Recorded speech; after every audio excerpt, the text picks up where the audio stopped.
Chapter 907.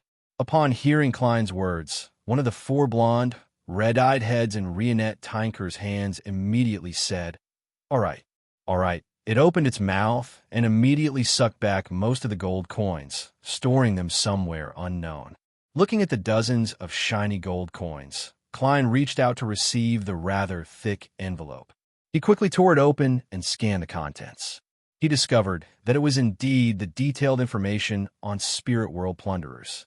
After Miss Messenger returned to the Spirit World, he put away the gold coins, pulled open the curtains, and sat down. Under the morning sun, he seriously read the beautifully written content. "Thank you again for your help. The Tutensis II mummy is a component of my advancement ritual. It's of great significance to me. Spirit World plunderers live in the depths of the Spirit World. They are rare, intelligent, and extremely aggressive. They can transform the creatures they capture or kill into their soul avatars. Their soul avatars can transform into the appearance of their true soul bodies and have similar appearances and specialties. They can also disguise themselves as other Spirit World creatures. When you encounter them, perhaps all the Spirit World creatures around you are transformed from their soul avatars. You absolutely cannot be careless. Such creatures can effectively affect the thinking abilities of their prey, causing them to enter a state of paralysis. The spirituality of their true soul bodies is very strong, so they often gain quite a bit of an advantage in related confrontations. They're very difficult to find. Currently, there are only traces of their activity in one place, Calderon City in the Spirit World. This is a legendary city. Its origins are mysterious and unknown. In this aspect, there are three guesses. One is that it's the residence of death in the past, the entrance to the underworld. The second is that it's the divine kingdom of a perished ancient god from the second epoch. It was attracted by the Spirit World and sank into it, gradually turning into a city that's both real and illusory. The third is that it's a real city that was devoured by the Spirit World during the Cataclysm. Regardless of the guesses, they all point to one point. This city is very dangerous. There are many special and strange places. I don't have the mysticism coordinates of Calderon City. Even many high-level Spirit World creatures don't have them. The first is to use a special secret deed ritual to pray to Red Light, Ire Moria, and obtain the corresponding answer. I won't go into too much detail about what Red Light is. If you don't understand, you can write to me and ask. The second is to find the people from the House of Abraham. They inherit the traveler pathway and have a deep exploration of the Spirit World. Even though Miss Sharon is writing a letter, she gives off a very restrained feeling. Indeed, the pharaoh mummy is prepared for the puppet ritual. Back then, the evil spirit in the underground ruins had also said that it could be a part of the ritual. So, the specific requirement for the ritual is a corpse left behind by a high-sequence beyonder that retains its spirituality or an evil spirit formed from the combination of their resentful souls. Haha, can I pray to Orange Light and get him to help me ask Red Light? Yes, to others, finding Calderon City is a very difficult matter, but to me, it's extremely simple. I can just entrust it to Miss Magicians. She's now a great benefactor of the House of Abraham. I really hope that my first guess about Calderon City is correct. That way, when I contact Mr. Aztec, I'll be able to see the dangerous residents of this mysterious city line up in 2 rows to welcome me. Klein shook his head and threw his beautiful thoughts to the back of his mind. He reevaluated the Spirit World plunderers and confirmed that they have some of the characteristics of a marionettist and a bizarro sorcerer. They are rather dangerous high-level Spirit World creatures. Allowing an avatar to possess the appearance, performance, and uniqueness of a true soul is identical to a bizarro sorcerer giving his own powers to a marionette. At the level of Zeradol or a Sequence 3 Scholar of Ur, can they temporarily give certain beyonder powers to creatures that aren't marionettes? In thought, Klein folded the letter and casually shook it. He watched as it was engulfed by the scarlet flames, turning into charred fragments that fell into the trash can. Reining in his thoughts, he walked to the bedroom door in his pajamas and got his valet, Richardson, to come in and change his clothes. Beneath St. Samuel Cathedral, As usual, Leonard Mitchell leaned back in his chair and placed his feet on the table. He didn't show any abnormalities on the surface, but he was thinking about Amon. Ever since he learned that Amon had arrived in Bakeland, the parasitic Palez Zoroast in his body had become abnormally silent. He was no longer as active as before, taking the initiative to speak and give suggestions. If it wasn't for the fact that he would receive an answer when he asked, Leonard would even suspect that old man had secretly run off and found someone else to parasitize. Amidst his thoughts, the captain of the Red Gloves, the Nighthawk Deacon, Sostel, walked in. Did the interrogation yield any results? What were the results? The Red Gloves, who were doing their own things in the room, cast their gazes at the door. Late last night, they had just completed a mission. They had captured 3 members of the charismatic order that they had been investigating for quite some time. Now, they were awaiting the results of the interrogation. Sostel surveyed the area with a serious expression. We have done a great service, but this isn't a good thing.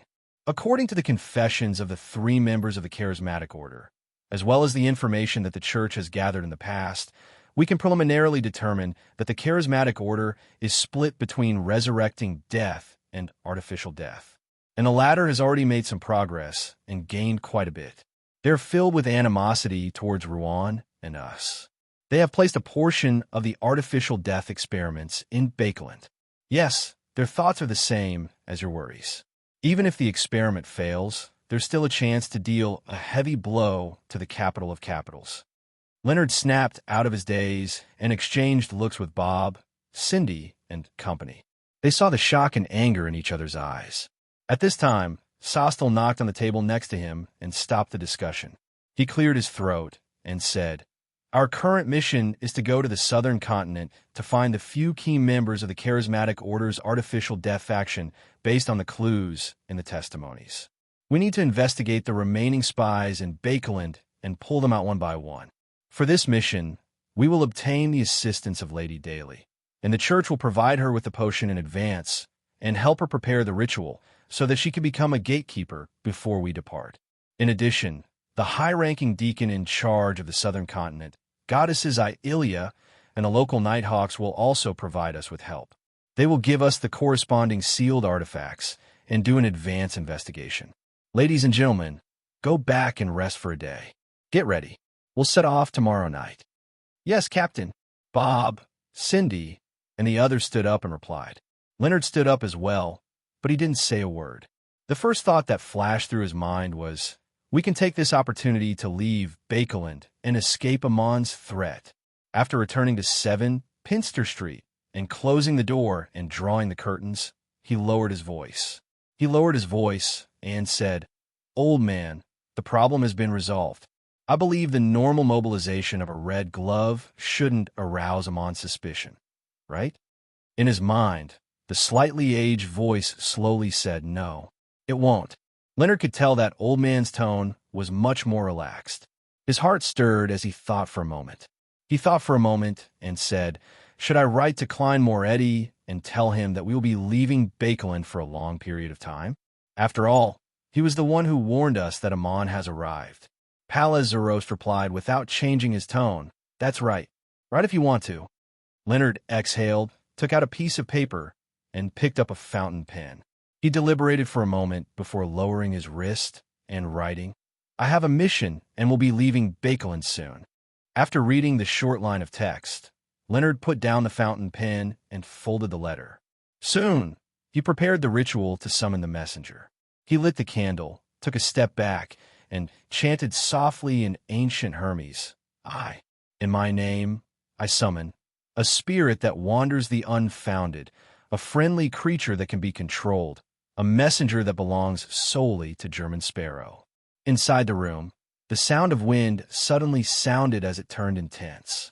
The candle's flame swelled as it was dyed in a pale white color.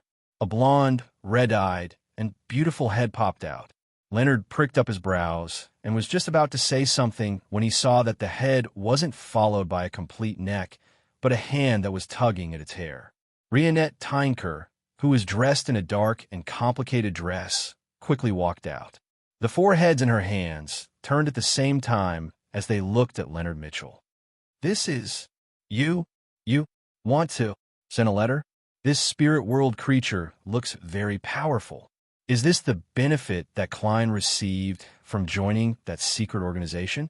As Leonard thought, he nodded. Yes. The foreheads in Rionette Tynker's hand spoke again. You need give a gold coin. A gold coin?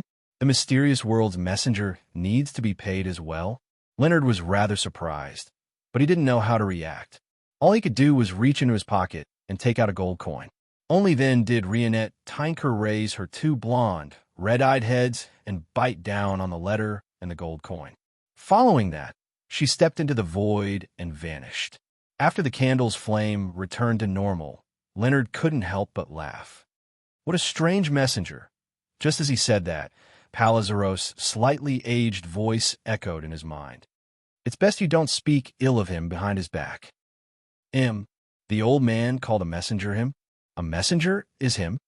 Leonard's eyes widened suddenly. Palaz coughed lightly and said, His condition is very strange. His condition is very strange. Not much better than mine. In short, that organization that believes in the fool is more and more. You have to be more careful when making contact or cooperating with Klein Moretti. After saying that, the parasite fell into silence and didn't speak for a long time. Leonard actually wants to use the mission to leave Bakeland and escape the threat of Amon. Is this the idea that his grandpa came up with? Isn't that too cowardly? Klein, who received the letter, scanned the contents and muttered to himself silently. He began seriously considering how he could use the firearms deal as an excuse to quickly leave Bakeland for a period of time.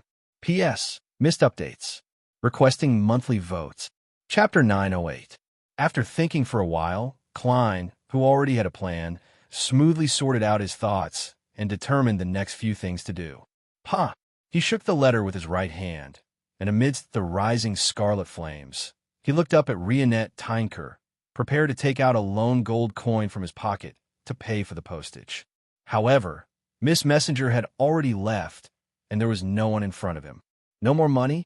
Klein was taken aback at first before he made all sorts of connections. He suspected that Rionette Tynker, who habitually took gold coins from non-contractors, had taken the initiative to ask for postage. Perhaps Miss Messenger didn't say a word and just looked at Leonard with her 4 heads and 8 eyes, waiting for him to pay the gold coin. In the end, this fellow couldn't figure out at all and wanted to forcefully end the summoning, only to have his neck snapped. Klein hissed as he used the gold coin he had just taken out to do a divination. He received the result that Leonard Mitchell was living quite well. He breathed a sigh of relief, put away the gold coins, and shouted towards the door. Richardson! The door to the half-open room opened behind him without a sound. His valet, Richardson, walked in quickly and asked respectfully, "What can I do for you, sir?" Asked the butler to come over. As Klein gave the order, he sighed inwardly. He had really been corrupted by his extravagant life. Even if he was looking for someone at home, he wouldn't move half a step and had to ask his valet to do it. This is the need for acting, he silently said to himself. A few minutes later, Walter, who was wearing white gloves, went up to the 3rd floor. He naturally lowered his arms and stood in front of Don Dantes in a standard posture as he waited for his employer to speak. Klein had already planned out his words as he said unhurriedly, "That's right. Go to Member of Parliament Mock's place and tell him that I've already prepared the initial payment. Also, prepare the carriage. I'm going to the Bursary Charity Foundation in the morning and will return at noon. If Member of Parliament Mocked doesn't get me to spare some time in the afternoon, make a trip to Dr. Alan Series' place and tell him that I'll be paying a visit in the afternoon." Klein had already withdrawn £10,000 in cash from above the gray fog and placed it in a small suitcase. He was waiting for the right time to complete the preliminary preparations for the arms deal. And in order to disperse the smell of the gray fog on the banknotes, he had deliberately teleported to the sea and foraged for creeping hunger in passing. He was afraid that Amon, who knew of the gray fog's existence, would be able to sniff out the specific smell in the same city, or use it to sense the location of the treasures he desired. Yes, sir. Walter didn't ask his employer where he had raised the initial funds. From what he remembered, Don Dantes hadn't been to the bank much recently. Of course, this wasn't a problem that people cared too much about. Many rich people who came to Bakelin from other places, especially from Desi Bay in mid-Seashire, would always prepare a large amount of cash in advance. 22 Phelps Street, the headquarters of the Rouen Charity Bursary Foundation. Klein passed through the door and entered. He went up to the second floor and found the reception room provided for directors. As an honorary director who only occasionally participated in certain matters, he didn't have an office here, but he could use the reception room. He clenched his right hand into a fist and held it to his mouth as he deliberately coughed twice. Then, he walked into the reception room and found a sofa to sit down. After a moment, he stood up again and said to his valet, Richardson, who was standing beside him, "I'm going to the bathroom." After buttoning up his clothes, Klein walked out of the reception room and happened to see Justice Audrey walk out of her office. This noble lady was wearing a rather simple dress today. It was white with dark green embellishments. Her sleeves and collar were mainly frilly, and there were layers of laces that formed a bow tie in front of her chest. She didn't even wear any jewelry. She wore a belt that he couldn't tell if it was good or bad. Only her left arm had a slight bulge when the wind blew against her skin. "Good morning, Miss Audrey." Klein made a surprised expression as though he had chanced upon her. Audrey glanced at Don Dantes, who had white sideburns and a rather good-looking appearance. She smiled and replied, "Good morning, Mr. Dantes." She originally wanted to say "long time no see" in a slightly light-hearted manner to make fun of him for not coming to the Bursary Foundation for a few days after the establishment ceremony. However, considering that the two of them could only be considered acquaintances on the surface, she forcefully held back the corresponding words. Klein rubbed his temples and shook his head with a bitter smile. "I'm sorry I didn't come until today. I've been too busy recently. I can foresee that I'll be even busier in the future.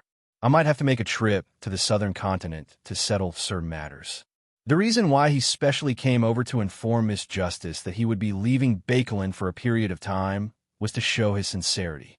He hoped that this noble lady could help watch over the foundation and allow it to operate normally.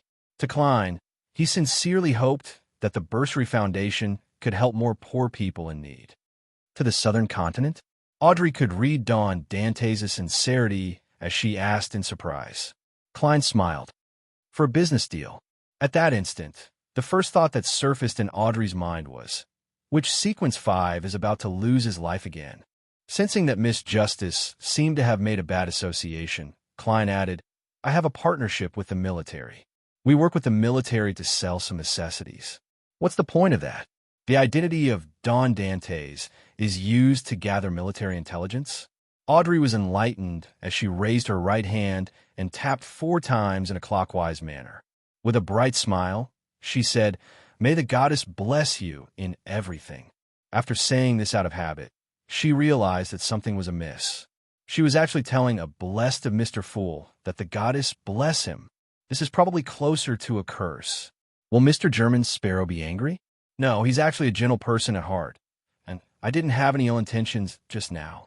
After going to the southern continent and coming back, the one acting as Don Dantes should be another blessed, right? Could it be a demigod? Audrey's thoughts unknowingly wandered. Klein smiled helplessly as he drew the crimson moon on his chest. "May the goddess bless us, and not send down divine punishment," he added inwardly. Following that, he casually chatted as though he had really met her on the road. "Did you go to school to promote it?" "Yes." At the mention of this matter, Audrey's face seemed to glow. She was proud and happy that she had finally done something practical. She nodded with a slight amount of force. Pity gradually appeared in her green eyes. "I went to a few public elementary schools. Many of the children, they're really pitiful. To save money, they bring their own black bread for lunch, along with a cup of water." At this point, she looked up at Don Dantes and said with some embarrassment, "I know that they won't bring me to night school or Sunday school for the time being. I know that they won't take me to night school and Sunday school for the time being. They won't let me see anything worse. But I can imagine, just like those workers who enter a factory and can only live for a few years." This was something the world, German Sparrow, had once told her. It was the first time she knew the true situation of the bottom rungs of Bakeland. However, without seeing it with her own eyes, she could only rely on her imagination. Klein sighed silently. It might be worse than you imagine. There's no rush. Once you show your abilities worthy of their trust, you will truly become one of them. Okay. Audrey nodded, as though she was already thinking of how to perform better. Klein didn't continue the conversation. After all, this was only their third meeting. They had only exchanged a few words previously, so it was easy for others to suspect them if they chatted too much. He pointed in the direction of the bathroom, apologized, and strode over to it. Audrey looked at Don Dantes' back and fell silent for a few seconds. She then muttered, "What would it be like if it's worse?" After receiving Mock's invitation to the East Balham Military Veterans Clubhouse in the evening, Klein followed his plan and visited Dr. Alan Series at 4 in the afternoon. "Mr. Dantes, your butler didn't tell me what's going on." As his wife was about a month away from giving birth, Dr. Allen had recently declined a lot of work and often stayed at home. He was rather puzzled by the sudden visit from Don Dantes, who he wasn't too familiar with. Furthermore, he wasn't good at socializing, so after exchanging pleasantries, he directly asked a question. Klein smiled and said, "It's this. I might be making a trip to the southern continent. As you know, the weather there is hot and humid. There are all kinds of bugs and diseases. I wish to prepare some medicine ahead of time to prevent any accidents from happening. I wonder if you have any suggestions? I'm really ashamed. You're the only excellent doctor I know." Dr. Allen accepted his explanation and began thinking seriously before giving the name of the medicine. Finally, Klein, who was filled with notes, found an excuse of having a stomachache and entered the washroom on the first floor. The mirror suddenly darkened, as though it was enveloped by a thick shadow. And in the shadow, a black pram slowly approached. Inside was a blurry child wrapped in silver silk. "What's the matter this time?" Will Septon asked in a clear voice. Klein coughed dryly and forced a smile. "You should have heard it. I'm heading to the southern continent. I don't wish to miss your birth. So, I wanted to ask you which day you plan on having as your birthday." Will Septon sucked on his thumb. "I don't know. Even angels can't control when they're born." Klein asked in surprise. Will Septon answered hesitantly, "You don't understand. I've already chosen 3 birthdays." "You don't understand. I've already chosen 3 birthdays. They all have unique meanings in terms of fate, but I'm not sure yet. I'm still not sure. Maybe when the time comes, I'll know what to do." This is a case of having difficulty choosing. He also has the strong aura of a charlatan. Klein clasped his hands and indiscernibly rubbed them. "Then how do I learn of it in time and rush back to complete the transaction with you?" That paper crane can no longer be used. P.S. Requesting for monthly votes on the last day of June. Chapter 909. Upon hearing Klein's question, the baby wrapped in silver silk raised his chubby arms and spread them out. "I don't have a choice. I'm still in my mother's tummy. Although I can't ride on that paper crane anymore, it can still help me locate you. If anything happens, I'll let you know." With regards to Will Septon's answer, Klein had already expected it. Without changing his posture or smile, he explained, "That's right. That paper crane is already a little damaged. I think there might be a problem with the positioning." Then, he gave his own suggestion. "Perhaps we can do this. After you are born, summon my messenger and write to me." He was worried that something abnormal would happen when Will Septon was born, causing this snake of fate to have no choice but to change locations with his infant body. When that happened, he would really be unable to contact him. In the black pram, Will Septon opened his mouth and closed it again. For a moment, he did not give a response. After a few seconds, the baby pursed his lips and said, "Do you think that's realistic? Not only did you have a newborn baby write a letter to you, you even had to set up a ritual and summon a messenger." Klein laughed dryly. "But you are the snake of fate. We still have to respect the laws of nature." Will Septon swung his arm and patted the cushion beside him. The baby pondered for a moment and said, "Let's do it this way. Get someone to keep an eye on this place. Once a baby is born, report to you immediately." Klein's eyes darted left and right. Sure. In this aspect, there were too many people he could find. He could hire gang members through Sharon and use the messenger to deliver the message. He could also find something for the usually idle Emlyn White to do. He could also entrust the bounty hunter, Miss Zio, to help. The corresponding results would be informed to the world in German Sparrow by Miss Magicians. He could also get a Rhodes to pay attention to the surroundings and report the situation through a one-way communication. However, this fellow has a sharp nose. I wonder if he can smell the scent of the umbilical cord blood outside the house, or even distinguish the corresponding essence. If that's the case, it might give him an impact similar to seeing a mythical creature.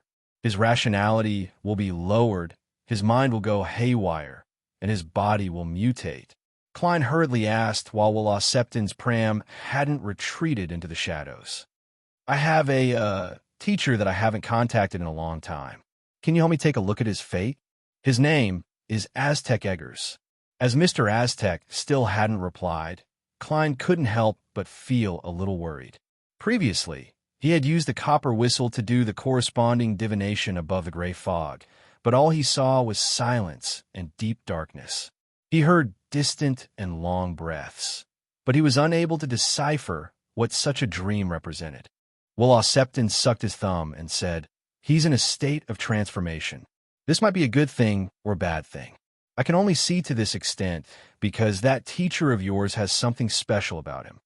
Something special? A godhood that directly stems from death? Transformation? Does this mean that Mr. Aztec has recovered more of his memories and has once again recovered his corresponding strength through his slumber? Klein bowed in thought. "Thank you for your answer." Willa Septon immediately turned his head and looked to the side. Klein thought and reminded him, "According to what I know, Blasphemer Amon has come to Bakeland. According to what I know, Blasphemer Amon has come to Backland. Of course, it's most likely an avatar." Willa Septon was taken aback as he chuckled. "To you, this might be a bad thing, but to me, it's rather good. Amon and that stupid snake, Ouroboros, are absolute enemies. No, a more accurate description is that he hates the true creator and is constantly thinking of pulling him down from his throne. As for Ouroboros, he is loyal to that evil god." After saying this, the black pram retreated back into the mirror shadow as everything returned to normal. Amon hates the true creator? I'm increasingly suspecting that the true creator is a participant in the act of devouring the ancient sun god. It's that pitch-black baby in the middle of the storm angel, the white angel, and the wisdom angel. Klein exhaled, took 2 steps forward, turned on the tap, and washed his hands. In the evening, in East Balham Military Veterans Clubhouse, Klein didn't immediately see the long-faced Colonel Calvin. After placing the suitcase containing 10,000 pounds into a heavy safe, he followed Mock to enjoy the buffet food provided by this top club. The restaurant mainly focused on Southern Continent specialties.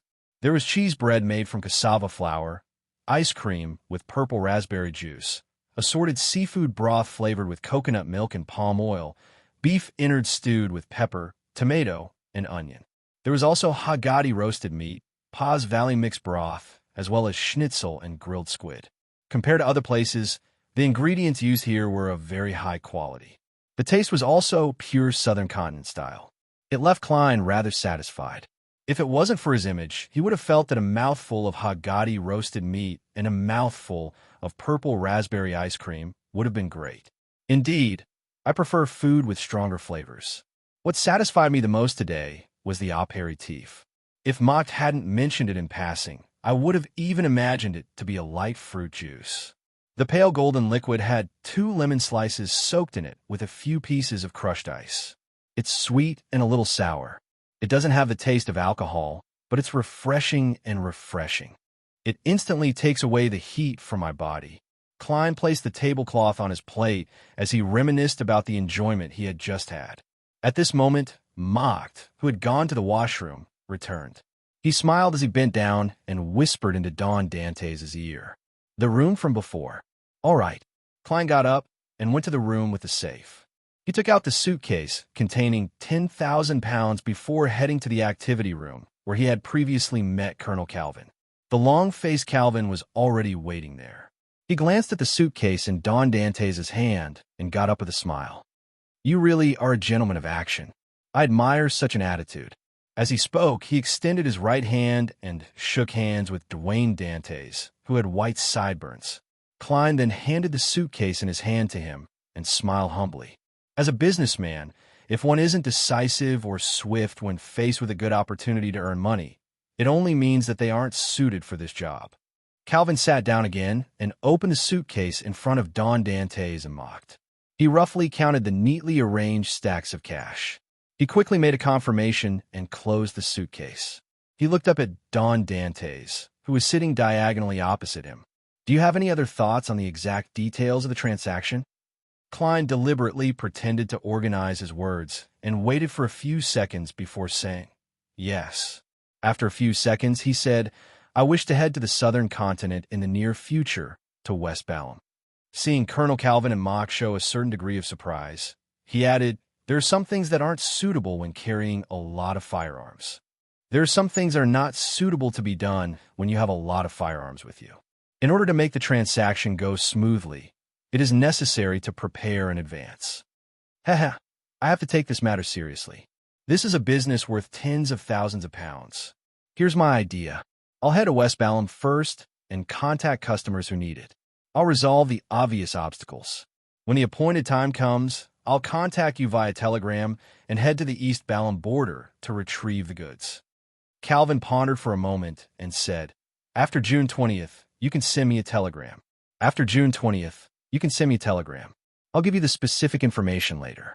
In short, after I receive the telegram, I'll immediately inform the officers there and ask them to bring the person who gave me the agreed secret code and password to the warehouse. Do you need any support personnel who can provide protection during this period of time? What do you plan on setting off?" "I just want to head to West Balham and find a place without Rose School to stay there.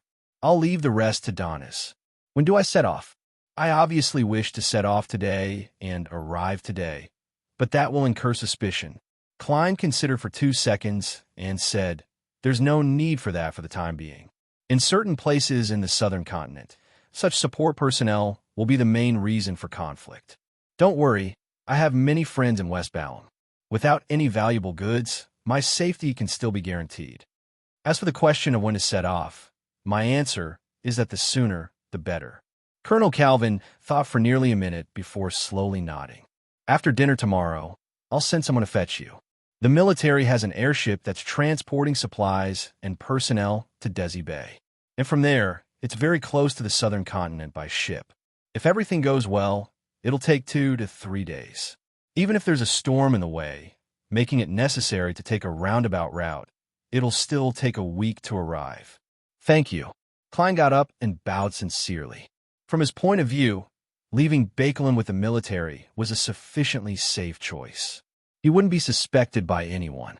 After discussing some details, Klein got up and bade farewell. He returned to the lobby with Mocked and prepared to leave. Inside the lobby, beside the buffet table, nearly 10 men in military or casual attire were each holding a cup of alcohol. They were gathered there and joked about the recent rumors. Klein swept his gaze and suddenly found one of the figures somewhat familiar. The person was more than one. 85 meters tall, but less than one. 9 meters. His arms were slightly long, and his legs were slightly slanted outwards. His shoulders were abnormally broad, making his black suit appear rather tight. This is... As Klein's thoughts raced, he suddenly tensed up as he recalled the source of the sense of familiarity. This was the demigod who had met crazy Captain Connors that night. He was suspected to be working for a particular faction of the royal family, the demigod who was in charge of human trafficking. Although this high-sequence beyonder had been wearing a black cloak back then, interfering with divination and preventing his looks from being exposed, Klein had remembered the unique traits of his body. This was the specialty of a faceless. P.S. Requesting for monthly votes in the last few hours. It would be a waste if I didn't vote. Chapter 9-10. For an instant, Klein's casual gaze paused as it froze on the familiar figure. He immediately sensed that he was acting a little abnormal, and with his spiritual perception as a demigod, this was a problem that couldn't be ignored. His back muscles tensed up as thoughts raced through Klein's mind, producing sparks. He didn't retract his gaze reflexively. Instead, he continued looking at the demigod, suspected to be from the Black Emperor pathway, and smiled at Mocked. He smiled at Mocked and said, "Indeed, it's not only retired officers who are here." This was nonsense that seemed like a meticulous observation, but it was actually meaningless. Mock chuckled. Any club will eventually exceed its original boundaries when it develops. His answer didn't seem to say anything, but on careful thought, it made people feel like he had said something, or perhaps it was the exact opposite. At this moment, the man in a black suit with broad shoulders and slightly long arms naturally turned his head to look at where the duo was. He saw a tycoon who had donated 15,000 pounds, curiously sizing them up while whispering to Mock beside him. This made him feel that the other party's astonished gaze was a normal reaction after learning of his position. Then, he retracted his gaze and continued the unfinished topic. And at this moment, Klein's back was covered in a layer of cold sweat. He felt his legs go limp. Although he had faced a demigod in the past, and had even fought one, this was the first time he was encountering such a situation in such a small setting. More importantly, he was far from being prepared to face a demigod. Not only did he not have a marionette, but he also had Death Knell, Aztec's copper whistle, and the adventurer's harmonica. The sea god's scepter couldn't be carried with one's body, and it had strict requirements on the environment it was used in. Otherwise, it would result in massive casualties. Once Roselle's travels was carried on him for an extended period of time, it would cause Klein to enter the world inside the book. When that happened, it would be very troublesome to come out again. Creeping hunger was still unsealed, making it restless every day. Unless it was necessary, it was impossible for him to take it out ahead of time. The Fate's siphon charm was made from a worm of time, so it might attract him on. Unless it was used very quickly, Klein wouldn't have the guts to carry it around. If the demigod who was suspected to be from the Black Emperor pathway discovered the problem, the best solution he could think of was to blow the harmonica and summon Miss Messenger, asking her to bring him out of Bakeland with the help of the spirit world. He never thought of letting Rionette Tinker engage in a battle with the other party while he held Death Knell and looked for an opportunity to fire from the side. This was because this was Bakeland, the home turf of the official Beyonders. With Miss Messenger's strange appearance, any crime that the gentleman casually pinned on her would definitely result in a siege for Klein. There would definitely be more and more demigods and powerful sealed artifacts. What a close shave. Klein moved his gaze away in accordance with logic. He used his clown powers to control his legs and walked out the door without any abnormalities. He didn't ask Mocked, nor did he ask who those people were. Clearly, he wasn't interested in them at all. This was to prove that he had only taken a casual glance. However, the other party's glance had exposed his appearance to Klein. He had thick but not messy black eyebrows, short and stiff hair the same color, dark blue eyes that were nearly black, a high-nosed bridge that resembled a mountain, and a large beard that extended out for the corners of his mouth. His facial features were deep, and he had a rather long face, as well as cold lines. This was a man with a very tough vibe. He might even be in his 30s or 40s, making it difficult to make an accurate judgment.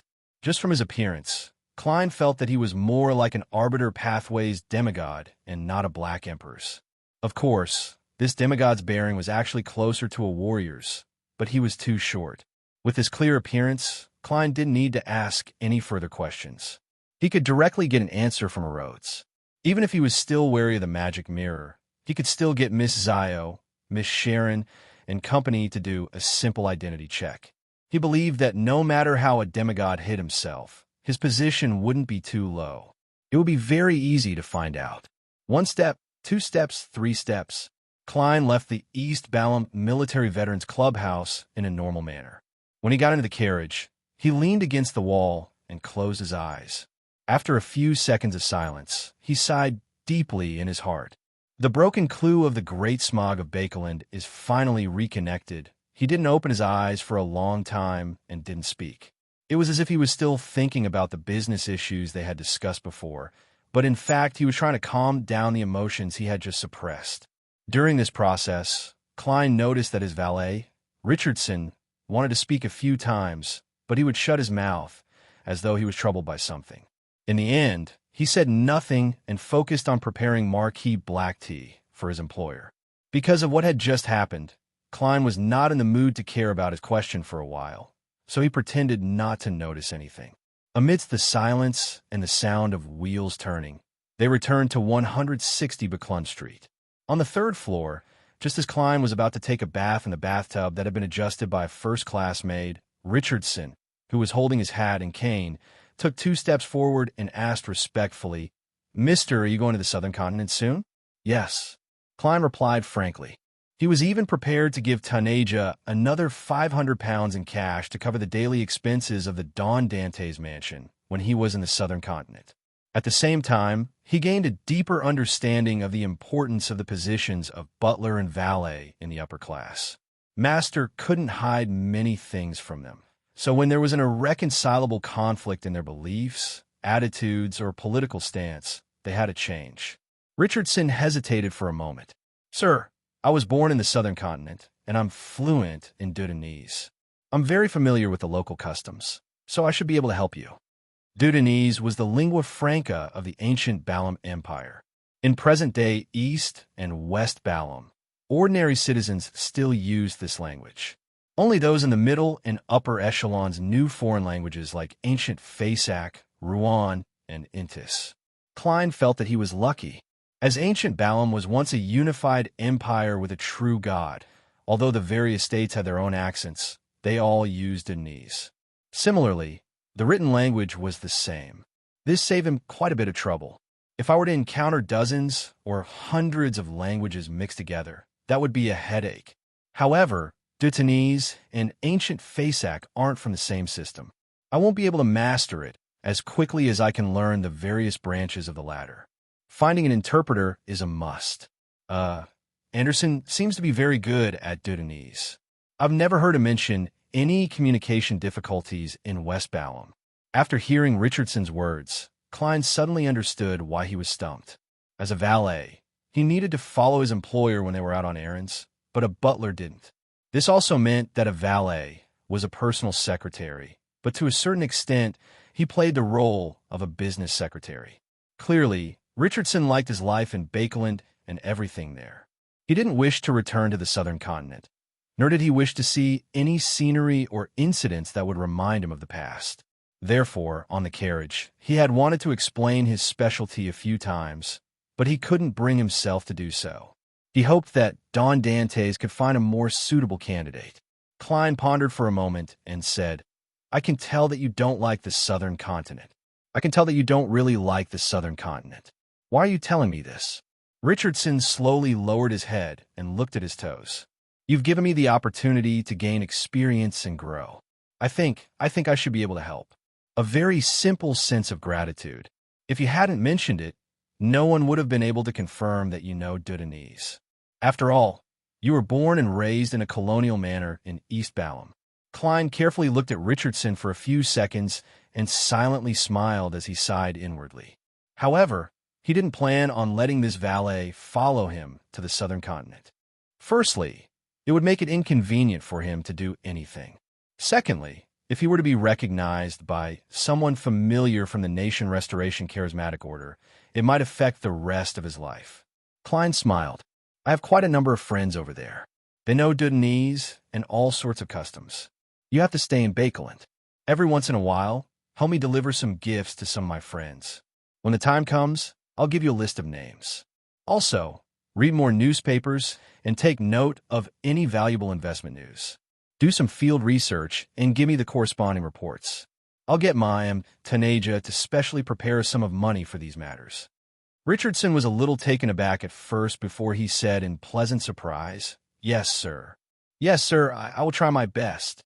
At that moment, he felt that he had been put in an important position as his vision turned blurry for some baffling reason.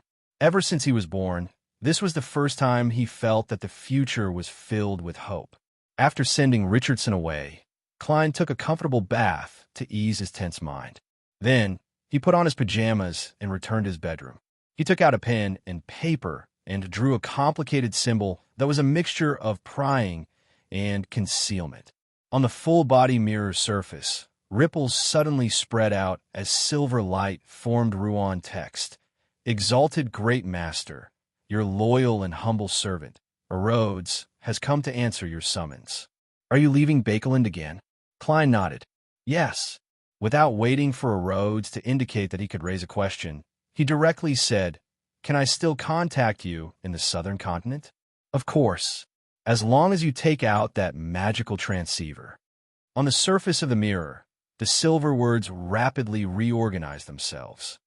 However, you mustn't let it stay in reality for too long or use it too frequently. There are many bestowments from the Mother Tree of Desire in the southern continent. She might be able to sense it through this. Klein nodded slightly and took the opportunity to ask, What do you know about the Mother Tree of Desire? Rhodes suddenly fell silent. After a long while, the silver light on the mirror squirmed and formed a complete sentence. I don't dare to say it, nor do I dare to show it. P.S. Looking for a guaranteed monthly ticket for July. Chapter 911. I went on a trip in June, and there were 14 days of single chapters. In the end, Mysteries was still ranked first in the monthly votes and second in the best-selling list. I was both touched and ashamed. Everyone was too tolerant of my stubbornness and love. In the entire month of June, the highest 24-hour subscription count rose to more than 55,000. Even after the plot calmed down, it still remained at a little over 50,000. It kept going back and forth, up and down. Ever since Mysteries was published, the overall trend of subscription count had been increasing. Usually, it would be due to a large increase in the climax of the plot, followed by a small decrease. Then, it would fluctuate within a certain range, and the process would repeat itself. The plot of the foggy town and the structure of the scene were all content that I had envisioned for a long time. I was happy that everyone was satisfied. The ending of the fourth book was also a scene that had been present since the beginning of the book. I hoped that I would be able to vividly write the feeling of the undead, a gift or a curse. Perhaps I didn't even need to directly point out the theme. Just describing the scene would be enough. Of course, there were still many chapters before I could write. My biggest feeling of writing this month was exhaustion. When I was on a trip, I woke up at 7 in the morning and only returned to the hotel at 7 or 8 at night. I had time to write. Thankfully, I could take a nap in the car. Otherwise, I wouldn't be yawning every day. I wouldn't be able to write at all. However, going on a trip and relaxing did improve my mental tension and depression from staying at home for a long time. After I returned, there were a few chapters that I felt I had written to a high standard. Of course, I had also collected material. If I were to write about a foreign city in the future, I would write that the symbol of the brothel was a protruding stone on the door, symbolizing the reproductive organs. The prostitutes there were mostly plundered from war, so there was a language barrier. In order to call customers and greet the sailors who arrived at the port, they all imitated the call of a female wolf. The brothel was also called a wolf's den. This way, the atmosphere and texture of the entire foreign land would come out. This was all what I heard in Pompeii. There were only 3 or even 4 official guides who could speak Chinese. It sounded good, but it was a little expensive. It would be more worth it if there were more people because they all charged by the hour. Back to the topic of exhaustion. This wasn't only when I was traveling, but also after I returned. After the fourth book began, this became a common feeling. This was because the world of Arcana was growing larger and larger. I didn't want to just focus on the main character and run all the way to the end like I had done with Arcana and my first life. I still hoped that the many interesting characters I had written before would be more developed, more lively, and more involved in the story. Not to mention, the life of a tycoon would be mostly filled with banquets, meetings, and conversations. Only with sufficient preparation and foreshadowing would the conflict and tension in the plot erupt. That was why changing the perspective, participating in the characters, and writing about daily life always made me feel exhausted. Apart from these reasons, this was also an unavoidable state after writing a book for more than a year. My procrastination was getting worse and worse, and I needed more time to focus. Every day, I would finish writing later and later, and my exhaustion would accumulate more and more. There were even 2 occasions where I didn't know when my alarm had been turned off, and I slept until noon and almost didn't update. From the looks of it, I could only bring up the matter I mentioned before and take a day off every week. This was my plan. I would take Sundays off myself, but I would split the 2 chapters one had on Saturday into Sundays. In other words, I would have a single chapter on both Sundays at 12:30 p.m. The rest of the time would be normal. This way, if there were any delays or requests for leave from work, I would make up for them. The first additional chapter for June would be placed at the climax of the plot in July. All right, it was already July. With a proper attitude, I would ask for a guaranteed monthly pass. The chapter had already been updated in advance. There would be no more at noon, and the second chapter would be at 7 p.m. Also, I would like to ask for recommendation tickets on Monday. Chapter 9:12. I don't dare to say or show it. At least to a Rhodes, the Mother Tree of Desire is definitely stronger than Sequence 1 Zerodal. No, it's even stronger than the Monster Pathway's uniqueness, die of probability. There should be a way to bypass the restrictions and make a Rhodes reveal the corresponding information. For example, bringing its true body above the gray fog. How's that possible? Unless I'm already an angel and have completely grasped that mysterious space. Klein's eyes flickered, but he didn't pursue the matter. It's your turn to ask. The flow of silver light on the full-body mirror surface suddenly became brisk. It formed new words. Great Master, do you have any other orders? Good question. Klein pondered for a moment. After I leave Bakeland, pay attention to the situation at Dr. Alan Seary's home. Once his wife gives birth, remember to tell me when I summon you. After serious consideration, Klein believed that it was more appropriate to leave this matter to a Rhodes. After all, it was impossible for others to monitor Dr. Allen's residence 24 hours a day. And what Klein needed to do was change his residence every day at the end of the month and turn on the transceiver. All right, Master, the text on the mirror fully expressed a Rhodes's mood. I have a question. Speak. Klein nodded. This time, when a Rhodes highlighted the words, it was filled with pauses, giving people a strong sense of hesitation. Great Master, what is the relationship between you and that child? It seemed to be wondering why the supreme ruler of the spirit realm would pay so much attention to an unborn child. Yeah, I've already explained that it's the unborn child from Dr. Alan Seary's family. But a Rhodes still hasn't noticed that there's something wrong with Willow Septon. When it comes to hiding their fate and uniqueness, the Snake of Mercury is much better than other angels of the other sequences. However, the magic mirror can accurately give the time when tailed devourer Ouroboros left Bakeland. Yes, it should be because Willow Septon's reboot makes it very difficult for high-ranking Beyonders to discover the problem.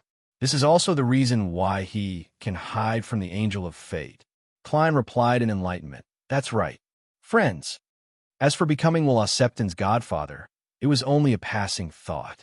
He wasn't confident, nor did he dare force it, afraid that he would anger the Snake of Fate. We're only friends. Rhodes's words revealed a baffling sense of disappointment. Great Master, you may ask your question. Klein thought for a moment. Do you know who the person I saw at the East Balam Military Veterans Clubhouse is? If you're not sure who I'm talking about, I can draw it for you. In the dark and deep mirror, aqueous light floated, reflecting a man with a cold and hard appearance. He had a large beard, and his eyes were so deep blue that they were nearly black.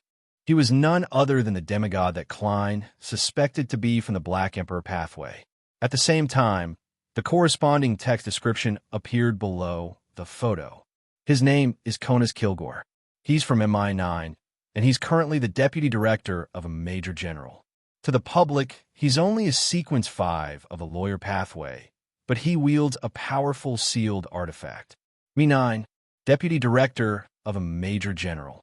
From the looks of it, he's the spokesperson of the royal family's faction in the spy agency. Klein memorized the information given by the magic mirror, but he was momentarily at a loss as to how to investigate or where to begin. After all, the other party was a demigod. Be it spying, probing, attempting it himself, or entrusting it to someone else, it would easily arouse suspicion and result in retaliation. The only reliable line of thought he had was to do some preliminary information gathering through Miss Justice.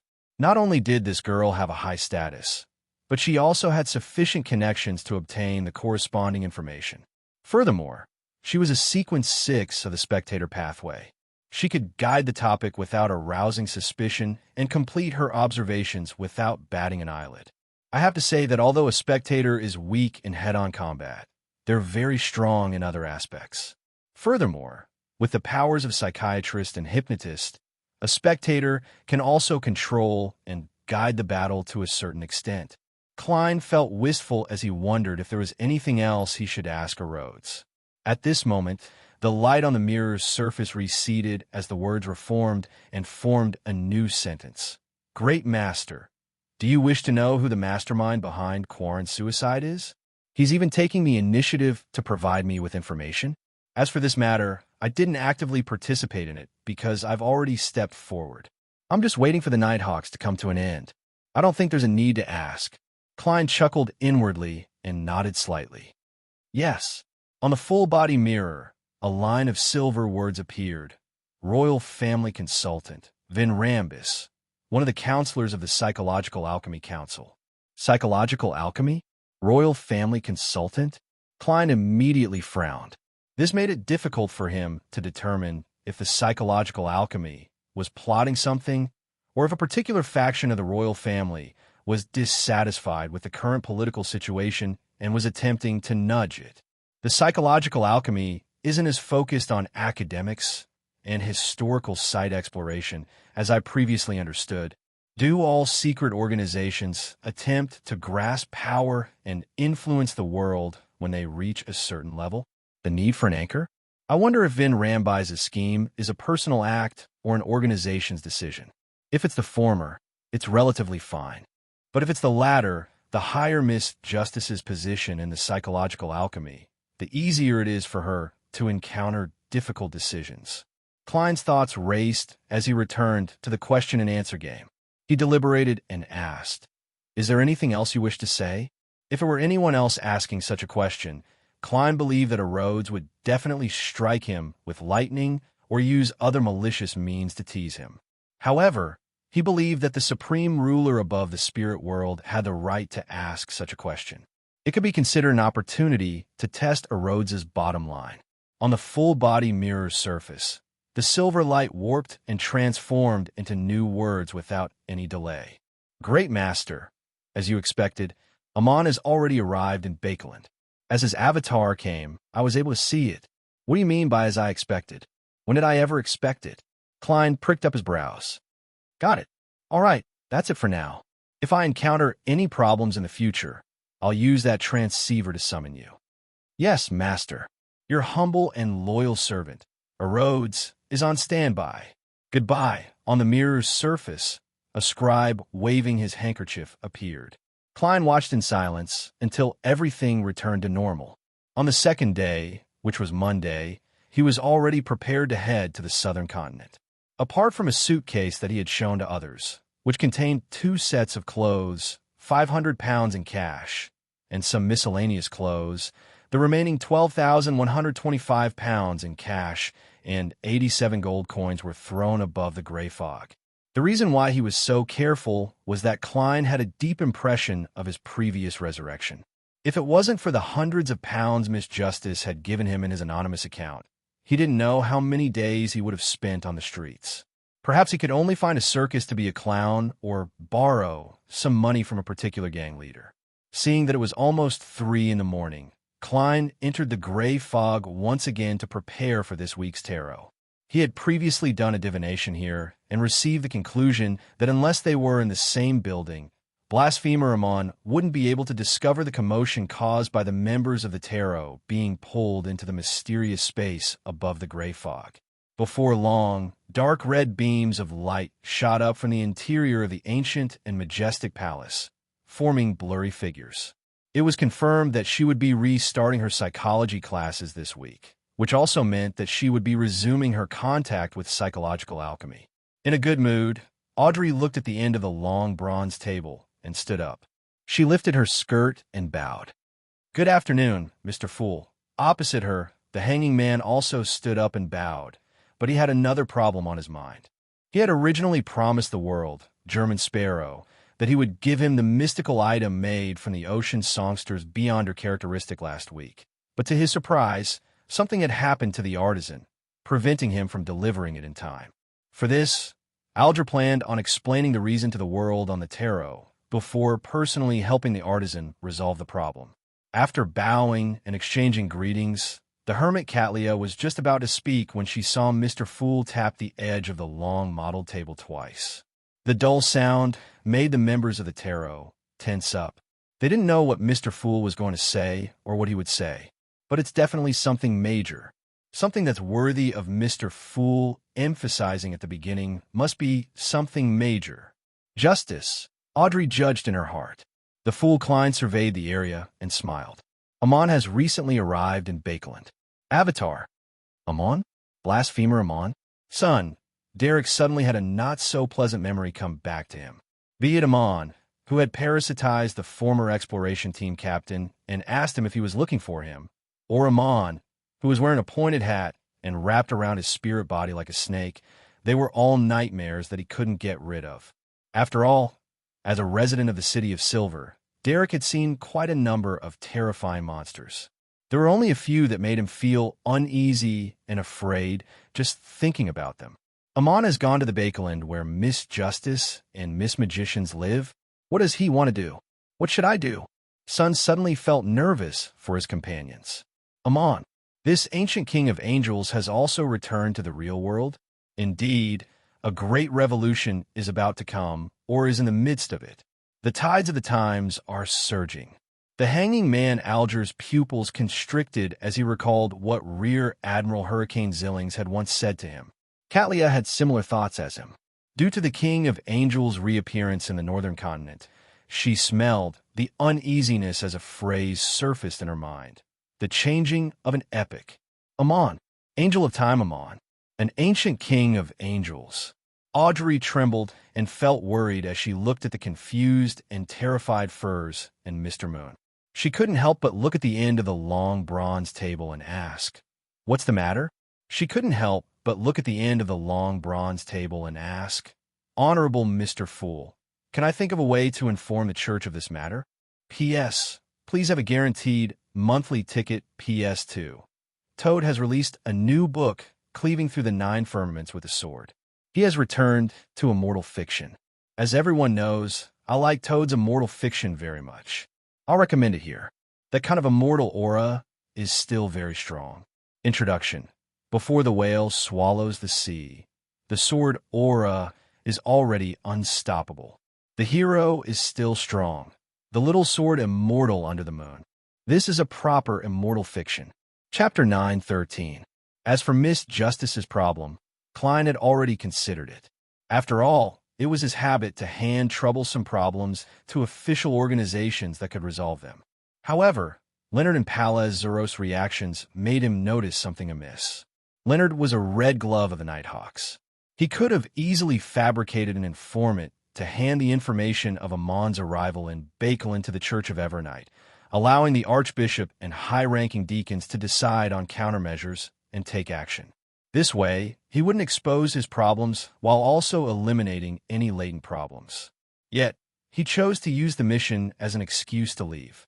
If there wasn't a reason behind this, Klein wouldn't believe it even if he used his toes to think.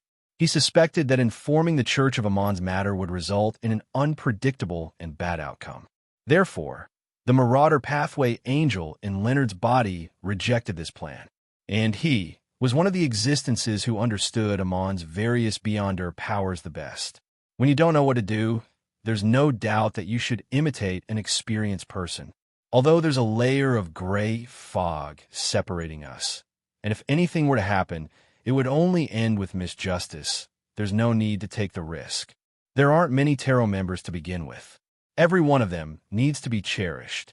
The Fool Klein's thoughts flashed as he shook his head. He said in a calm tone with a slight smile, "Ignore him. Ignore him."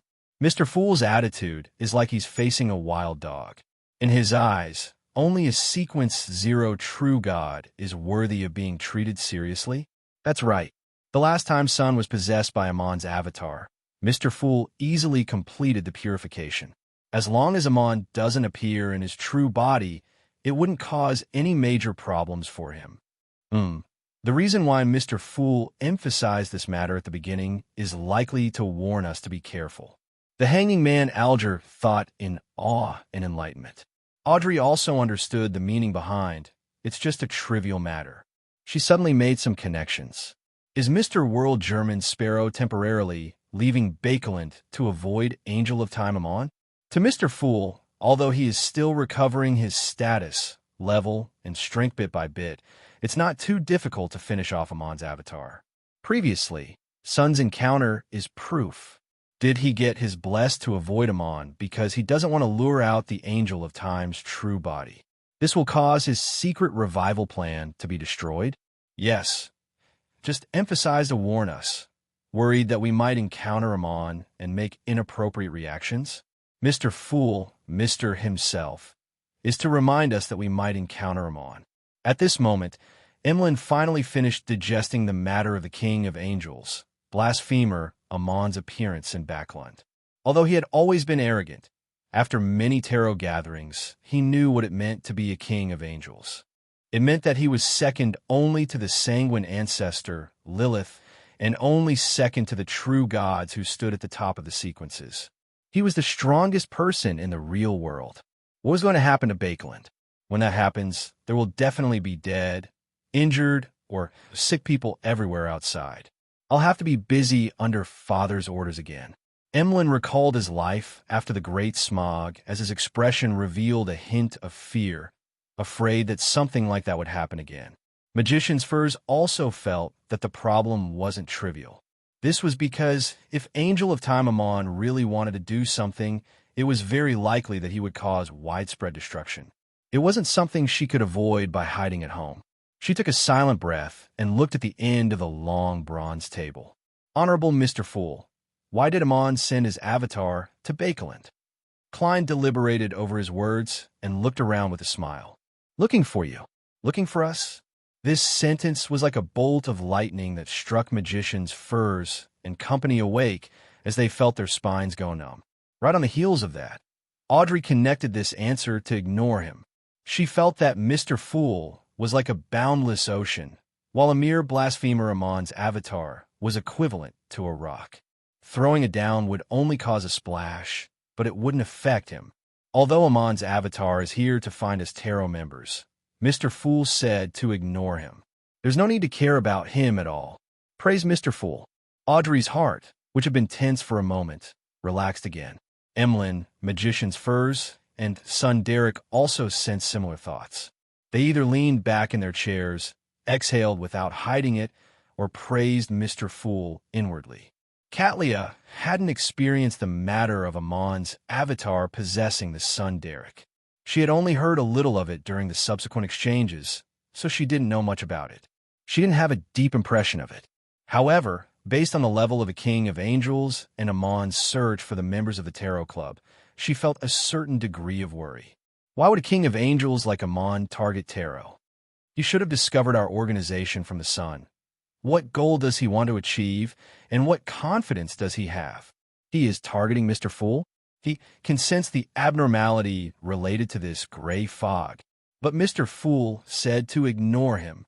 Does that mean that under normal circumstances, Amon wouldn't be able to tell who is a tarot member? Kings of Angels have appeared one after another. Is the fifth epoch coming to an end?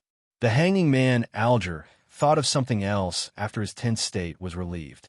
Back when he informed the church of the storm of the problem in Bancy Harbor, the excuse he used was that he had heard someone mention it in a tavern, and that person was described according to blasphemer Amon's image.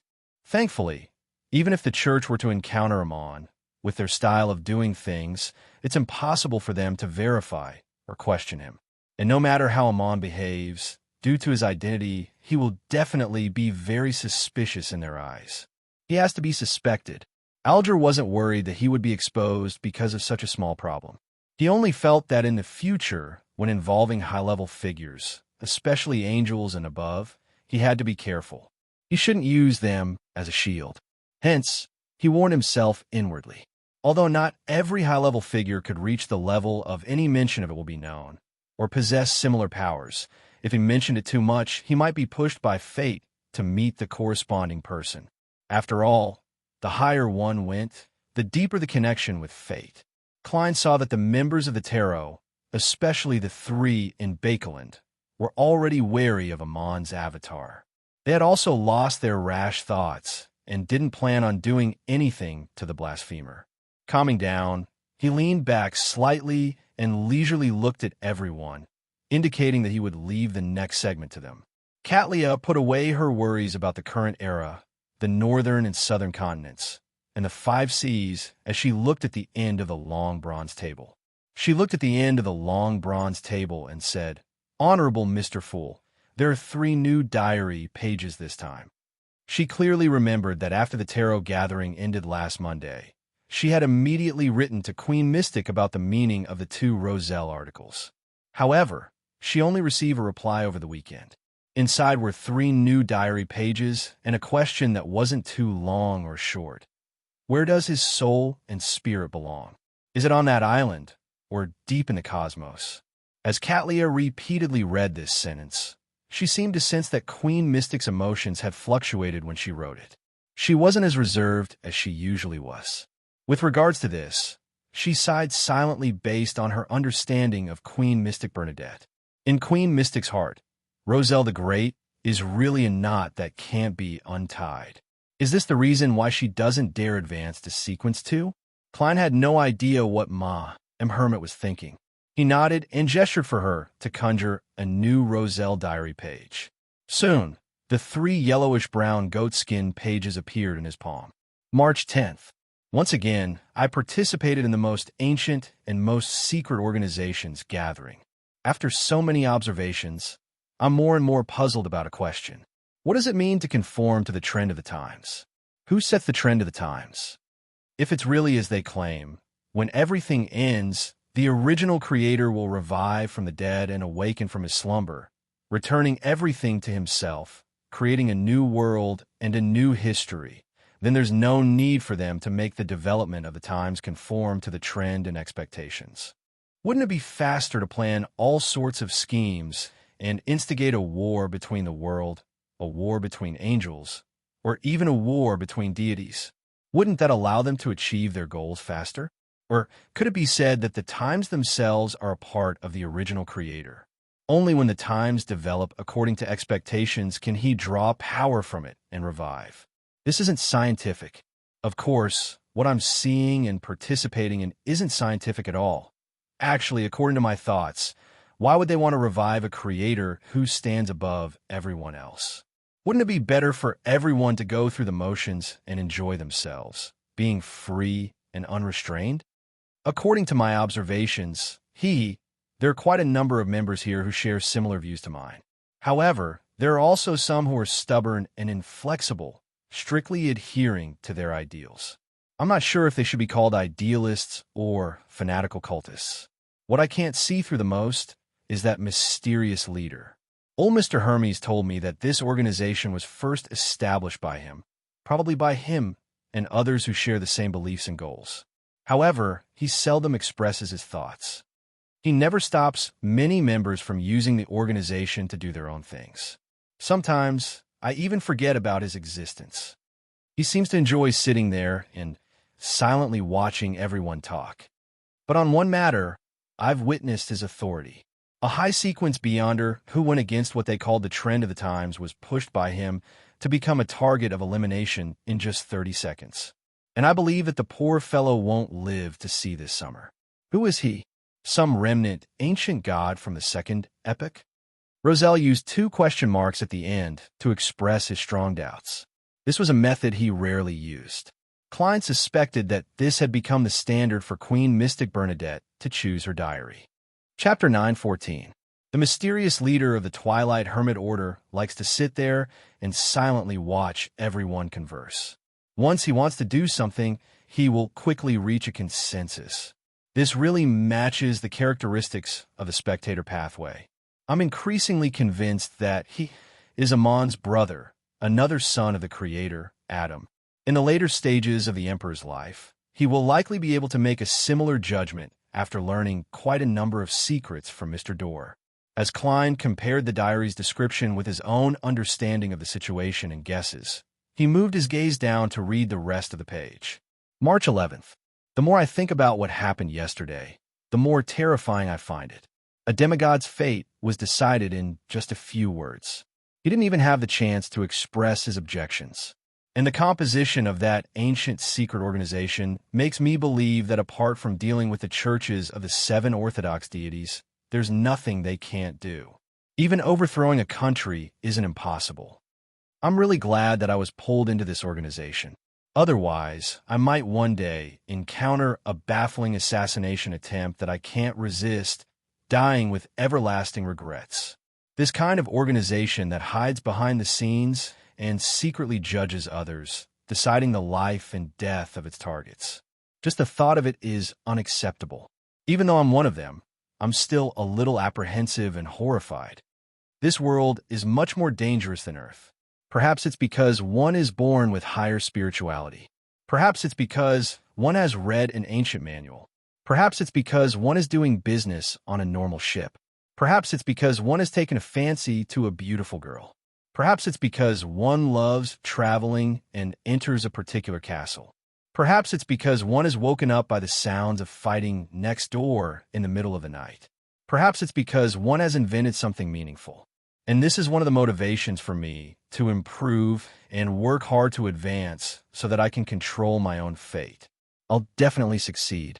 I'm the protagonist of this era. Smile. March 12th.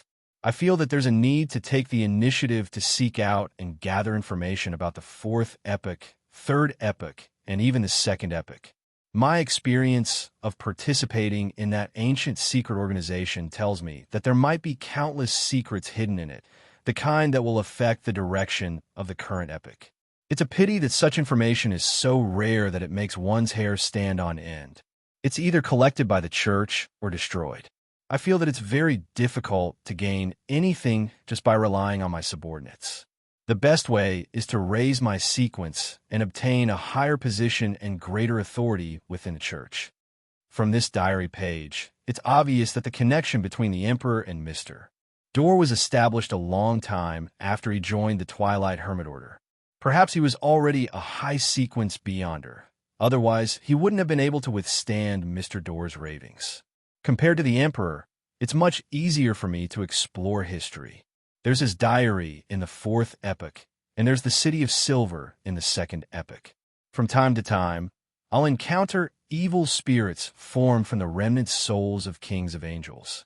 From the middle stages, the Emperor's Chinibu seems to have improved a lot. Klein flipped to the 2nd diary page in a relaxed manner. May 18th. I've been having nightmares recently. I dream that I'm wearing silver-gray ancient armor and sitting on the edge of a cliff. In front of me is a surging black fog with no bottom to be seen. It's filled with depravity and evil. Just looking at it will affect me. In the end, while monitoring the abyss, pitch-black complicated patterns grew on my face. My skin became hard, and there was a viscous liquid flowing on the surface. My eyes completely lost their rationality. This is the reflection of the abyss. This is the reflection of the abyss I saw and attempted to enter last month. As the nightmares become more frequent, I realize that it's easier for me to have extreme thoughts. Usually, it's just the anger of a beating, but it might lead to thoughts of dismembering a target. Also, dark red lumps are growing on my back. My body temperature is gradually dropping. Has this been corroded by the abyss? I have to think of a way to confirm and resolve it.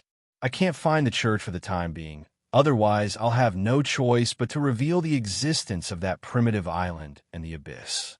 Yes, I can find the priests and bishops of the eternal blazing Sunday. They should be better at purification. May 19th. Through my connections, I received a secret treatment.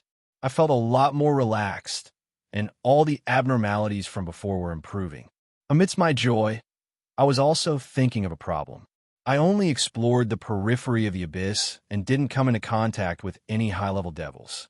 I even had some items on the Black King's throne to resist the corrosion, but I was unknowingly affected and showed signs of degeneration. The Beyonders of the criminal pathway have to make sacrifices to high-level devils from time to time, so the corrosion they suffer is definitely more serious. After a long period of accumulation, it's likely that there's no way to treat it. Similarly, high-sequence Beyonders, especially angels, should be able to actively influence low and mid-sequence Beyonders of the same pathway. Furthermore, due to the difference in levels, there's a corresponding range restriction. Once I become a true god, I'll likely be able to communicate with the entire world and the entire spirit world without any obstructions. Thinking about it in depth, wouldn't I be affected by the god of craftsmanship? No, I should call it the god of steam and machinery to a certain extent. This is a little terrifying. It seems that only by becoming a demigod can I escape from it. Fortunately, since the 5th epoch, there haven't been any examples of true gods leaving the astral world and descending to the land. Compared to pathways without true gods, the problem isn't that serious. May 20th. After being dispirited for a period of time, I've returned to society. F***, those bastards privately mocked me for not going out recently because I had too much fun in the past, causing my body to become weak. Just because I always had nightmares and couldn't sleep well, resulting in more obvious dark circles under my eyes. I want to let them know what it means to be extraordinarily talented. I wonder what the influence of an angel on a low and mid-sequence Beyonder of the same pathway will be like. The transmission of ravings over a long distance, active attraction of characteristics, no matter where, as long as the other party recites their honorific name, there will be a response from godhood. When they meet, the direct erosion or deprivation of Beyonder characteristics. If all of these are present, that would be equivalent to a lesser deity. It's no wonder angels are called subsidiary gods in the 2nd epoch. Klein's thoughts raced as he flipped the piece of paper in his hand and began reading the last page of the diary. October 12th. Edwards came to tell me that one of his knights had chanced upon a strange chapel that might be related to the worship of faith before the 4th epoch. This piqued my interest, and I immediately rushed to this small city called Beimang. October 13th. Beimang is a small city built on a mountain. All the houses have protruding domes, making it look like they're wearing a white straw hat. It's very unique. Walking up the street and walking up several flights of stairs, I finally found the strange chapel. From the outside, it looks like an ordinary residence. There's nothing special about it until I walk in. There's only one priest here. He's a genial and reserved middle-aged man. He wears a simple white robe and has a pale golden beard that nearly covers the lower half of his face. He has a pair of light-colored eyes that are as clear as a child's. He claims that this is the Creator's temple. Any creature of any race, any believer of any deity, can enter. When I heard him mention this, I recalled a question I had previously. Apart from the 7 orthodox gods, the other faiths are viewed as pagans. It's impossible for them to build a chapel openly, except for the original Creator. However, no corresponding churches have ever been born. Even cathedrals are extremely rare. In front of the chapel, there's a simple shrine. There's a man carrying a cross inside. This should be the so-called statue of the Creator. I sat in the front pew and chatted with the priest. He told me many different stories. He said that when humans were just born, the ones who ruled the sky, land, and sea were all kinds of crazy and bloodthirsty monsters. They were the source of the later races of dragons, giants, elves, and so on. These monsters flaunted their desires and wreaked havoc everywhere. It seemed like it wouldn't take long for them to destroy the entire world. At that moment, the Creator awoke and took back the specialness and strength he had bestowed upon them to humans. After that, he fell into a deep slumber again and left behind a prophecy. When madness, cruelty, greed, indulgence, coldness, and bloodthirst once again flood the land, he will awaken and take back everything. As he spoke, the priest gripped the pendant of the cross on his chest and silently prayed. Such a myth is completely different from the ones in the church's canon. There are many things worth pondering over. Interesting. October 15th. It's been a day since I returned to Trier. Only then did I realize that I hadn't asked for the priest's name. Forget it. There's still a chance in the future. My sixth sense as a man tells me that I'll definitely go to that chapel again. Isn't this an abridged version of the City of Silver's myth? The period from the end of the second epoch to the beginning of the third epoch. That priest seems to know quite a bit, or rather, the organization that has passed down the corresponding myth from generation to generation knows quite a bit. With a thought, the diary in Klein's hand vanished. Then he looked up at Ma and Hermit. Speak. Catlia immediately lowered her head. Honorable Mr. Fool, I wish to know where Roselle the Great's soul and spirit belong. Is it on that island, or deep in the cosmos? That island? The primitive island that caused Grimm's death and the Emperor's astonishment? From the looks of it, the Emperor placed great importance on that island in his later years. Even Queen Mystic Bernadette had noticed it. What does deep in the cosmos mean? Astral world? Or other planets? There are many aspects of the Emperor's performance that transcends the times, so his daughter suspects him of being an alien? Although this is a little ridiculous, it's very logical. After all, many studies have proven that this is a planet and the sun is a star. Beyond this is the boundless universe and countless star systems. How should I answer? I can't directly tell her about transmigration, but I can't not say anything either. Klein pondered for a moment before shaking his head with a smile. Neither. Chapter 9:15. Neither. The hermit Catlia ruminated over Mr. Fool's answer and suddenly didn't understand the true meaning of the question. She originally believed that the destination of Roselle the Great's mind and spirit would definitely involve philosophical or mysticism factors. For example, that island referred to the divine kingdom of the deity he believed in, and the depths of the cosmos implied the meaning of the astral world, symbolizing that Roselle the Great only believed in his superego, and his goal was to reach the divine throne. However, Mr. Fool indicated that it was neither. This also negated almost all possibilities, making it impossible for anyone to think of any other answer. Perhaps the Queen's question isn't what I understand, and Mr. Fool's answer points to another meaning. It doesn't matter if I can figure it out. I'm just a tool for them to communicate. Catlia sighed inwardly and bowed sincerely. Thank you for your answer. The other tarot members were even more at a loss when it came to this question and answer. Although they knew the antecedents and could understand the specific meaning of the mind and spirit's destination, they were completely unable to connect it to the island and the depths of the cosmos. Therefore, they had their own interpretations and guesses, but they felt that it was far from the correct answer. In the subconscious thoughts of magicians' furs, that island might be the place where Roselle buried his most beloved woman. The depths of the cosmos meant that in his later years, the Emperor had cast his gaze to the so-called Sea of Stars. Audrey, on the other hand, believed that the island was an island of self-consciousness at the psychological level. The part above the sea was the conscious, and the part at the bottom of the sea was the subconscious. As for the starry sky, it referred to the spiritual sky and the astral world. Therefore, the corresponding question became whether Emperor Roselle believed in himself, deities, or pure nature. From this angle, the answer given by Mr. Fool was rather strange. It was as though he was saying that Roselle the Great didn't believe in anything, including himself. I seem to have misunderstood.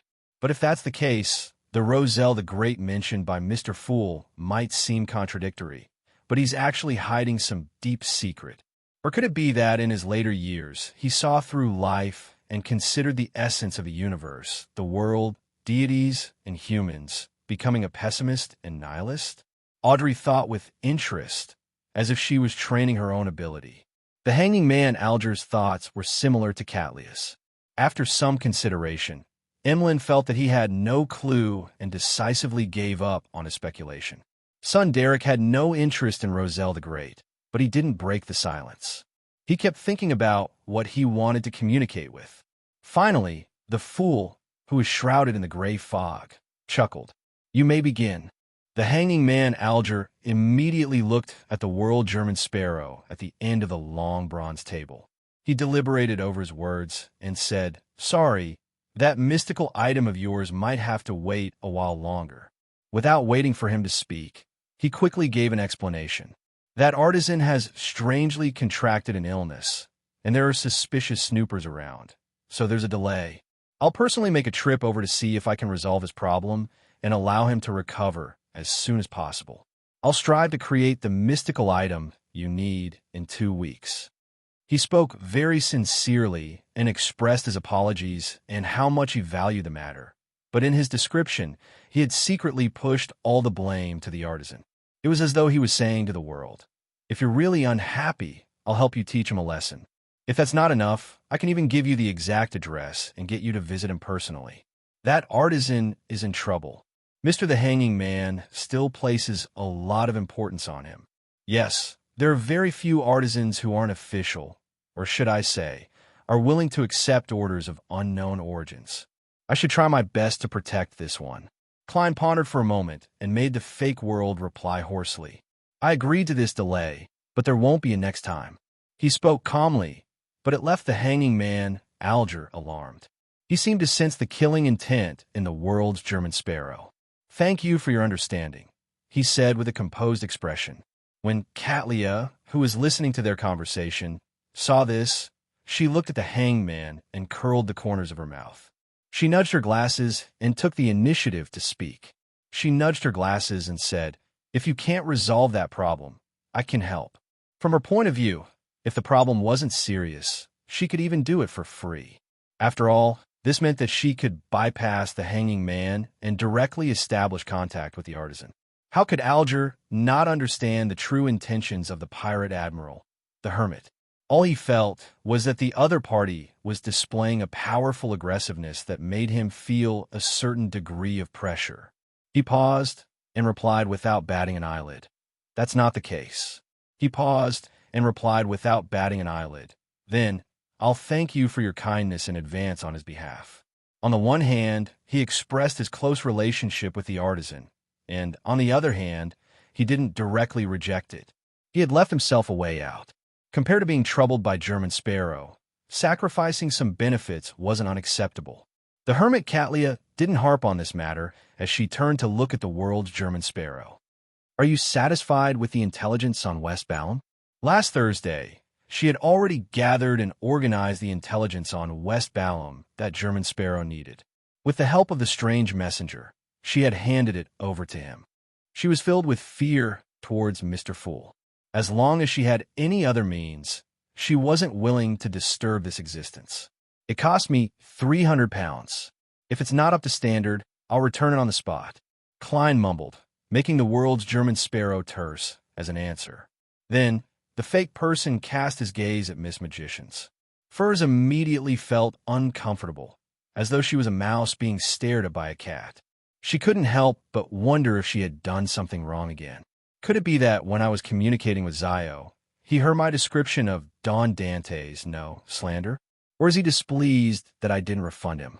Furs didn't think about how many days had passed since the bodyguard mission. She asked in a trembling voice, "What's wrong?"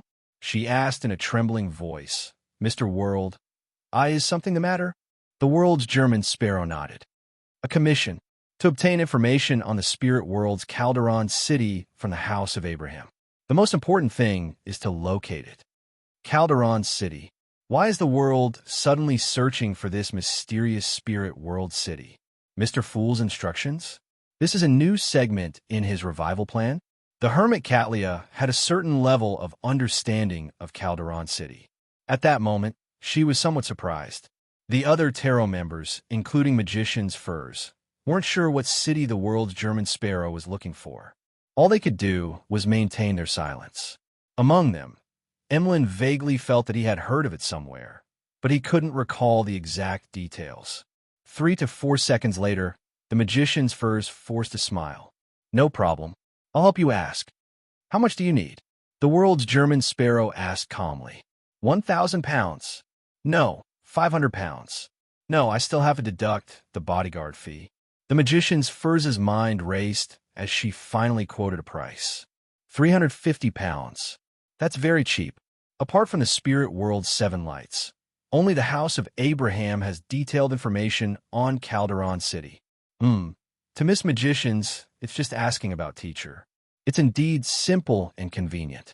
It's no wonder the price isn't high. Klein was first surprised before coming to a realization. He made the world nod gently. Deal. Having witnessed this transaction, Audrey noticed something interesting. Miss Magicians seems to be very afraid of Mr. World. She's so afraid that it's a reflex. She had previously met Don Dantes, but she didn't know that he was German Sparrow. Furthermore, she had discovered something terrifying. I'll arrange for her and Zio to meet at Glaine's place this week. I'll see if I can get anything out of them. Audrey nodded indiscernibly in thought. At that moment, seeing that the world had nothing else to do, Emlyn anxiously turned his head to look at the sun. Do you have the sequence 5 artificial vampire Beyonder characteristic? I haven't accumulated enough merit points. Derek didn't feel ashamed this time. Instead, he felt that Mr. Mu was being too anxious. How could it be so easy to earn enough merit points for a sequence 5 Beyonder characteristic? Emlyn turned his head back unhappily and suddenly recalled something. He hurriedly said to Miss Magicians, "There are clues to the ancient wraith's cursed item and remnant spirituality. There are clues about the ancient vengeful spirit's cursed object and remnant spirituality.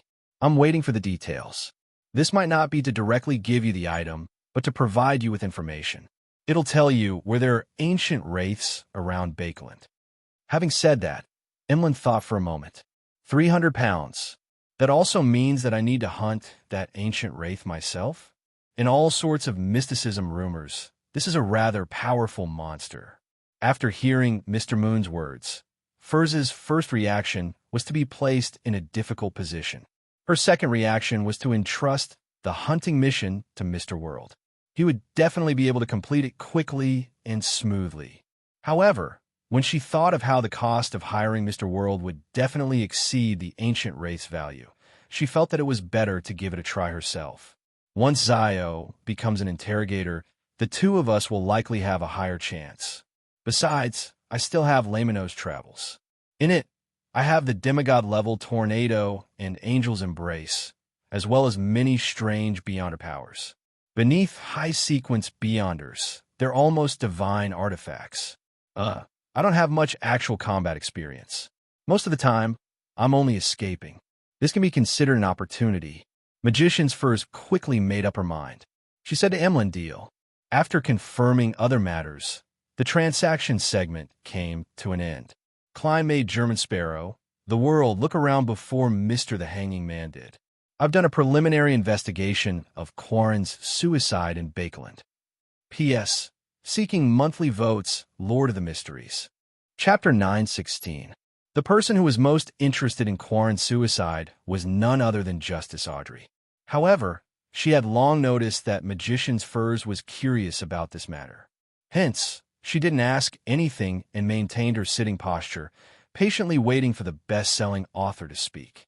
In just a second or two, Furs looked at the edge of the table in front of the World German Sparrow and said, after some deliberation, "That's not the case." She deliberated and said, "What's the truth?" Klein had already rehearsed how to describe it in his mind. Without any hesitation, he made the world say, "The mastermind behind this is very likely the royal family's consultant, Vin Rambus." The mastermind might very well be the royal family's consultant, Vin Rambus. He likely has another identity, a counselor of the psychology alchemists. When she heard the first half of the sentence, the image of a genial elder naturally surfaced in Audrey's mind.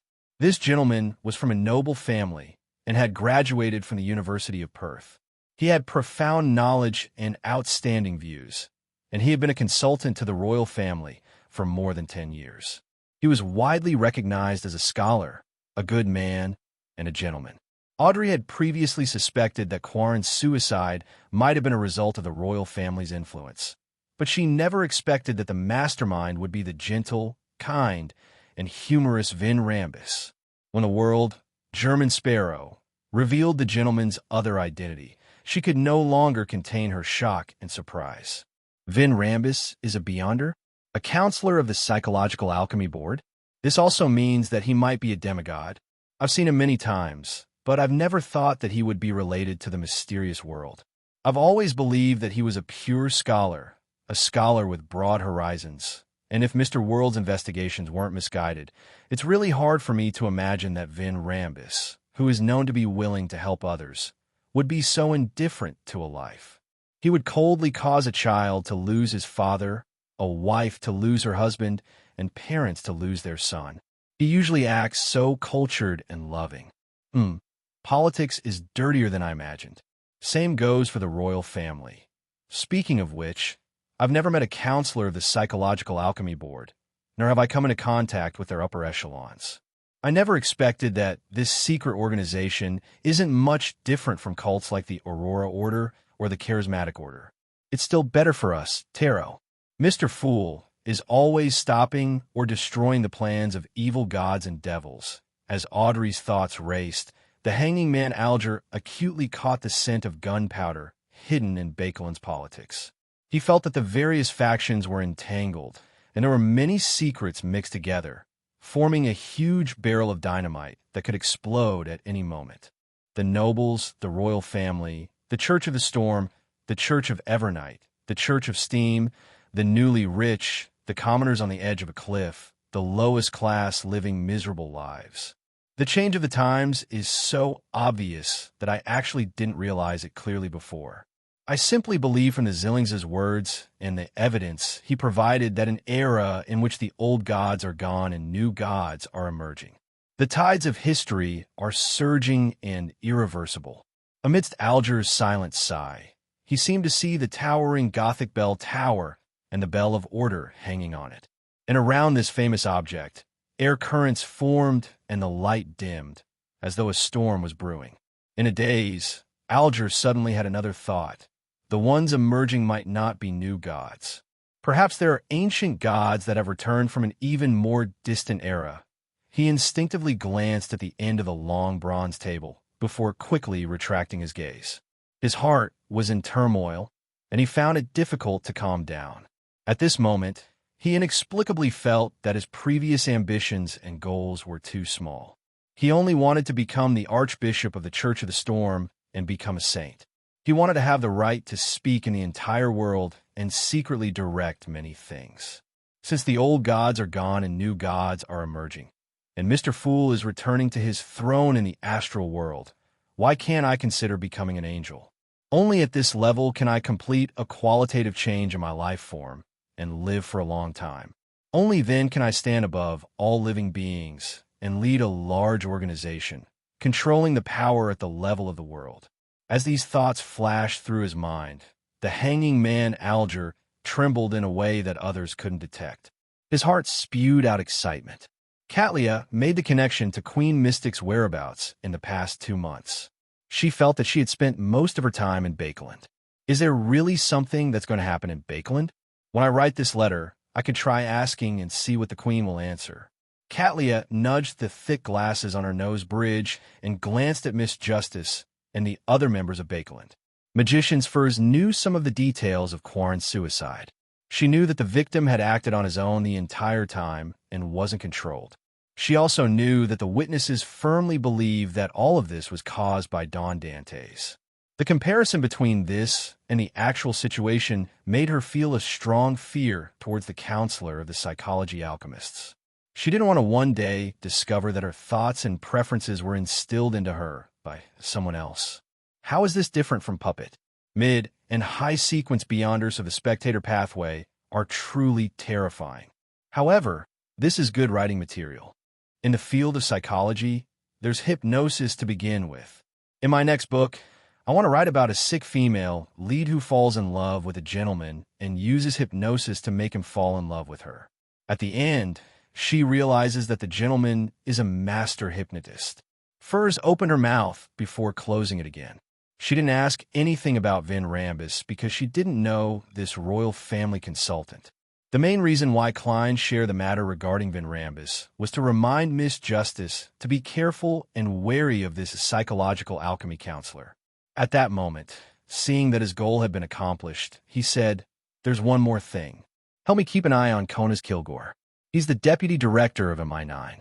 On the surface, he's only a sequence 5, but in fact he's a demigod of the Black Emperor pathway. He has rather strong spiritual perception and is very sensitive to the gazes of others. Kona's Kilgore. Audrey repeated the name inwardly and realized that she didn't have any impression of this gentleman. Either I don't have much interaction with his social circle, and even if I happen to bump into him, I'll only nod and not ask who he is, or he keeps a very low profile and doesn't often attend such gatherings. If there's a chance, I'll ask Kantz. He's from a Mine 9, so he definitely knows this superior. Audrey wasn't too surprised that Kona's claimed to be a Sequence 5, but in fact he was a demigod. From her point of view, it was common for intelligence agencies to have such situations. The hanging man Alger and Katlia had more or less heard of Kona's Kilgore, a high-ranking member of a Mine 9, but they lacked a deeper understanding of him. At that moment, all they could do was update the information in their minds, reminding themselves to be especially careful when encountering matters related to him in the future. Seeing that Mr. World had nothing to share, Sun didn't wait for Mr. the Hanging Man to ask. He took the initiative to say, "I've made a new friend." He paused for a moment before getting to the main point. The area he patrols includes the former chief's mausoleum. He told me that the 6-member council hasn't opened the door that leads underground. However, in the cracks in the outer layer of the mausoleum, there are dense and strange plants growing out. They look like human hair. The 6-member council has 3 demigods. Even if some of them are out exploring and aren't in the City of Silver, the other 3 are likely to wield a powerful sealed artifact or graze evil spirits. They have strength close to that of a demigod. They've worked together for so many days, but they haven't managed to open the former chief's mausoleum. This means that there's a huge problem. Also, what's the reason for the plants that look like human hair? Questions surfaced in Klein's mind as he waited for Mr. the Hanging Man to ask Little Sunday. He knew that the other party would definitely ask. After listening quietly, the Hanging Man Alger frowned slightly before relaxing his brows. He deliberated and said, "Apart from this, are there any other abnormalities?" He deliberated and said, "Is the person in charge of opening the mausoleum that Shepherd Elder Lovia? It's not only her. The chief is there as well, as are the other 2 elders," Sun replied seriously. "There's nothing abnormal about the rest for the time being." Alger nodded and said, "Very good. Maintain this state and establish contact with more people. Pay close attention to the changes in the mausoleum." Having been praised, Derek hurriedly nodded. After exchanging some other matters, the gathering naturally turned into a learning session. Magician's Furs originally wanted to ask what the pharaoh mummy could be used for, but after glancing at the World German Sparrow, she shut her mouth. After the gathering ended, Klein, who had returned to the real world, turned on the tap, washed his face and palms, and patiently waited for night to fall. When the time came, he would take a military airship to Desi Bay, Southern Continent, Barents Harbor. As the Golden Dream was cruising south of the Fog Sea, it didn't take Donna's a few days to arrive at the northernmost port of West Balam. He wore a dark-colored cloak and carried a suitcase. He wore the sun brooch on the inside of his clothes, and he carried an iron-black boxing glove. He was sweating profusely as he walked along the docks road. He felt like he was armed to the teeth, and he was much stronger than before. After leaving the dock, Donnas looked around and reached out to stop a carriage. The carriage driver looked at him and spat out a series of words. #hashtag at and asterisk. What is he saying? Donnas looked at him blankly. After a few seconds, he recalled something. He didn't understand the local Dudanese at all, and back when he came to West Balam, he didn't need to worry about not being able to understand because of his captain, a linguistic expert, leading him. Chapter 9:17. Donnas opened his mouth and subconsciously spat out a word in Intis. Hotel. The air seemed to instantly freeze. Donnas looked at the carriage driver's dark brown skin, coarse and messy black hair, relatively soft facial features, and the same blank expression. He silently exhaled, resigned to his bad luck, carried his luggage, and walked to the other end of the street. Dodge *T. I actually encountered a carriage driver who doesn't know Intis. Shouldn't he know a few words from the northern continent if he's ferrying passengers near the dock? There are so many Intis, Rouen, and Faysation people coming and going here. As Donnas mumbled, He looked ahead, searching for passers-by who looked like they came from the northern continent or had the corresponding bloodline. He could then successfully check into the hotel and fill his stomach. According to what he knew, there were quite a number of Intis immigrants in Barents Harbor. There were also some Ruan, Faysation, and Fanapotter people. As long as he encountered one or two, communication wouldn't be a problem. However, Donis felt that all of this was under the premise that he didn't faint from heat stroke during his search. This dodged *T weather. He looked up at the blue sky, the white clouds, and the not-so-blazing sun. He raised his hand to wipe the sweat from his forehead and cursed with a slightly warped expression. Despite cursing, Donis knew very well that the temperature in the southern continent was moderate in this season, even a little on the low side. The reason why he was feeling so hot was because he was wearing the sun brooch. However, having just arrived here, he didn't dare take off the brooch and stuff it into his luggage. If he were to accidentally lose this item, he could imagine the cold and crazy look in German Sparrow's eyes. A few people from a northern continent, any country would do. I'm a great pirate who knows many languages. Donis kept muttering as his mind was filled with iced beer and the icebergs floating in the ocean. As he muttered, he suddenly raised his hand to rub his eyes. He finally saw a fellow who was clearly of northern continent descent. Moreover, it seemed like it was someone he knew. Diagonally in front of Danitz, at the end of the street illuminated by the warm sunlight, a young man with short blonde hair was leaning against the wall, playing a silver harmonica. He had a pair of green eyes, and he wore a white shirt with the top two buttons unbuttoned, a completely open black vest, and dark-colored trousers. He wore a lone black glove. He was none other than the strongest hunter of the Fog Sea, Anderson Hood. What a coincidence! This fellow actually came to Westballum. Donis was delighted, feeling as though he had finally found a piece of driftwood in a sea of people. Without the time to recall Anderson's performance on the Golden Dream, he went over and greeted him with the standard tone of a hunter. What? You can't continue being a treasure hunter anymore, so you've started performing on the streets? He noticed that there was an upside-down hat in front of Anderson. There were 20 to 30 brass coins inside, a small number of which belonged to the Intis Cop, and most of which belonged to the local trace. Trace meant copper in Intis language. Anderson stopped playing and shot a glance at Donis. That's not my hat. I happened to be passing by and saw a hat on the ground without anyone noticing. I felt a little wistful, so I took out the harmonica and played it. To my surprise, quite a number of people were listening and threw some money into it. A boorish pirate like you probably doesn't understand the charm of music. It has no boundaries. Let me tell you, your captain especially likes it. Stop. Donna's forehead pricked up as he stopped Anderson's stray words and asked, "Why are you here?" Anderson held the harmonica in his hand and thought about it seriously. That's a good question. I don't know how I ended up in Westballum either. I can't remember what happened in the past 2 months. Donna's originally wanted to tell him to stop joking, but Anderson's serious expression made him believe him. He deliberated and asked, "You can't remember anything?"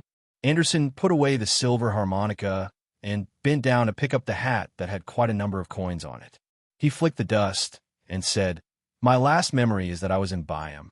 After I parted ways with German Sparrow, I seemed to be going to a prearranged place to meet someone. But when I woke up, I was in Westballum. I don't worry about such things. It's good that I'm still alive. It's almost noon. Let's go find a place to eat. I heard that Baron's pork knuckles are especially famous." As he spoke, Anderson placed the hat and the coins inside beside the homeless man next door. Danitz was hot, hungry, and tired. When he heard that, he perked up. Upon hearing that, he said with a jolt, "You know Dudanese?" Anderson immediately scoffed. "Haven't you heard of the many adventures a treasure hunter like me has in Westballum?" "That's right. I was planning on asking you about Westballum. The situation here is chaotic and dangerous. If I could pull Anderson along, it would definitely be a lot safer. Furthermore, I would have an interpreter. I can't say that I hired him. I can't afford to pay him." Donis smiled. "Then I'm relieved. Let's go." He carried his luggage and went around to the side of the street with Anderson. They found a nearby restaurant and went in. Hearing the waiters babbling in the indigenous language and seeing the menu filled with unknown words, Donis felt a headache coming on. Come and see. As he spoke, he passed the menu to the Fog Sea's strongest hunter. Anderson didn't extend his hand and replied with a calm expression. I don't understand either. Didn't you say you know Deity? Donis blurted out in surprise. Anderson spread his hands. I never said that. Does coming to West Balam in search of treasure have anything to do with knowing Deity? You don't know Deity, so how can you understand the words in the ancient temples and castles? How are we going to find the treasure? Donna's expression became a little twisted again, and he couldn't help but speak faster. Anderson picked up the cup that the waiter had just set up and gulped down the water. A problem that can be solved with a dictionary isn't considered a problem. Besides, can't I communicate with people from the southern continent just because I don't know Deity? With that said, he turned to look at the waiter and said in Intis, 2 specialty pork knuckles. The waiter wore a blank look as he kept pointing at the menu. Anderson wasn't flustered at all. He calmly pressed his right hand to his nose and mimicked a pig's snort. The waiter was first taken aback before he revealed a look of enlightenment. Then, Anderson pointed at his knuckles and the Baron's icon on the menu, using his finger to gesture the number 2. *% yen hashtag. The waiter spoke in accented Deity as he nodded repeatedly, indicating that he understood. As for Donis, he was dumbfounded by the sight. The waiter was first taken aback before he revealed a look of enlightenment. Then, Anderson pointed at his knuckles and the Baron's icon on the menu, using his finger to gesture the number 2. Anderson gestured with a few simple Deity words before finally completing his order. He turned to smile at Donis. Do you understand? In this world, the real universal language is body language. Donis watched in a daze as the corners of his mouth twitched in response. The carriage drove out of Westboro and headed south at a fork in the road. Soon, it arrived at a military base. With Colonel Calvin's letter and a lieutenant leading the way, Klein successfully entered and arrived at a square paved with rammed earth. Parked there was a behemoth that was a combination of dark blue and pure white. The airship was dozens of meters long, and a sturdy and light alloy skeleton extended out from its body. It spread out and intersected with each other, supporting an airtight and waterproof cloth with an airbag. Below it were machine gun muzzles, projectile ports, and cannon ports. At this moment, the high-combustion steam engine had yet to hum, and the corresponding propellers had yet to spin. Everything appeared extremely silent. Klein handed his documents and identification to the officer standing guard by the gangway. After receiving permission, he carried his suitcase and boarded the airship. It was like a ship's cabin, divided into 3 levels. The top level had complicated machinery and a warehouse for storing goods. In the middle was a hall where buffets and dances could be held. Around the hall and on both sides of the passageway that led to the upper and lower levels were lounges. As for the lowest level, it was a machine gun room, ammunition room, cannons, and rooms for the soldiers. Passing by the guards with rifles, Klein followed the officer's instructions and found the corresponding lounge. He placed his luggage beside a sofa-like chair. Then, he picked up a glass of water on the table, walked to the window, and looked out at the scenery. Frankly speaking, although he knew a little about everything, he only knew a little. Therefore, he didn't understand the design principles of this latest model of airship. He didn't know how high it could fly or how much turbulence it would experience in midair. This made him a little uneasy. Before he set off, he had done a divination above the gray fog and received a revelation that he could arrive at his destination relatively smoothly. There seems to be a seatbelt. This world has been in the airship industry for many years, and it's relatively experienced in all aspects. Klein was just about to retract his gaze from the outside and admire the decorations in the room and the candlelight behind the hard glass cover when he suddenly saw a group of people approaching the airship, numbered 1345. There were men and women, and they were basically wearing thin black windbreakers and red gloves. They carried suitcases of different sizes. Only one of them was wearing a mysterious spiritualist robe. She wore blue eyeshadow and blush. It was none other than Daly Simone. And behind this lady was the black-haired, green-eyed Leonard Mitchell. Without anyone noticing, Leonard's footsteps suddenly slowed down. Following that, He raised his head and looked at the second level of the airship. His eyes reflected Don Dante's, who had white sideburns and deep blue eyes. He was wearing a formal suit and a bow tie. This gentleman stood behind a window and revealed a genial smile as he raised the cup in his hand. Chapter 9:18. Leonard's expression froze for a moment before he returned to normal. He had already recalled that Don Dantes was working with the military, preparing to sell a batch of guns and cannons to West Balham. Therefore, although this gentleman's appearance on a military airship was surprising, it didn't seem out of place. The only problem was he was heading to West Balham so soon. Amon's arrival had also given him a certain level of pressure. With a thought, Leonard turned his gaze level. Then, together with his teammates, they walked up the gangway to the second floor and entered a large lounge that belonged to them. Not long after the Red Gloves found their seats and sat down, a deep rumble, the whirring of the blades, and all kinds of scraping sounds sounded, causing the floor and walls to tremble slightly. The tremors gradually intensified and turned into a rocking motion. The airship rose up while swaying. Bit by bit, it stabilized. Klein had already sat down and buckled his seatbelt. He looked around curiously, experiencing the feeling of flying that was different from the past. The takeoff wasn't very stable, and the altitude was rather low. But without encountering a hurricane, the turbulence was still fine. I wonder how it's done. Klein looked diagonally at the window in front of him. He had no intention of unbuckling his seatbelt or walking around. This wasn't a fear of heights, although he was a little afraid. He was temporarily wearing creeping hunger, allowing him to fly short distances and directly teleport, so he wasn't that afraid. He was only seriously acting as a Desi tycoon who was riding an airship for the first time. At this moment, Klein's spiritual perception was triggered.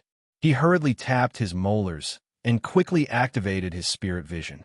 He then saw the colors around him intensify as they stacked together. He saw white bones spewing out from the ground like a fountain, forming a gigantic skeleton that was nearly 4 meters tall. The skeleton's eye sockets burned with pitch-black flames as it held a folded letter in its dangling hand. Mr. Aztec's messenger. He has finally recovered from his transformed state. Klein was pleasantly surprised as he stood up to receive the letter. But only when he felt the obstruction in his abdomen did he remember that he was buckling his seatbelt. When he reached out to undo it, the skeleton messenger crouched down and stuffed the paper into his palm. Klein was stunned for a moment. He raised his head and looked at the black flames burning in the other's eye sockets. He nodded slightly as a form of greeting. He could understand why the messenger didn't appear on the next level, only allowing the top half to penetrate the ground. This was because this was a military airship. Apart from the Red Gloves from before, there was a high chance that there were other Beyonders. They also had spiritual perception and a certain level of spirit vision, allowing them to barely sense the messenger's existence. However, I don't think it's polite to deliver a letter while squatting. I'd rather do what I did in the past. Klein muttered as he watched the messenger disintegrate into illusory bones that fell to the ground like a waterfall. In the large lounge, Daily Simone, who still liked to call herself a shaman, suddenly turned her head and looked at another room across the hall. She furrowed her brows slightly and narrowed her eyes. Daly retracted her gaze and said to the low-ranking officer who was serving as a waiter in the corner of the lounge, "Give me a cocktail, black ran and champagne, half and half." "This formula is very strange, ma'am." As the officer unbuckled his seatbelt and walked to the wine cabinet welded to the ground, he attempted to give a suggestion. Daly, who was wearing blue eyeshadow and blush, smiled. "I like to taste unique things." Having said that, she changed the topic and asked casually, "Apart from you and us, there seems to be someone else on this airship?" As the officer opened the wine cabinet, he replied, "Yes. A merchant. I think his name is Don Dantes. He has some cooperation with the Department of Defense." Don Dantes. Daly was taken aback as her eyes darted around. What kind of cooperation?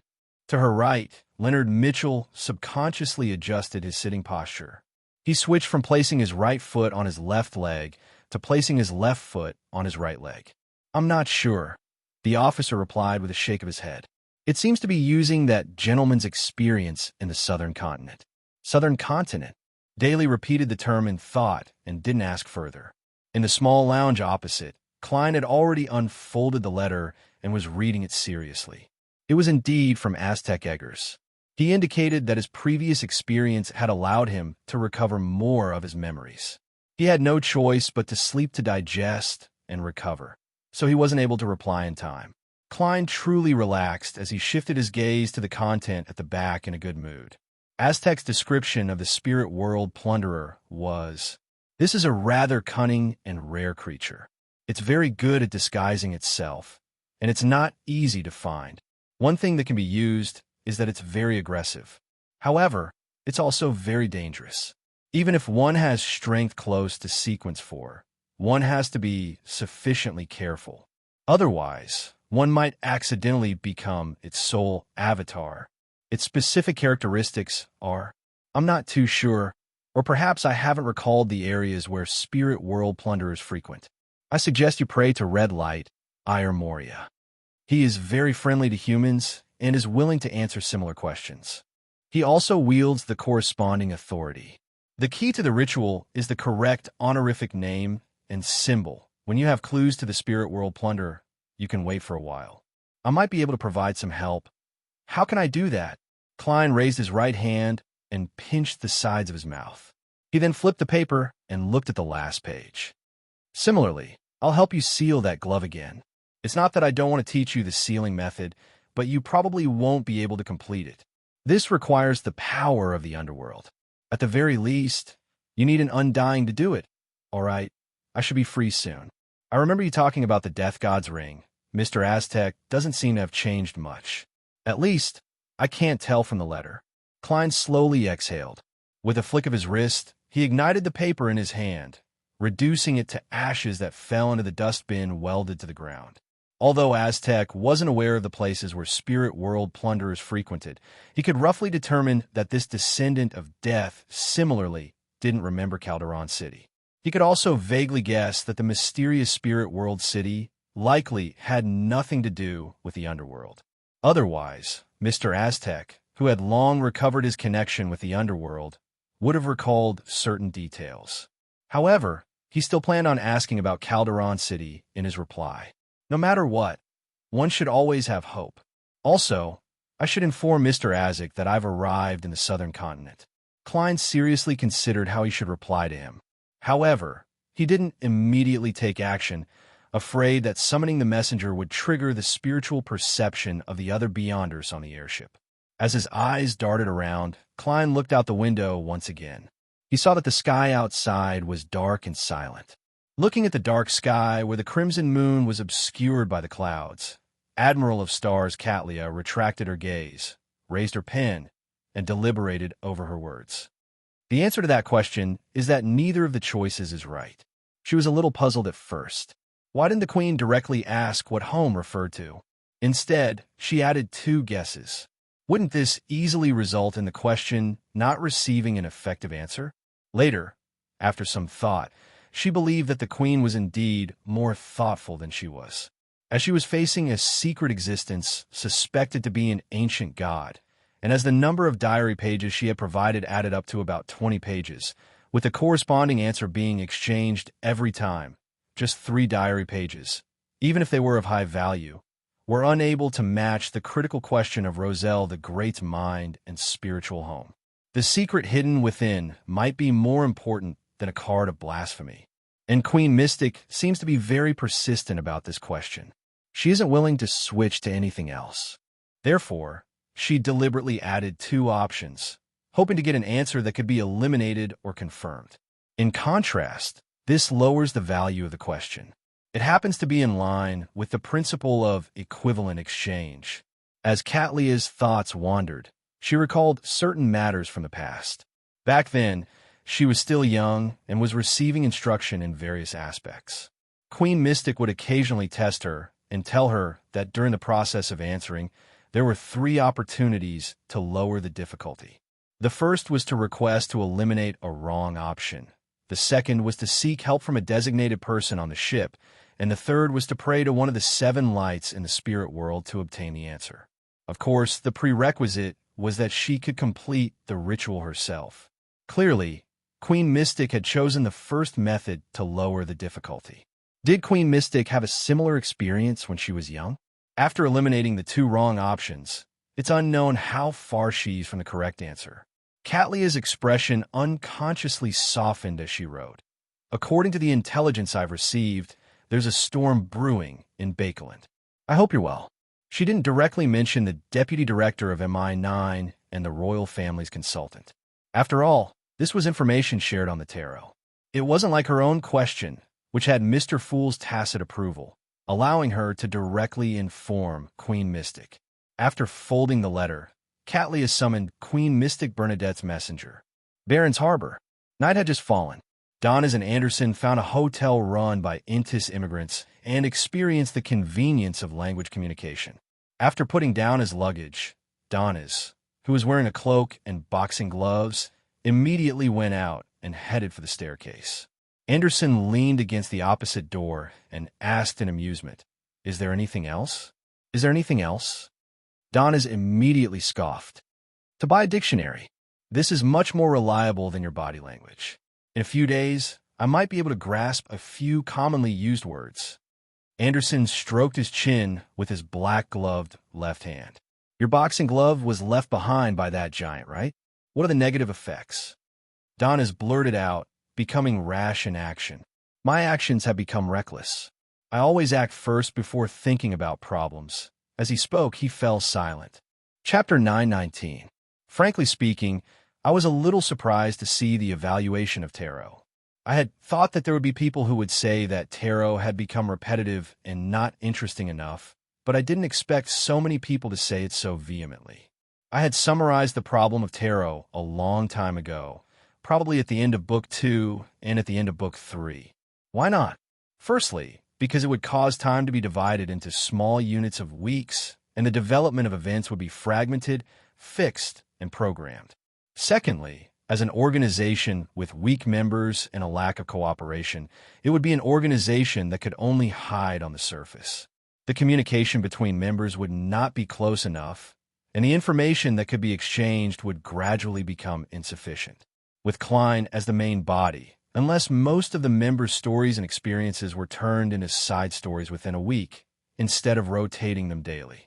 But I believe I don't need to say more about what kind of reading experience this would create. Thirdly, as a conference with deities, any comical or funny things on the surface could be vetoed with a single vote.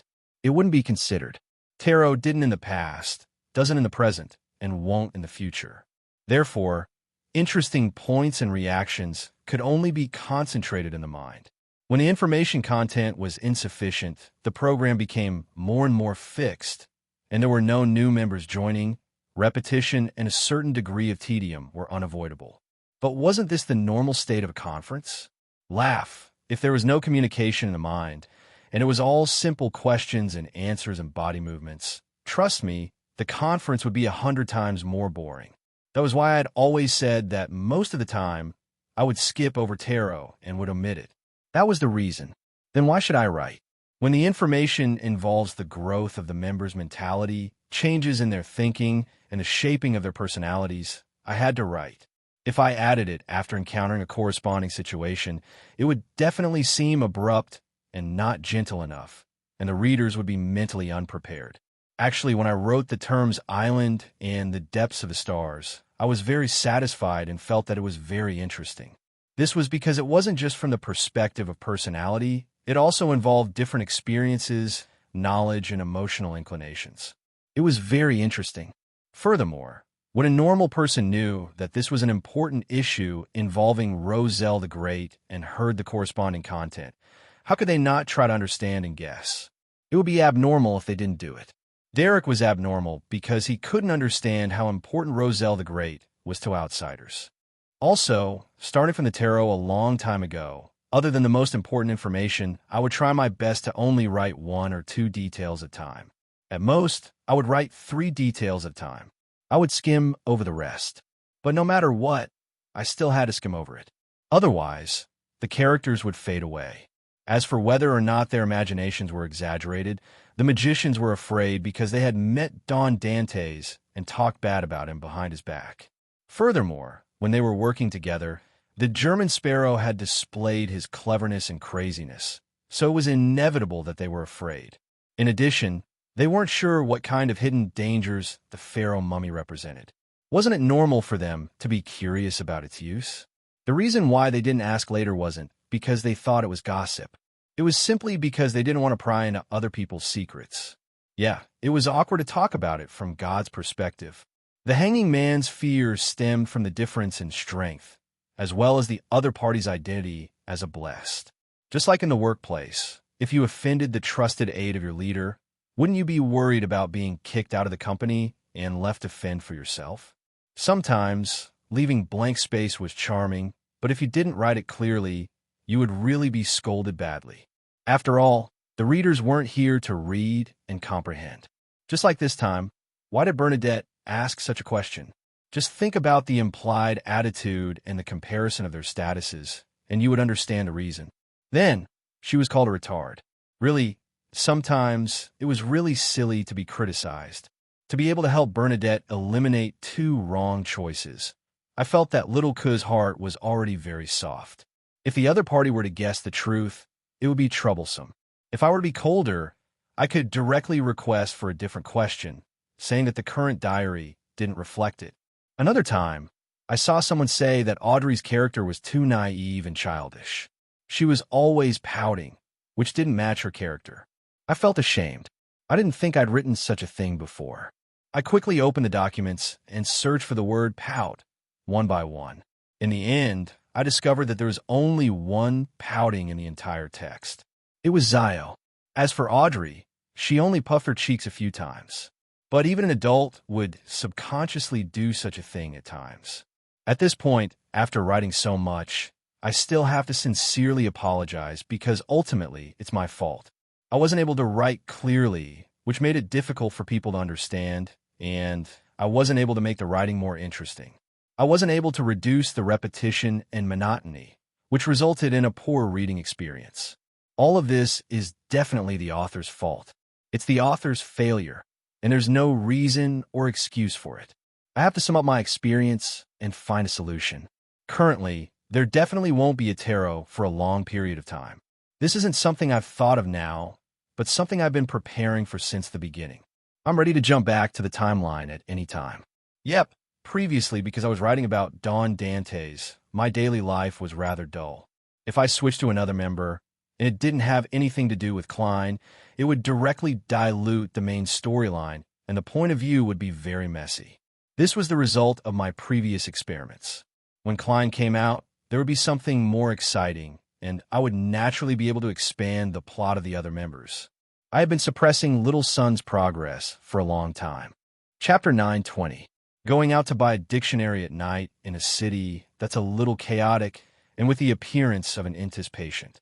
No, I can't keep wearing these boxing gloves. Donna's was stunned for a few seconds. He suddenly raised his hand, untied the boxing gloves, and tried to take them off. Halfway through his action, he suddenly paused and sized Anderson up. He glanced at the black glove on Anderson's left hand and laughed dryly as he put the glove back on. I believe that in the southern continent, in this place, the most important thing is still one's own strength. Don is added with a fake smile. Anderson's expression didn't change as he continued stroking his chin. Then what are you going to do? Don is pointed to the staircase. I plan to find the owner of the hotel and borrow his dictionary. I don't think he won't teach his children Dudanese. That's a train of thought, but even if you have a dictionary, you won't be able to learn it in a short period of time. Even if you're only able to grasp a few words, it's still quite difficult. After all, this is a different language system from the northern continent. Let me give you a solution. Your captain should have taught you some ritualistic magic in the domain of the god of knowledge and wisdom, right? Yes. Don is nodded without thinking. Anderson clapped his hands. Then I can teach you a new ritualistic magic. By praying to the god of knowledge and wisdom, you will gain the ability to understand, recognize, and write Dudanese for a week. Don shook his head without hesitation. I believe in the Lord of Storms, not the god of knowledge and wisdom. The reason why some of the ritualistic magic from before was because of Captain. As he said this, he glanced at Anderson. Weren't you born in Senegal, grew up in Limburg, and were classmates with the captain? Then you should also be a believer of the God of knowledge and wisdom. Wouldn't it be more appropriate and effective for you to hold the ritual?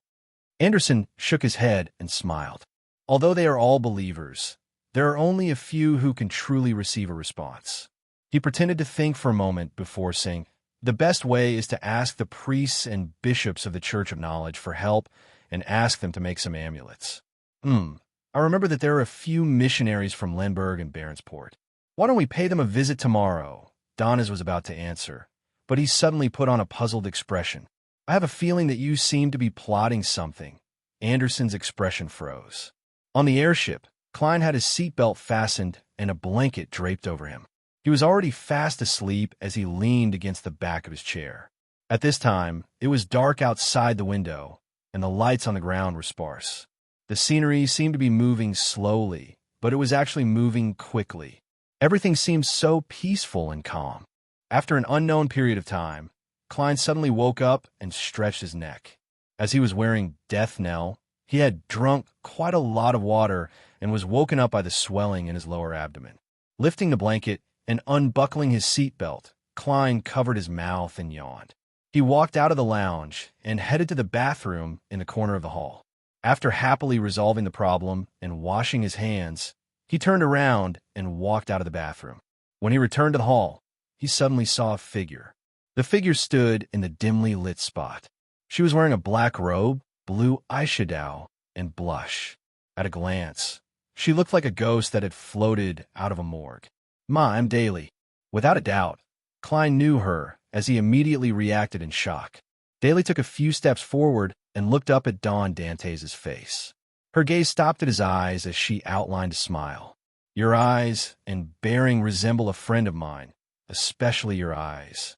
Klein immediately pretended to be relieved as he laughed. "Ma, if we were to switch genders, this would be a standard pickup line." Daly didn't move her gaze away as she chuckled. "There's no need to switch. Gender doesn't change the definition of such behavior. If I were to speak to you like this any other time, it would mean that I'm really trying to trick you into bed, or even into a cathedral. However, I don't have such thoughts now. I walked over because your eyes do remind me of him. Conversing with Ma, M. Daly, is a little unbearable. I can't let her take the initiative. Otherwise, she might realize that Dawn Dantes isn't a playboy with a wide range of hobbies or an expert flirt. Instead, he's an inexperienced person who would feel uncomfortable in front of a charming woman.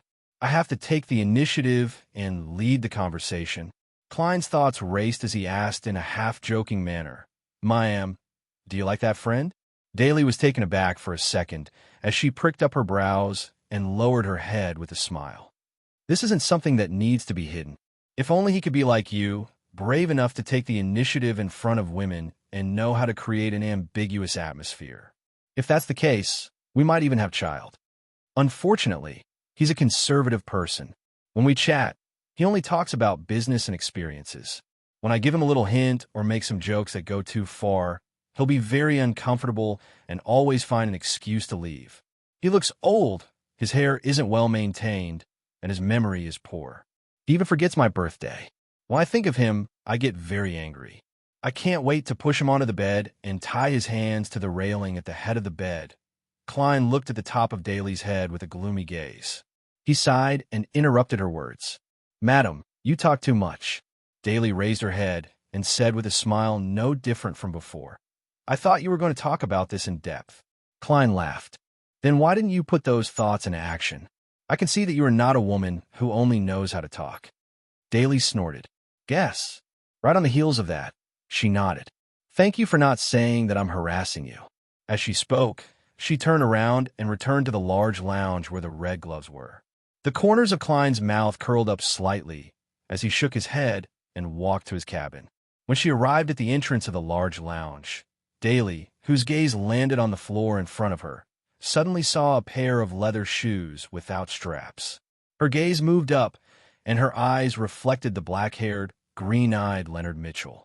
Leonard looked at the lounge that Dawn Dantes had entered and said with a suppressed voice, "He has quite a number of secrets." "He has many secrets. It's not that simple." Daly chuckled and nodded. I know.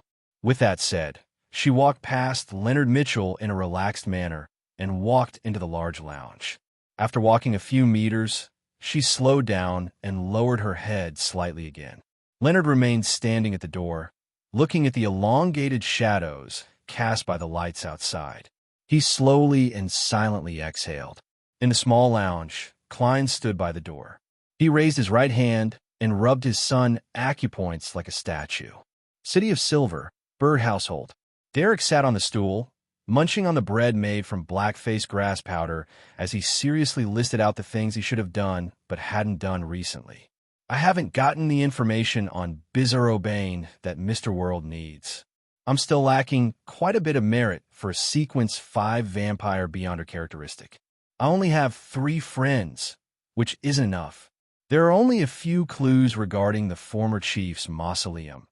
As these thoughts flashed through his mind, he filled his stomach, took off his shirt, and took out an open container made from stone. He used the sticky black liquid inside to smear the visible bruises on his body. Although black-face grass was the only edible plant around the City of Silver, it wasn't the only type of plant. There were many types of them, and they were all strange. They relied on various abilities to survive and reproduce in an environment where there was only lightning and darkness without the sun. And one of the traditions of the City of Silver was to choose different plants and combine them with the corresponding organs of monsters to brew various ointments. This was very effective in treating most injuries and diseases, preventing most residents from losing their lives because of minor problems. This was a tradition formed by generations of demon hunters who constantly simplified and fixed the magical potions, holy ointments, and essential oils formulas they obtained through potions into products of lower levels. After applying the ointment, Derek took in the pungent stench and was about to put on his clothes when he suddenly heard knocking on the door. He instinctively tensed up. He picked up Thunder God's roar, the dark blue hammer that was wrapped in lightning, and carefully approached the door, prepared to kill any monsters that appeared from the darkness. Who is it? Derek asked in a deep voice. A slightly gruff voice came from outside. Valier. At the same time, bright light illuminated the cracks in the door and the window. This was the power of a Dawn Paladin. Derek relaxed and opened the door to greet him. Valier, aren't you going to lead a team on patrol today? Valier was 2 meters tall, and he was Derek's new friend. He was also the friend he recognized the most. This was because he would often restrain his strength to a greater extent. He was someone who took good care of his companions.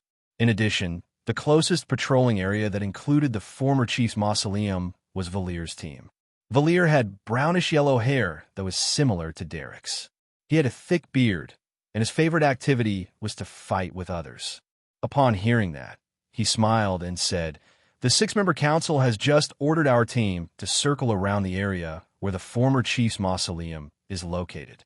And this is the last place left for our patrol mission. Let's go to the training ground and get some exercise." The 6-member council specially ordered the patrol team to circle around that area. They can open the door to the former chief's mausoleum today. I wonder what will happen. I hope that Elder Lovia isn't plotting something. Derek was alarmed as he suddenly thought of something, but he didn't know what he could do. Just as he hesitantly put on his clothes and prepared to head out to the training ground with Valier, a figure grew out from the shadows of the street and said, "Derek Berg, the chief wants you to meet him at the dome." Derek Berg, the chief wants you to meet him at the dome. Chapter 921. At the top of the spire, in the room of the chief elder of the 6-member council, Colin Iliad had a tall figure by the standards of the City of Silver. He had messy, unkempt, grizzled hair, and there were many wrinkles on his face. The rest of his body didn't have any wrinkles, and there were old scars that were either twisted or deep. He was wearing a linen shirt and a brown coat. There was a belt with many small squares around his waist. His light blue eyes were deep and profound, as if they were full of stories.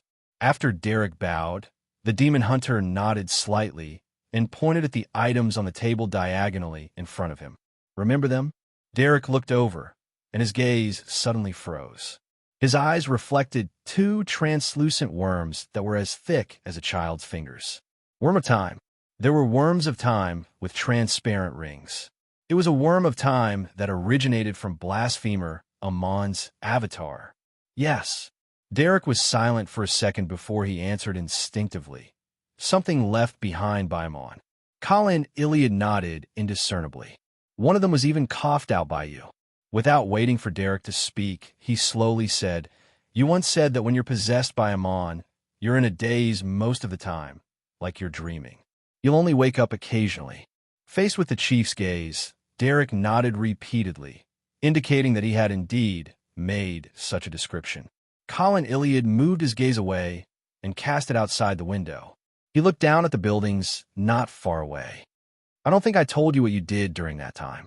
You've held two rituals, one with the elements of a secret contract, and the other like a sacrifice. You've received a certain response. Do you still remember what happened at that time?" "Indeed, when I requested Mr. Fool's help and used the secret deed ritual to purify Amon's avatar, I was also being monitored." Derek wasn't surprised by the chief's words. Under the guidance of the hanging man, he had long followed the experienced elders of the City of Silver, and it was impossible for them to let an abnormal person off. He had come to the conclusion that he had been monitored ever since he left the dungeon. Furthermore, during the sacrificial ritual, someone had appeared from the shadows to stop him, confirming his theory. "I don't have much of an impression." Derek pondered for a while before shaking his head. Colin, who was only looking out of the corner of his eye, turned around and sighed. "Think back carefully. These two worms left behind by Amon are very valuable materials. I have been looking for ways to use them. If I can secretly make something out of them, it will be a trump card that no one else knows about. It can play a key role at a critical moment. In the two rituals you experienced, there might be symbols, ancient incantations, and mysterious elements that can be used as reference. Think about it carefully. If it were in the past, Derek would have only been able to understand the chief superficially, but at this moment, he was able to slow down by a few seconds to translate the corresponding words into sentences that weren't directly expressed. "I know you still have a certain connection with Amon. We're about to open the former chief's mausoleum. I have to make additional preparations to prevent any accidents from happening, so as to prevent Lovia and company from harming the City of Silver's trump card. Quickly try to communicate and see if you can get any help. Or give me the details of the previous ritual so that I can figure it out myself." Mr. the Hanging Man is right. The higher one is in a high position. The more experience they have, and the more danger they face, the more accustomed they are to using hints to tactfully express their intentions, leaving room for both sides of the conversation. Derek suddenly felt like he had truly grasped a particular skill. Recalling that the chief's goal was to restrict Elder Lovia and the fallen creator that she represented, he felt that he needed to do something. However, he had no idea how to use a Worm of Time. All he could do was consider praying to Mr. Fool to see if he could receive any help. "I will try my best to recall. I need a quiet room." Derek paused as he deliberated over his words. Colin Iliad seemed to be prepared as he raised his hand and pointed at the corridor. "There are quite a number of empty rooms with open doors on the opposite side. Choose one yourself." "Yes, Your Excellency." Derek bowed and left. He randomly found an empty room, locked the wooden door, and sat down. In a dark corner, his eyes glowed as he prayed softly. Desi Bay, Eskelson Harbor. Klein carried his luggage and left the airship along the gangway, preparing to take the military base's carriage to the city. As for Daly Simone, Leonard Mitchell, and the other Red Gloves, they were the first to disembark the airship. Klein was one of the last few, so he didn't meet them. After entering the city and finding a hotel to stay in, he was just about to lie down again to improve his listless state from last night's lack of sleep when he suddenly heard a series of illusory prayers. "It sounds like little son." Klein covered his mouth and yawned. He entered the narrow bathroom and took 4 steps counterclockwise with great difficulty before arriving above the gray fog. Just as he had expected, the shimmering ripples were the crimson star that symbolized Sunday. As his spirituality emanated outwards and touched it, Klein quickly figured out what Sun was praying for. The City of Silver's chief is asking little Sun. No, he's asking what he thinks is Amon, how to use a Worm of Time charm. Thankfully, I previously had this problem and have long resolved it. However, using a worm of time to create a powerful charm that can temporarily switch fates requires praying to the fool. Doesn't this directly expose that the person backing Little Sun isn't Amon, but another mysterious existence of unknown depths? Klein tapped the edge of the long mottled table with his right index finger as he seriously considered how to respond. In less than a minute, he changed his train of thought and realized that his worries were meaningless. First of all, other than Shepherd Elder Lovia, who might have received a revelation from the true creator, no one in the city of Silver knew of Amon's exact situation. They only guessed that he might be one of the 8 kings of angels by the creator's side, the angel of time. Therefore, even if they knew of the fool's existence, there was a high chance that they would believe that it was Amon's true body or the deity that Amon was currently serving.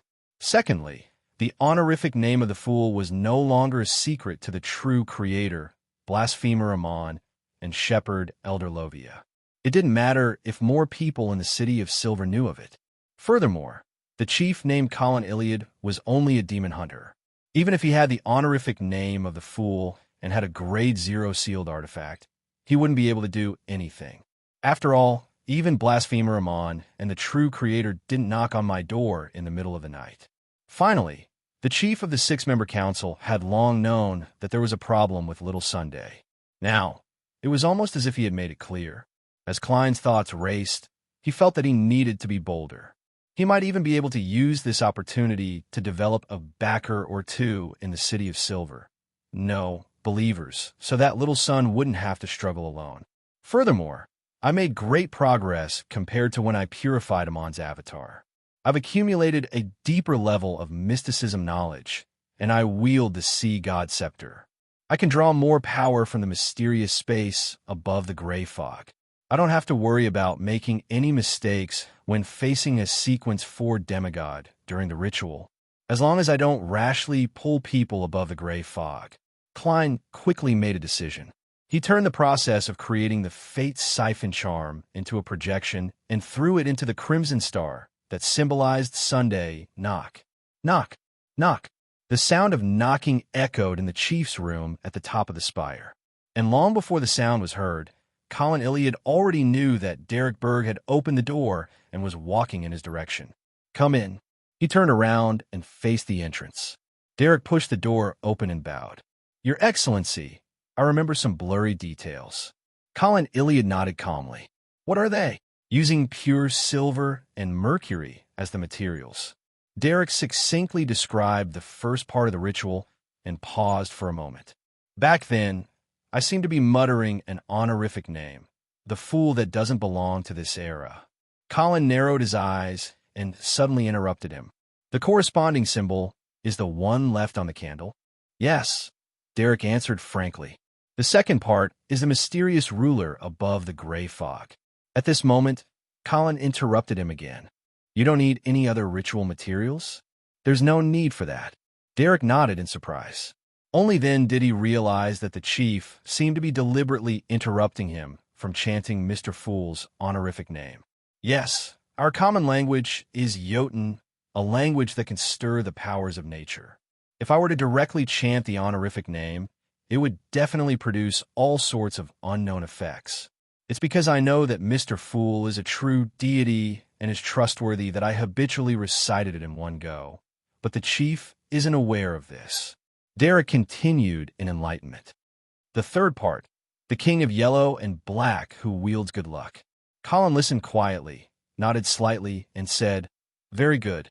Although I can't be sure if the content you recall can be of any help, it's still a considerable contribution. I'll get someone to increase your contribution. Go back, or go to the library to read for a while. Yes, Your Excellency. Seeing that there was nothing else, Derek silently heaved a sigh of relief and quickly left the room at the top of the spire. Colin Iliad watched him leave before walking to the chair behind the desk and sitting down. He cast his gaze at the 2 translucent ringed worms. Beside Little Worm was a notebook. On it was a drawing of a secret symbol formed by half a pupilless eye and the other half of a contorted line. Colin's gaze didn't move for a long time as he seemed to turn into a stone statue. After a while, he slowly stood up and took out 3 candles. Chapter 9:22. After putting down the candles, Colin Iliad found a piece of pure silver, picked up a carving knife beside him, and cut out a palm-sized charm carrier. Then, according to Berg's description, he carved the secret symbol that symbolized the Fool on both sides of the silver piece. During the entire process, he was extremely fast. If there were a bystander, they definitely wouldn't be able to see his movements clearly. However, the final product was flawless, like a piece of art that had been slowly carved over several days. Immediately following that, Colin Iliad found a bottle of mercury and used his powerful spirituality to guide the liquid inside into the charm, filling all the patterns. He also prevented the mercury that was facing downwards from falling due to gravity. After repeating the process and making the second charm, Colin Iliad placed them in front of the candles and placed a worm with a transparent link on each of them. Compared to when he had just stood up in silence, Colin's every move appeared steady, calm, and firm. There was no longer any hesitation, just like when he faced the powerful monsters in the darkness. After preparing the ritual, he took 2 steps back, took down the swords that were hanging from the wall, and inserted them into the gap between the tiles at the door. As Colin closed his eyes and muttered, pure and thick light emerged from the surrounding void, enveloping the 2 swords with a feeling of holiness and glory. The light gathered more and more, slowly turning into flowing water. It flowed along the cracks between the tiles and walls, forming a cage that separated the inside and outside. As a senior demon hunter, Colin Iliad actually didn't want to do such defensive actions during a ritual. This was because there was a high chance of angering the target of his prayers, bringing about even more dangerous changes. However, he had to do it. He had to ensure that even if the ritual failed, even if the Fool was an existence filled with malice, even if he died in front of the altar, the entire city of Silver wouldn't suffer too much damage. Colin, the City of Silver's chief, was still rather confident in the defensive capabilities of this cage. This was because it came directly from a god-level sealed artifact, the crown worn by Giant King Ormer. Proof of glory. This was one of the main reasons why the City of Silver was able to withstand the waves of monsters in the darkness in the Dark Ages. Seeing that all the preparations were complete, Colin Iliad used the desk as an altar. With pure spirituality, he created a holy and clean environment where no one could disturb him and lit the 3 candles. The dim yellow light swayed gently and reflected in his eyes. He lowered his head and sprinkled the plant powder and monster fur that Berg had mentioned into the candlelight or ignited them into the cauldron to please the secret existence that he was about to pray to. Such activities weren't rare in the City of Silver. On the surface, there were sacrifices to the Creator, but from time to time, there would be residents who would be tempted by unknown existences during their patrols or explorations and hold all kinds of rituals. Most of the latter were passive, but a small number were active attempts. On the one hand, after serving the Creator for thousands of years without any response, the accumulated despair made some people have a mental breakdown. They were eager to grab onto something else to rely on. On the other hand, the 6-member council of the City of Silver had already reached a consensus many generations ago. The Creator, who had abandoned this land, might never return. Finding another way out had to be placed on the agenda. Unfortunately, such attempts had never had a third outcome apart from being ineffective and dying. And it was precisely because of this that no matter what difficulties they encountered, regardless of how many city-states they discovered that had been destroyed by an evil god, the City of Silver persisted in its exploration of the surrounding areas and places further away. And to Colin Iliad himself, the discovery of the outsider, Jack, had brought him an indescribable surprise and hope. His encounter in Afternoon Town, the king's conspiracy, and the clergy's prophecy made him feel a stronger sense of urgency. He no longer held any expectations for the Creator's return. With the combination of these 2 factors, coupled with Lovia and Derek's abnormalities, as well as the prophecy of the apocalypse, Colin Iliad, the chief of the 6-member council, a senior demigod, and a powerful demon hunter, had no choice but to attempt to dance on the edge of blade. He had no choice but to consider making a deal with a hidden existence. Exhaling silently, Colin took a step back and recited with a voice that carried the vicissitudes of life. The fool that doesn't belong to this era, the mysterious ruler above the gray fog, the king of yellow and black who wields good luck. I pray to you. Pray for a mysterious power. Pray for a gift from good luck. Pray for you to turn the items on the altar into charms. As soon as Colin's mysterious and rhythmic voice fell, the altar in front of him suddenly became dark and deep, as if an indescribable divinity was diffusing from the candle flame in the middle. The candlelight suddenly grew larger, but it was unable to illuminate the surroundings. Instead, it made everything even more illusory. Countless transparent shadows of various shapes and sizes appeared, covering every inch of the place. Some were sparse, some were dense, some were dense. High above the illusory world and the countless figures, there were 7 pure lights of different colors, as though they contained infinite knowledge. And above the 7 pure lights was an endless grayish-white fog. It was an ancient palace that overlooked everything. Demon Hunter Colin momentarily forgot about everything else as he focused on the scene on the altar. It was as though something that only existed in books and ancient tomes had crossed the barrier between illusion and reality to truly appear in front of him. If he didn't remember wrongly, this was likely a projection of the spirit world. Before the calamity, before the Creator abandoned this land, it was very easy to observe and even enter the spirit world. Now, it only existed in the City of Silver's teaching materials and all sorts of information. No one could touch the spirit world. At this moment, an illusory, creaking sound suddenly sounded. In the ancient palace that overlooked the gray fog and the spirit world, a door seemed to open. Right on the heels of that, Colin saw the unformed charms in front of the candle flame glow with a blurry gray luster. Their patterns were lit up, one after another, intertwining together. They suddenly burst out with a blinding and rich brilliance, wrapping the pure silver sheet and the ring-shaped worm together. The dark world on the altar instantly distorted. Everything quickly returned to normal, but there were 2 strange charms made of black crystal on the altar. It was as though a pair of eyes of an existence was silently watching the world. Demon Hunter Colin was taken aback. He retracted his gaze and lowered his head. Thank you for your bestowment. I praise your existence. Without any delay, he immediately ended the ritual and removed the seal. After doing all of this, the chief of the City of Silver's 6-member council returned to the desk and picked up the 2 charms made from the remains of Amon's avatar. Up to this moment, the scene he had just seen was still lingering in his mind. According to his knowledge of mysticism, the 7 lights mentioned in some ancient books were at the top of the spirit world. They were believed to be close to the level of deities, but none of the information recorded what was above the 7 lights. What did the gray fog symbolize? What did the ancient palace, surrounded by the gray fog that overlooked the entire spirit world, represent? And throughout the ritual, Colin Iliad felt that the fool he was praying to was deep, mysterious, and lofty. He wasn't like certain evil beings who liked to flaunt their strength and couldn't wait to show something. Such a performance was described in the records of the City of Silver.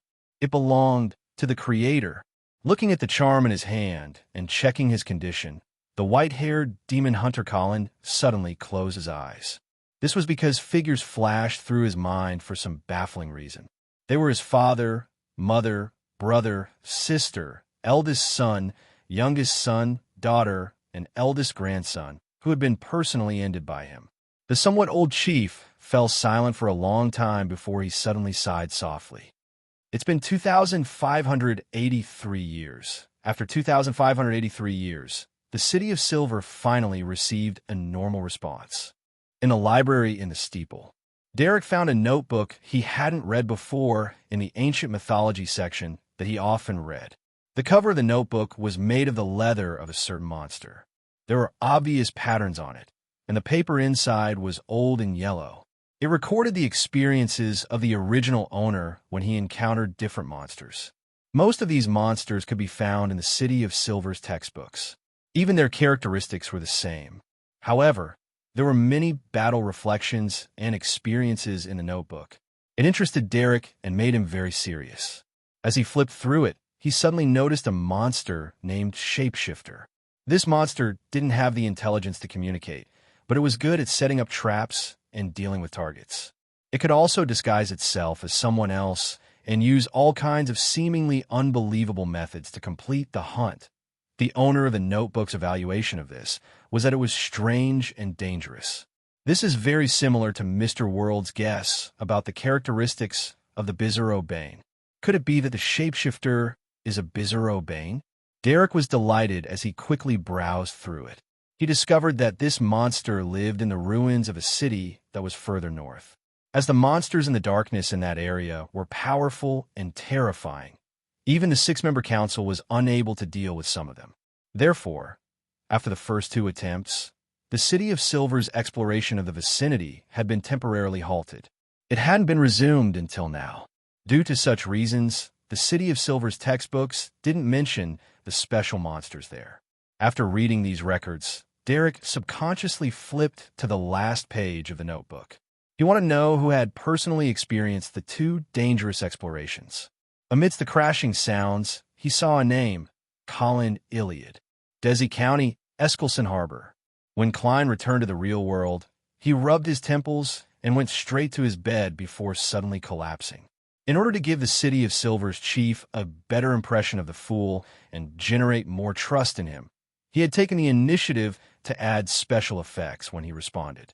He had forcefully displayed the mysterious space above the gray fog that only appeared in the secret deed ritual and the sacrificial and bestowment ritual. This drained quite a bit of his spirituality, making him feel even more exhausted and sleepy. I'll find food for creeping hunger after I wake up. Now, I'll let it have a good rest above the gray fog. Klein thought in a daze and quickly fell asleep. He slept from morning to afternoon until he was woken up by his stomach's rumbling. P.S. From today onwards, there will only be one update on weekends. Chapter 923. Desi's pies have more ingredients than Bakelins, but they like to add some locally produced spices. The first few bites will feel a little strange, but once you get used to it, it'll have a unique flavor. Klein sat in his hotel room, occasionally taking a bite of the oily pies and drinking some refreshing sweet iced tea. He was having a rather pleasant time. After he had his fill, he didn't immediately pack up. Instead, he picked up his top hat on the chair beside him and wore it on his head. At the same time, his left glove suddenly turned transparent as his entire body rapidly faded away and vanished. Klein entered the spirit world to travel to the Berserk Sea's Bodo Harbor in search of food for creeping hunger. The Eskelson Harbor he was in was indeed part of Desi Bay, but it wasn't any random point along the coastline. This was because it was an island, the southernmost island of Desi Bay. Crossing it meant entering the Berserk Sea. Therefore, just as Klein headed towards the predetermined coordinates for a second, an abnormality appeared in front of him. The nearby airflow of the spirit world took form, swirling into a wind as it howled and enveloped a vast region with no end in sight. The light inside was dark and gloomy, with dark clouds gathering. Lightning streaked across one after another, illuminating the surroundings like it was the end of the world. At that moment, Klein felt as though he had arrived at an ocean ruled by a never-ending storm. However, he knew very well that this was the spirit world. Indeed, it's just as mentioned in many mysticism books. The mighty power of Death's death not only changed the climate and environment of the ocean between the northern and southern continents, making it filled with natural disasters and dangerous currents, making it famous for being berserk. Furthermore, it broke the barrier between reality and illusion, corrupting and destroying the corresponding spirit world, causing both sides to influence each other. In the Berserk Sea region, if a ritual involving the spirit world is held or powers related to the spirit world is used, there's a high chance of an accident happening, resulting in unexpected changes. Klein sighed as he used the scenes he saw with his own eyes to verify the records in the books. From his point of view, if it wasn't so, the countries of the northern continent wouldn't have waited for Roselle the Great to explore a safe sea route before they had the chance to invade the southern continent. After all, to many high-sequence beyonders, they could directly bypass the natural barriers in the ordinary sense. Roselle's safe sea route was not only a geographical one, but also a mystical one. In other words, because the Berserk Ocean and the corresponding Spiriters realm affected each other and overlapped with each other, Klein could directly refer to the local nautical charts and travel through the natural disasters in the Spiriters realm. After recalling what he had read, Klein found the correct location and entered the dark and gloomy spirit world. The sound of howling winds came from all directions. Even though it was just the aftermath, it was enough to make Klein feel a chill that came from the depths of his soul or bone marrow. This made him believe that if he had been active in his spirit-body state and hadn't used the Dark Emperor card, Tyrant card, or Aztec's Copper Whistle to enhance himself, he might have already suffered serious injuries. If he hadn't been on a safe sea route and faced a black storm that was filled with the aura of death, he felt that he probably wouldn't have been able to withstand it even if he had a physical body. Compared to the strong winds, the dark lightning was even more dangerous. Just one bolt was enough to make Klein suspect that he wouldn't be able to withstand it. As for the hidden vortexes and wandering creatures, that was another risk. There's no corporeal seawater here. I wonder what's at the end of the vortex. Klein followed the safe sea route and traveled at a moderate pace. From time to time, he would observe his surroundings to accumulate his knowledge. Suddenly, he saw a strange creature. It dragged a huge scythe and was located in the black storm. It was formed from one skull after another, bloated and massive. The skulls were either grayish-white or grayish-black in size, and they were of different races. They were stacked on top of each other, forming a body, limbs, and head. Almost at the same time that Klein saw this strange creature, it also noticed Klein. All the skulls turned at the same time, and with a cracking sound that couldn't be concealed by the howling, they looked over. The deep eye sockets were one after another, and there were countless of them. Klein's forehead twitched. Using his traveling ability, he directly passed through the area and entered the next safe sea route. Under the illusory sea surface nearby, bloody arms stretched out one after another. Illusory, greenish-black tentacles danced in the air. Outside the city of Silver, a black mausoleum was embedded into the ground, like an upside-down pyramid. At that moment, dense black plants grew out from all the cracks in the mausoleum's bricks. Even the heavy door at the entrance had been corroded. Colin Iliad carried his 2 swords on his back and stood outside the door with the other 2 elders of the 6-member council. They were observing the tunnel that went diagonally deep underground. Lovia, whose silver-gray hair was curled over her shoulders, quietly observed for a while. It should be fine. Compared to the past, when he would switch between different mental states without any pattern, this shepherd elder was now deep and calm. There was nothing abnormal about him. His pair of light gray eyes were reserved and deep. Colin nodded slightly and took out a bottle of medicine from the 2 compartments on his belt. He unscrewed the cap and gulped it down. His light blue eyes quickly lit up. On his wrinkle-free skin, blood vessels protruded and were dyed silver-white. Right on the heels of that, the chief pulled out a straight sword and evenly smeared the silver-gray ointment on the surface. While he was preparing step by step, another elder of the 6-member council, Waite Shermont, was also doing something similar. This burly man, who was nearly 5 meters tall and had a dark blue symbol tattooed on his head, didn't look more than 45 years old, but he was actually almost 80 years old. He was also a Sequence 4 demon hunter, a demigod existence, one of the main pillars of the City of Silver.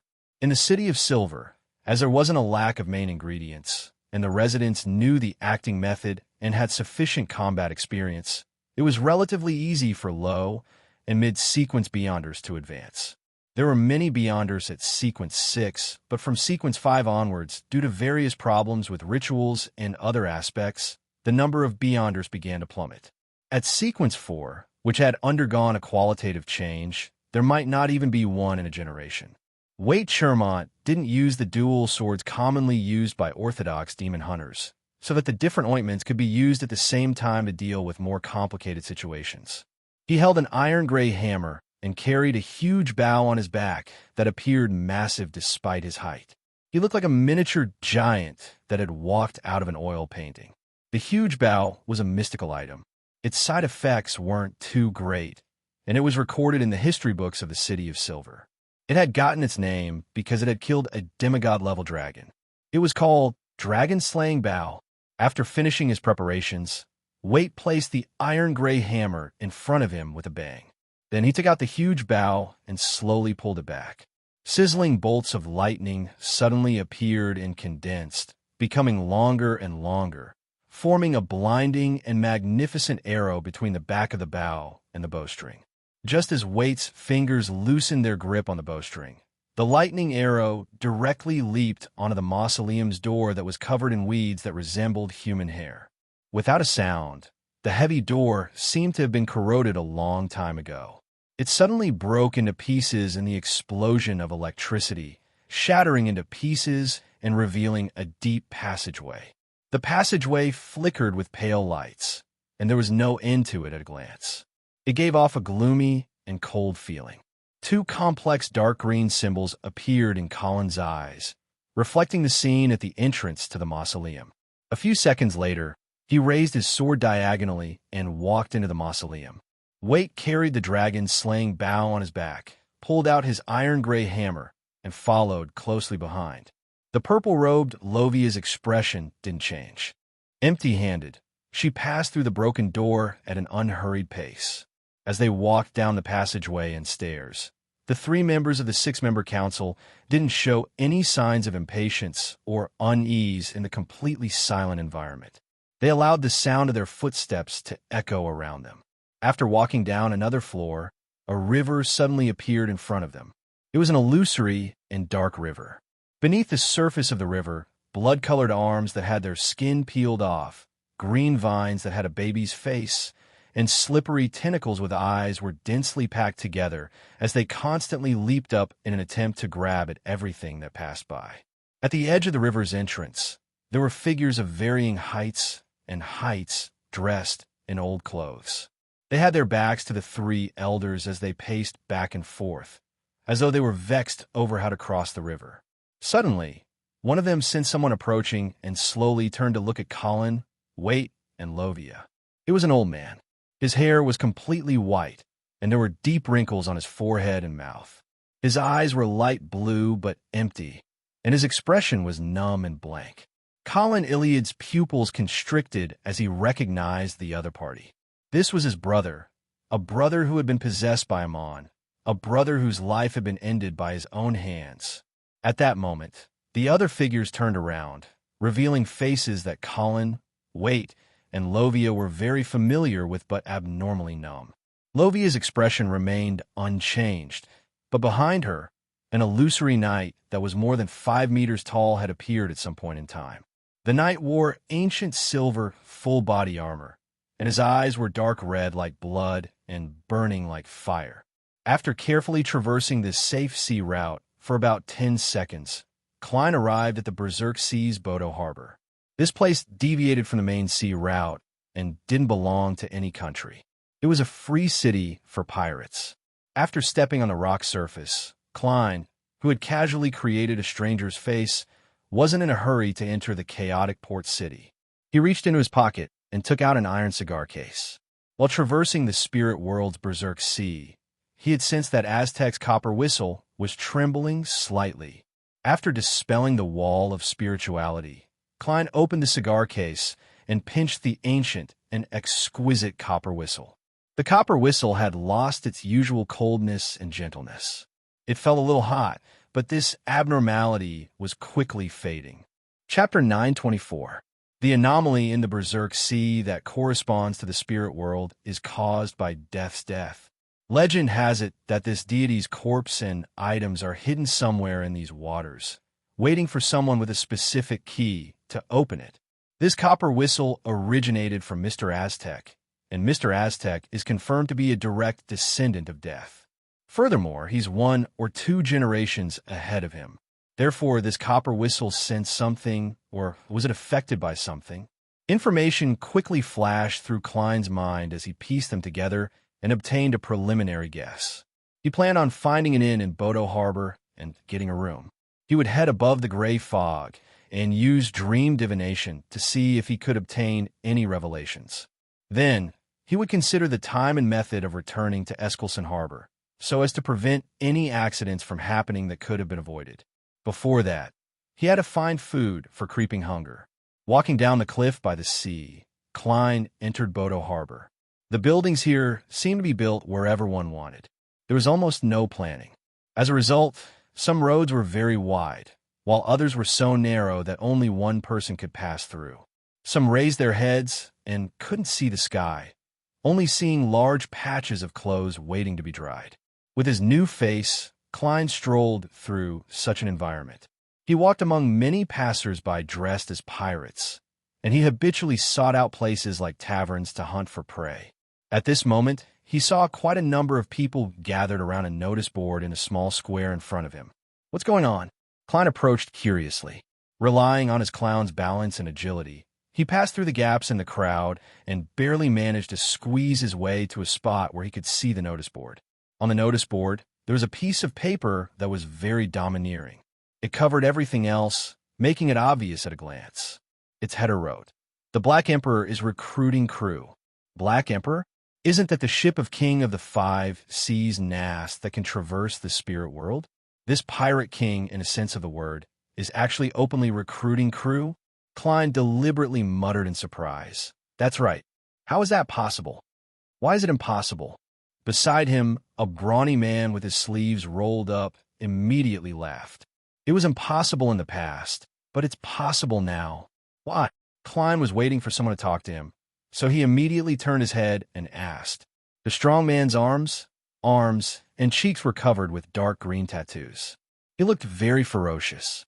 He pointed to the main channel and said, "A week ago, the Black Emperor encountered the ironclad, the Pritz that Rouen had been promoting so much. A naval battle broke out, and many of the Black Emperor's crew died. It's an urgent need of manpower." Huh. Klein's first reaction was that this wasn't mysticism. According to the contents of the newspapers and the various rumors he had heard at sea, he knew that the Pritz was a giant cannon in the normal sense of the word. It didn't contain any Beyonder elements. Perhaps in terms of physical destruction, it was stronger than the Black Emperor, but the latter could use the spirit world to jump just like a large traveler. It wasn't something conventional firearms could damage. Furthermore, King of the Five Seas Nast was likely a Sequence 3 demigod of the Black Emperor pathway. He was the most famous powerhouse at sea, and he could directly distort the trajectory of cannonballs.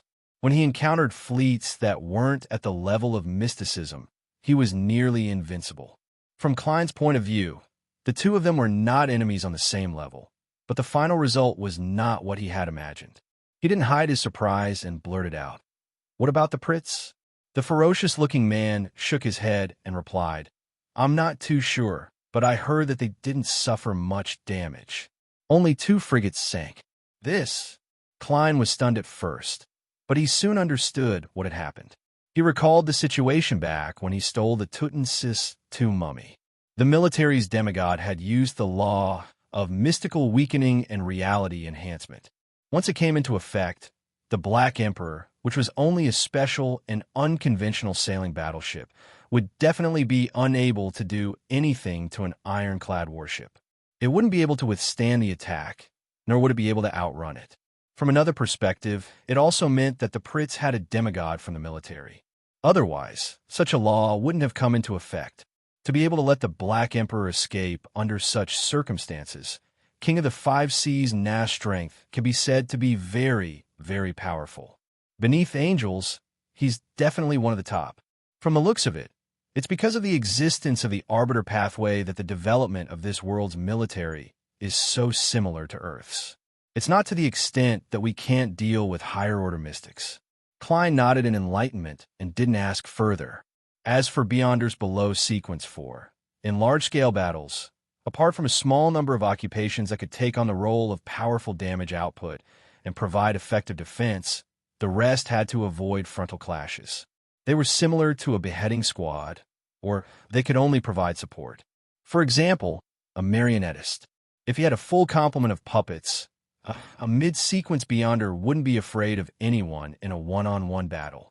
But once he was on the battlefield, he would be blanketed by cannonballs and machine gun fire. The problem of his body being weak would be exposed. Even with paper figurine substitutes, he wouldn't be able to escape the range of fire most of the time. He would have no choice but to suffer secondary damage. Under such circumstances, it might be too late to use paper figurines again. In such a heated battle, the most useful mid-sequence Beyonders should be Wraith. They're basically unafraid of gunfire and bullets, and they won't be discovered by the enemy. Furthermore, they can use Sharp Shriek to directly affect a large number of targets. As Klein's thoughts wandered, the burly man who had just spoken took the initiative to speak. "You also wish to join the Black Emperor?" "I'm still hesitating," Klein replied casually. The brawny man, whose arms were covered in dark green tattoos, said excitedly, "In any case, I'm going to give it a try. There are no more than 10 people here who can fight better than me. I also have rich experience as a pirate. They will definitely take a liking to me. However, I won't be staying on the Black Emperor for too long. There are too many meaningless rules. Things like robbing and not killing those who don't resist. Things like unless the other party agrees to a transaction, I can't drag any woman I like to the side." Listen. Does that still look like a pirate? Although the King of the Five Seas was one of the 4 kings and was recognized as the Pirate King, the rules he set were simply dog***T. I'm already used to the life of a real pirate. I like it very much. I won't change it. I only wish to join the crew of the Black Emperor after hearing that they might obtain Beyonder powers. When the time comes, I'll leave and form my own pirate crew." As the brute was talking, he suddenly noticed that the expression on the stranger's face had become a little strange. He hesitated for a moment before asking, "Why are you looking at me like that?" A sword that shimmered with a silver gray sheen suddenly fell, nailing a figure with a numb expression to the ground. The figure contorted and squirmed. Amidst the flowing silver light, it gradually dissipated into an incorporeal spot of light. Colin Iliad retracted his sword, straightened his body, and sized up his surroundings. He saw that Waite and Lovia, the 2 elders of the 6-member council, had finished off their respective targets and cleared a clean area by the river. At this moment, on the illusory Black River, a gloomy boat sailed over and silently docked by the riverbank. Upon seeing this scene, Colin slowly exhaled and muttered to himself with a calm expression, "Ferryman, ferryman." He had worked with the former chief in the mausoleum for a long period of time, and they were rather familiar with each other. He knew that the other party had been troubled by the lack of the Giant Pathways Sequence 3 Silver Knight potion formula, making it impossible for anyone to advance at the demigod level. He had plans to switch to a sequence that was close to the sequence, and this plan had seen the light of success during an exploration. This was because they had found the Phoenix Pathways Sequence 3 potion formula. The ferryman. From then on, the former chief began building the mausoleum, and eventually he moved in and sealed the entrance. After quietly observing for a while with dark green symbols in his eyes, Colin Iliad slowly said, "Let's go by boat. Let's go by boat." Waite and Lovia didn't express any objections. They fully trusted the chief's judgment and followed closely behind him, boarding the gloomy and strange boat. During this process, the 3 of them didn't hesitate at all. They didn't look around, nor did they stop. It was as though they weren't exploring, but a visit with a definite destination. The boat slowly started moving as it sailed across the illusory pitch-black water, leaving behind a long trail. Those bloody arms and slippery tentacles frantically grabbed upwards and slapped the ship's body, but they didn't leave any marks, and they didn't affect the ship in the slightest. In about 10 seconds, the 3 elders of the 6-member council arrived on the other side of the illusory river. There was an altar here, and on it was a heavy iron-black coffin. Colin Iliad immediately jumped off the boat and drew his other straight sword. Compared to before, he was now more cautious and attentive. Right on the heels of that, Waite held his iron-gray hammer and landed heavily on the bank, causing the surrounding ground to tremble. He looked at the huge coffin that was surrounded by monster skulls, took 2 steps forward, held the hammer in front of him, and took down the dragon's slaying bow from his back. At this moment, Waite suddenly felt an itch on the back of his hand. He subconsciously looked down and saw white hairs stained with yellow oil growing out of the pores on his skin, growing larger and larger. In Potto Harbor, Klein fed creeping hunger, found a messy inn, and got a room that could barely be considered clean. Then, he took 4 steps counterclockwise and arrived above the gray fog. Sitting in the fool's seat, Klein first took out the projection of Aztec's copper whistle. Then, he conjured a pen and paper and wrote the corresponding divination statement. The reason for the copper whistle's abnormality today. P.S. Seeking monthly recommendation votes for Monday. Chapter 925. This time, Klein didn't directly bring the Aztec copper whistle above the gray fog. Instead, he planned on doing the divination of the mutated sun sacred emblem in the beginning by conjuring it through the projection of the item.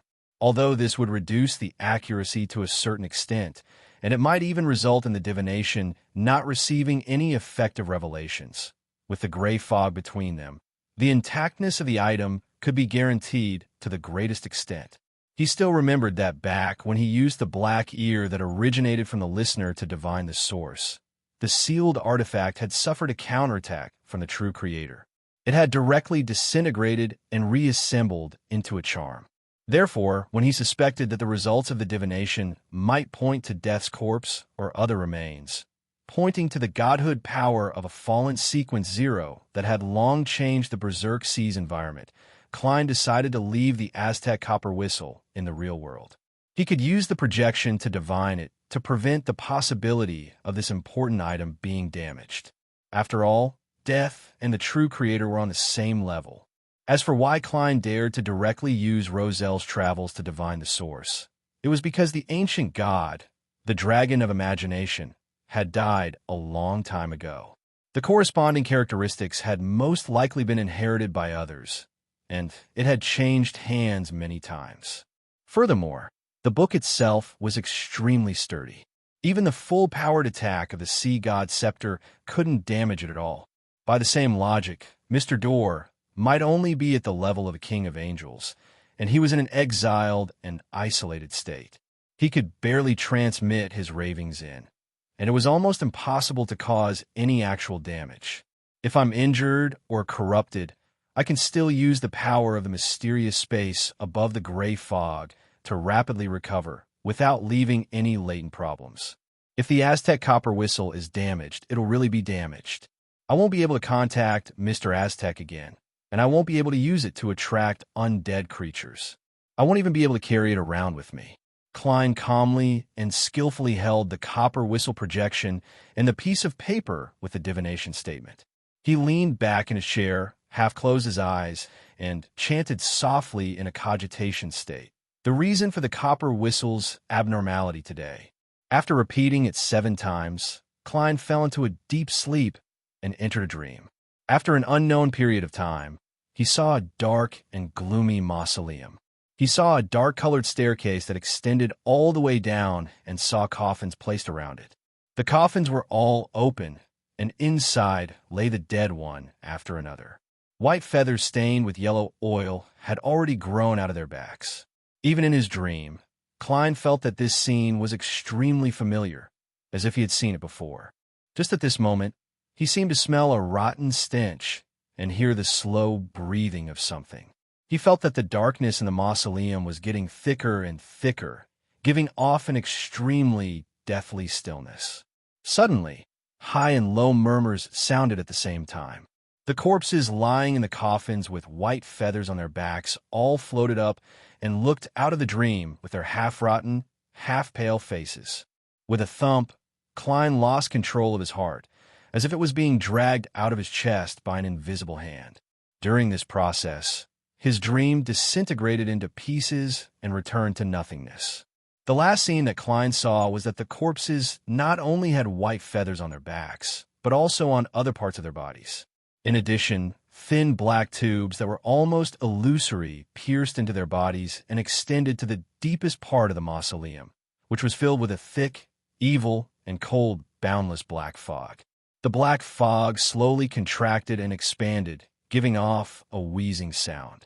When this scene and movement fell into Klein's eyes and ears, his skin rapidly paled, causing his skin to rot and ooze pus, causing fine white hair stained with yellow oil to grow out of his pores, and causing the projection of Aztec's copper whistle in his palm to explode into a cloud of black fog.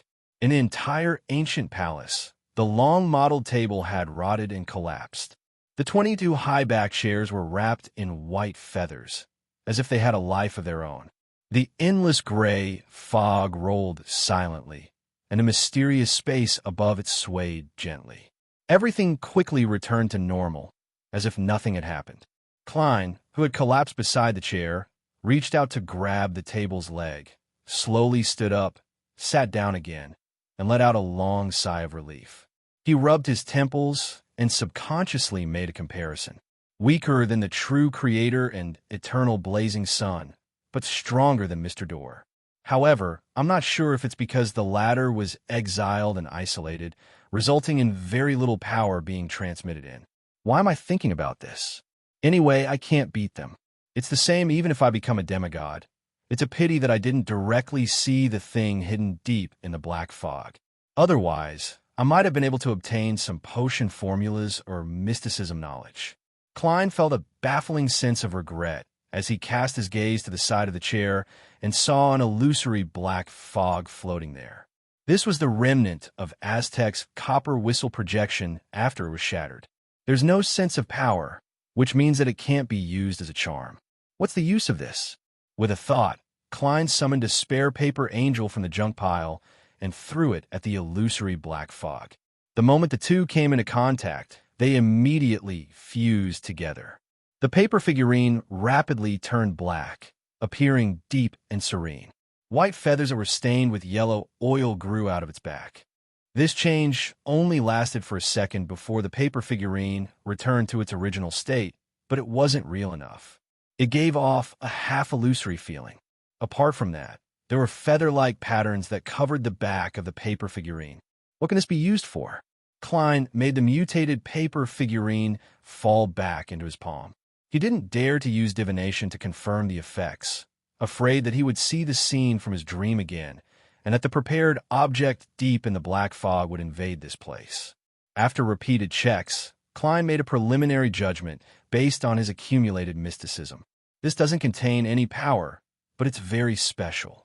Perhaps when used as a paper figurine substitute or paper angel, it can produce some strange effects similar to the undead domain. This is just like my adventurer's harmonica. Although it doesn't contain any power, it can summon a messenger with special power. Klein then put away the mutated paper figurine and began to interpret the scene from his dream. A dark mausoleum, an open coffin, a dead man with feathers growing out of his back, and the black fog that permeates the depths. These revelations seem to point to death, or an important item left behind by death. Or could it be a product of the Charismatic Order's Artificial Death Project? By the way, why did I find it familiar just now? Klein carefully thought about it and quickly came up with an answer. He had seen a similar scene a long time ago in a divination. Back then, the content of his divination was the consequences of hiding the matter regarding Mr. Aztec from the Nighthawks. Back then, he had received two scenes from his dream. One was of him sinking into the sea of blood and being pulled out by Aztec. The other was of the two of them being in the dark and cold mausoleum, as though they were searching for something. Klein had once interpreted it. He believed that the first scene represented him being in danger and being rescued by Mr. Aztec. The second scene indicated that the two of them were exploring a mausoleum or a place that was symbolic of a mausoleum. The former had already been verified when the meteorite fell from the sky in Bakeland, and he finally had clues to the latter today. Could it be that Mr. Aztec and I are going to explore the mausoleum that I just saw? But this mausoleum is very dangerous. The item hidden in the deepest depths of the black fog is of a very high level. It's only slightly inferior to a true god, and it's filled with malice. Klein frowned, believing that a joint exploration might not be a good thing. This made him feel the need to stop Mr. Aztec, but he also suspected that he couldn't directly violate the divination scenes he had already seen. Otherwise, he would end up with a worse ending in a dramatic fate. At least during the first divination, there was only the scene of exploration and no danger. Perhaps there's a way to circumvent it indirectly. This might be the reason why seers are always vague. Sometimes, explaining things too clearly will have the opposite effect. Klein decided to vaguely mention his dream to Mr. Aztec when he met him in the future. He didn't interpret it in any way and wanted to see what his thoughts were. After confirming his train of thought, Klein leaned back in his chair and looked at the dome of the majestic palace as it disappeared above the gray fog. Light, fragmentary light, pure and clear light of dawn, shot out from the body of the elder of the six-member council, another demon hunter, Waite Shermott. It evaporated the white hair that grew out of his pores and suppressed the subsequent squirming of his flesh. His arm muscles bulged as he pulled back the bowstring of the dragon's slaying bow, allowing the silver-white lightning and the light of dawn to interweave into a resplendent arrow. The arrow flew out and instantly reached the altar that was piled with monster skulls, hitting the heavy, iron-black coffin.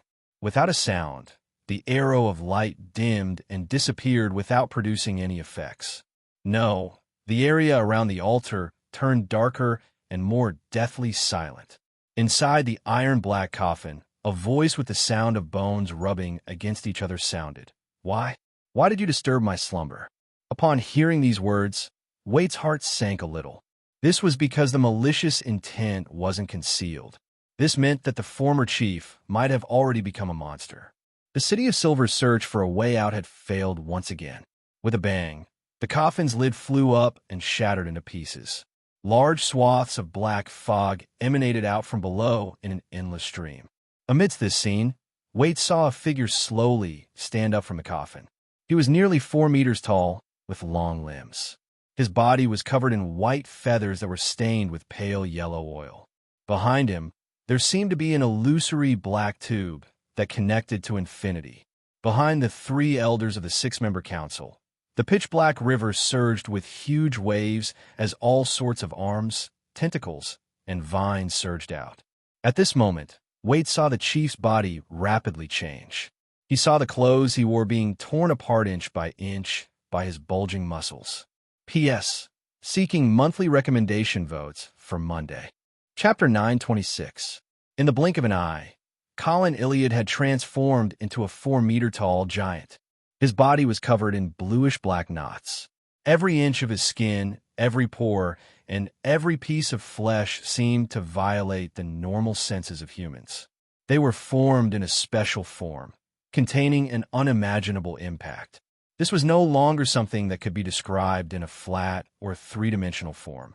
It was as if, in addition to length, width, and height, there was information, strength, spirituality, and other measurements. They were directly presented, seemingly condensed into mysterious and complicated patterns, symbols, and labels. But in fact, there were no changes. The former was only a partial impression that humans obtained due to their lacking senses. But even so, when facing such creatures, humans without godhood would still have their spirituality corrupted, their minds destroyed, and their brains impacted. It wasn't rare for them to die on the spot or go completely mad. It was precisely because of this that such creatures were known in mysticism as mythical creatures. However, at that moment, Colin Iliad's head didn't have any obvious changes. It had only swelled up significantly, and a black slit that resembled a vertical eye had appeared in the area from his forehead to his nose. Without reaching sequence 2, a demigod's mythical creature form was incomplete. And for a powerhouse at this level, the benefits and drawbacks of appearing in such a form were very obvious. On the one hand, it could greatly increase one's strength and level, and on the other hand, it would come with a strong inclination towards madness and losing control. It was quite a test of one's rationality. It was difficult for those without extremely firm willpower to control it. Therefore, Most saints would only consider completely transforming into an incomplete mythical creature unless they were forced into a corner and not just transforming a certain part of their body. To them, this was similarly an act of dancing on the edge of a blade. It was very easy for them to lose control, so they had to be careful. Apart from majority, there were two extremes.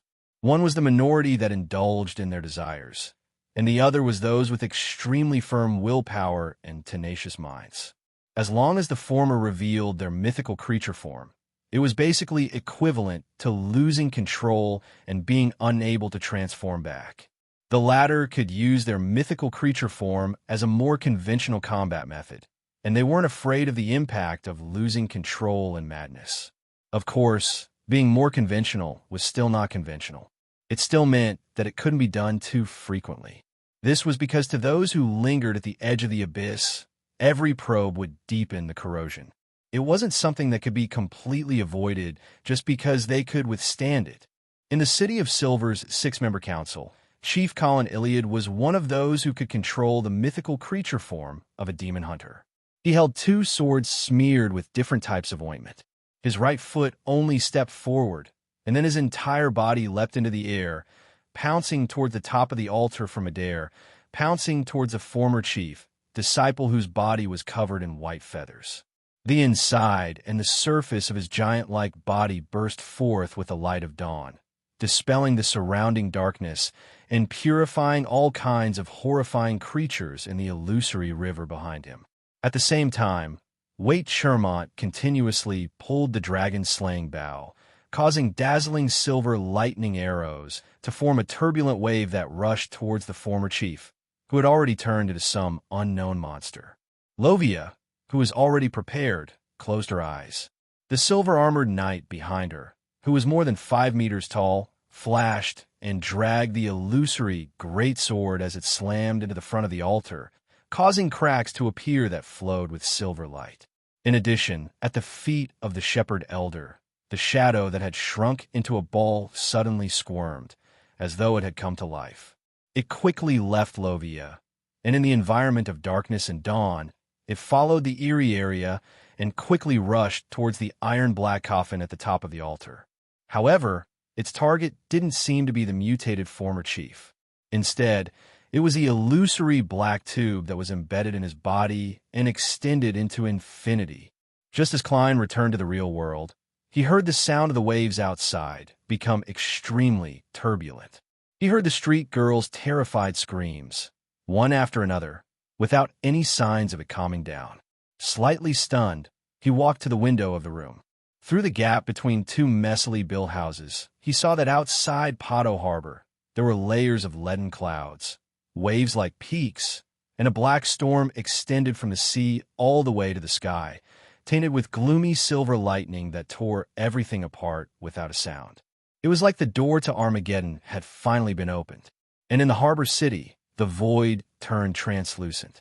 Skeletons with open mouths, vines with protruding baby faces, bloody arms, and strangely shaped, slippery tentacles with teeth slapped the gap between illusion and reality from the other side.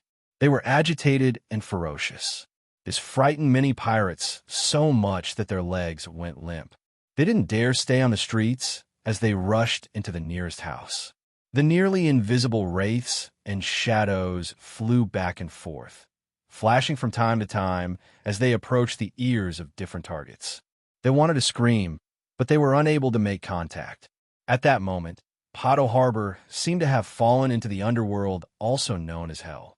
It was gloomy, dark, chaotic, and crazy.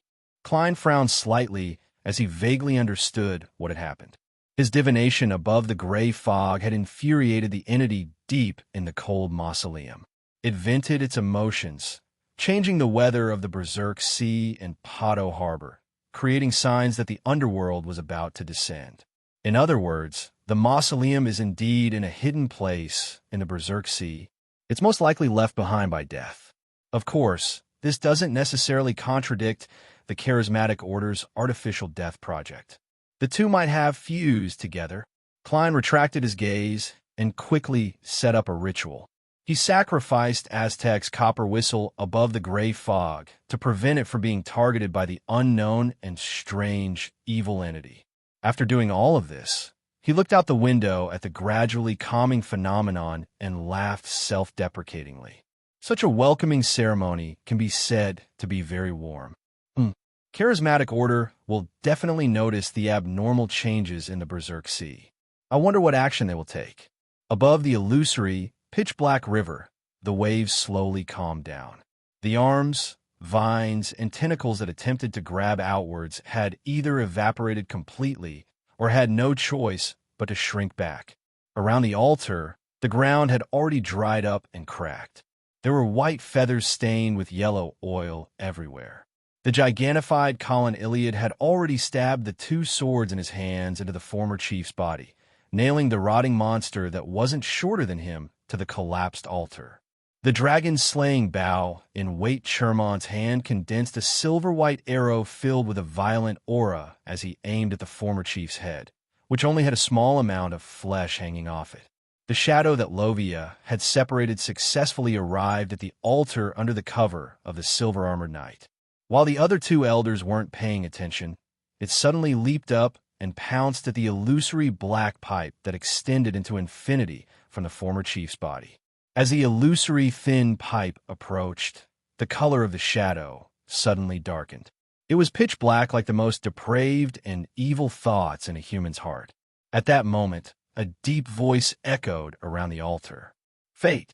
The shadow's vision immediately darkened as it realized that it had pounced onto the gigantified Colin Iliad. Colin looked down at it. His eyes suddenly lit up with a pure and clear light. This was like the first ray of light that illuminated the darkness in a long night. The light became brighter and brighter as it rushed out of the mausoleum, causing the bottom of the spire to emit an even more brilliant and blazing glow.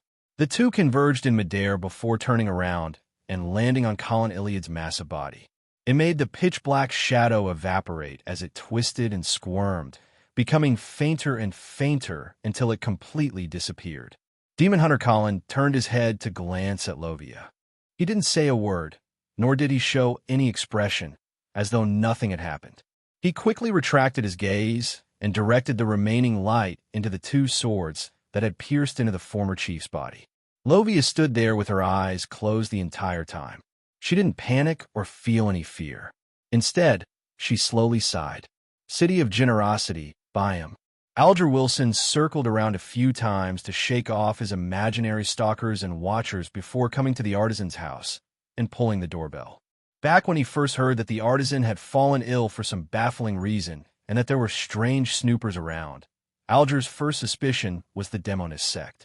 But on careful thought, he felt that with the artisan's preferences, there was no way he could resist the allure of beauty.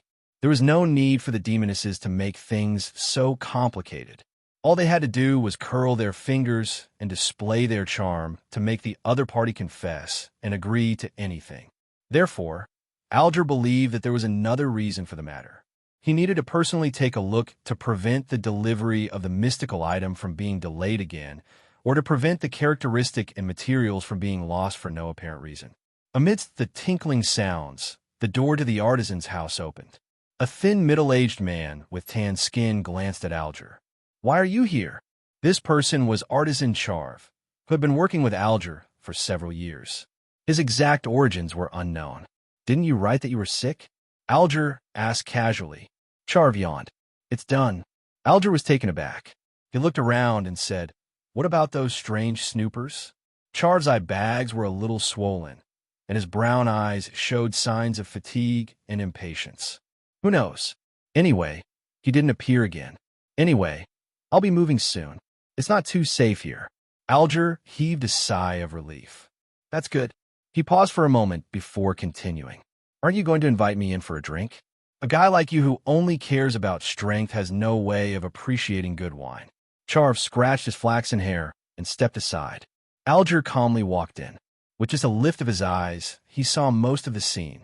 Chapter 9:27. Charv's mansion was not as messy and dirty as most bachelors. Everything was neatly arranged, and there was no dust on the windowsill. After all, as an artisan, He was not short of money. It was just that many of his actions needed to be kept secret, and it was not convenient for him to hire a large number of fixed servants. He had to hire people to help him by the hour. With a glance, Alger found that this place was no different from the last time he was here. The furnishings were extremely simple. There were no expensive ornaments, paintings, or sculptures. It was like a place where ordinary people lived. Of course, Alger knew very well that Charv could be called a rich man, but he did not care about the so-called dignity. He could spend hundreds of pounds on a limited bottle of famous wine, and he could give away a house to keep a mistress, but he would not waste a penny on expensive carpets, bone china tea sets, gold inlaid cups and plates, or paintings by famous artists. A cup of Sonia blood wine. Alger's expression did not change, but he used his words and body movements to show that he was only here to get a free drink. Charv shrugged his shoulders. You should be glad that I don't have the habit of keeping Lancy. He walked to the small bar in the living room, took out an exquisite bottle of Sonia blood wine, and flipped open 2 glasses. Alger, who found a sofa to sit down, took the opportunity to raise his hand and pinch the back of his neck, seemingly to relieve the discomfort of his cervical spine. Using this movement as a cover, he naturally looked left and right, quickly examining the places he couldn't see before. Because Charv was too lazy to decorate, Alger quickly completed his experiment. His eyes lingered on the glass window of the cabinet in the distance for a second. Through the glass, he saw some dried grass and flowers. There were red-edged flowers, blood moon grass, and monkey-faced tree leaves. The common point was that they were all plants that were commonly seen in the southern continent and not found in the northern continent. Alger retracted his gaze and calmly watched as Charv walked over with a wine bottle and a wine glass. Reaching out to catch it, he chatted with the other party about various matters at sea until the small bottle of Sonia blood wine was emptied.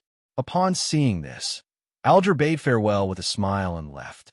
5 minutes after he left, Charv, who was sitting quietly and feeling slightly tipsy, suddenly stood up, walked to the staircase, and opened the wooden door leading to the basement. Did he suspect anything? No. No matter what, this place is no longer suitable for you to live in. Move to our place as soon as possible. I still have some commissions to complete. There's no need to complete it. You won't be contacting them anymore. You've been reborn. All right, 2 houses away, Alger sat on a bench in the garden of someone's house. He pinched his earlobe with his right hand and listened to the words carried by the wind. West Balham, Barron's Harbor, outside an ordinary-looking house. Is it really because you don't have a good relationship with the Church of Knowledge that you instigated me to ask for the language proficiency charm? Don has asked as he wiped the sweat off his forehead. Anderson laughed in a self-deprecating and nonchalant manner. You can't use bad to describe it. That's hostility? Don has interrupted. Anderson glanced at him and said, the negative effects of your glove might not be as easy to bear as you think. He paused for a moment and added with a chuckle. A more accurate description is that be it me or the people from the Church of Knowledge, none of us are happy to interact with each other. Don has held the glove with his other hand and said with some difficulty, but how do I request for the charm? Directly mentioning matters regarding mysticism to the clergymen of the Orthodox churches will result in you being locked up in a sealed land. Don's was only a little rash at the moment, but he wasn't stupid.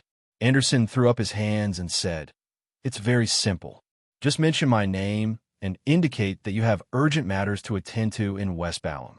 You don't have the time to learn Dudanese, nor do you dare hire a local translator.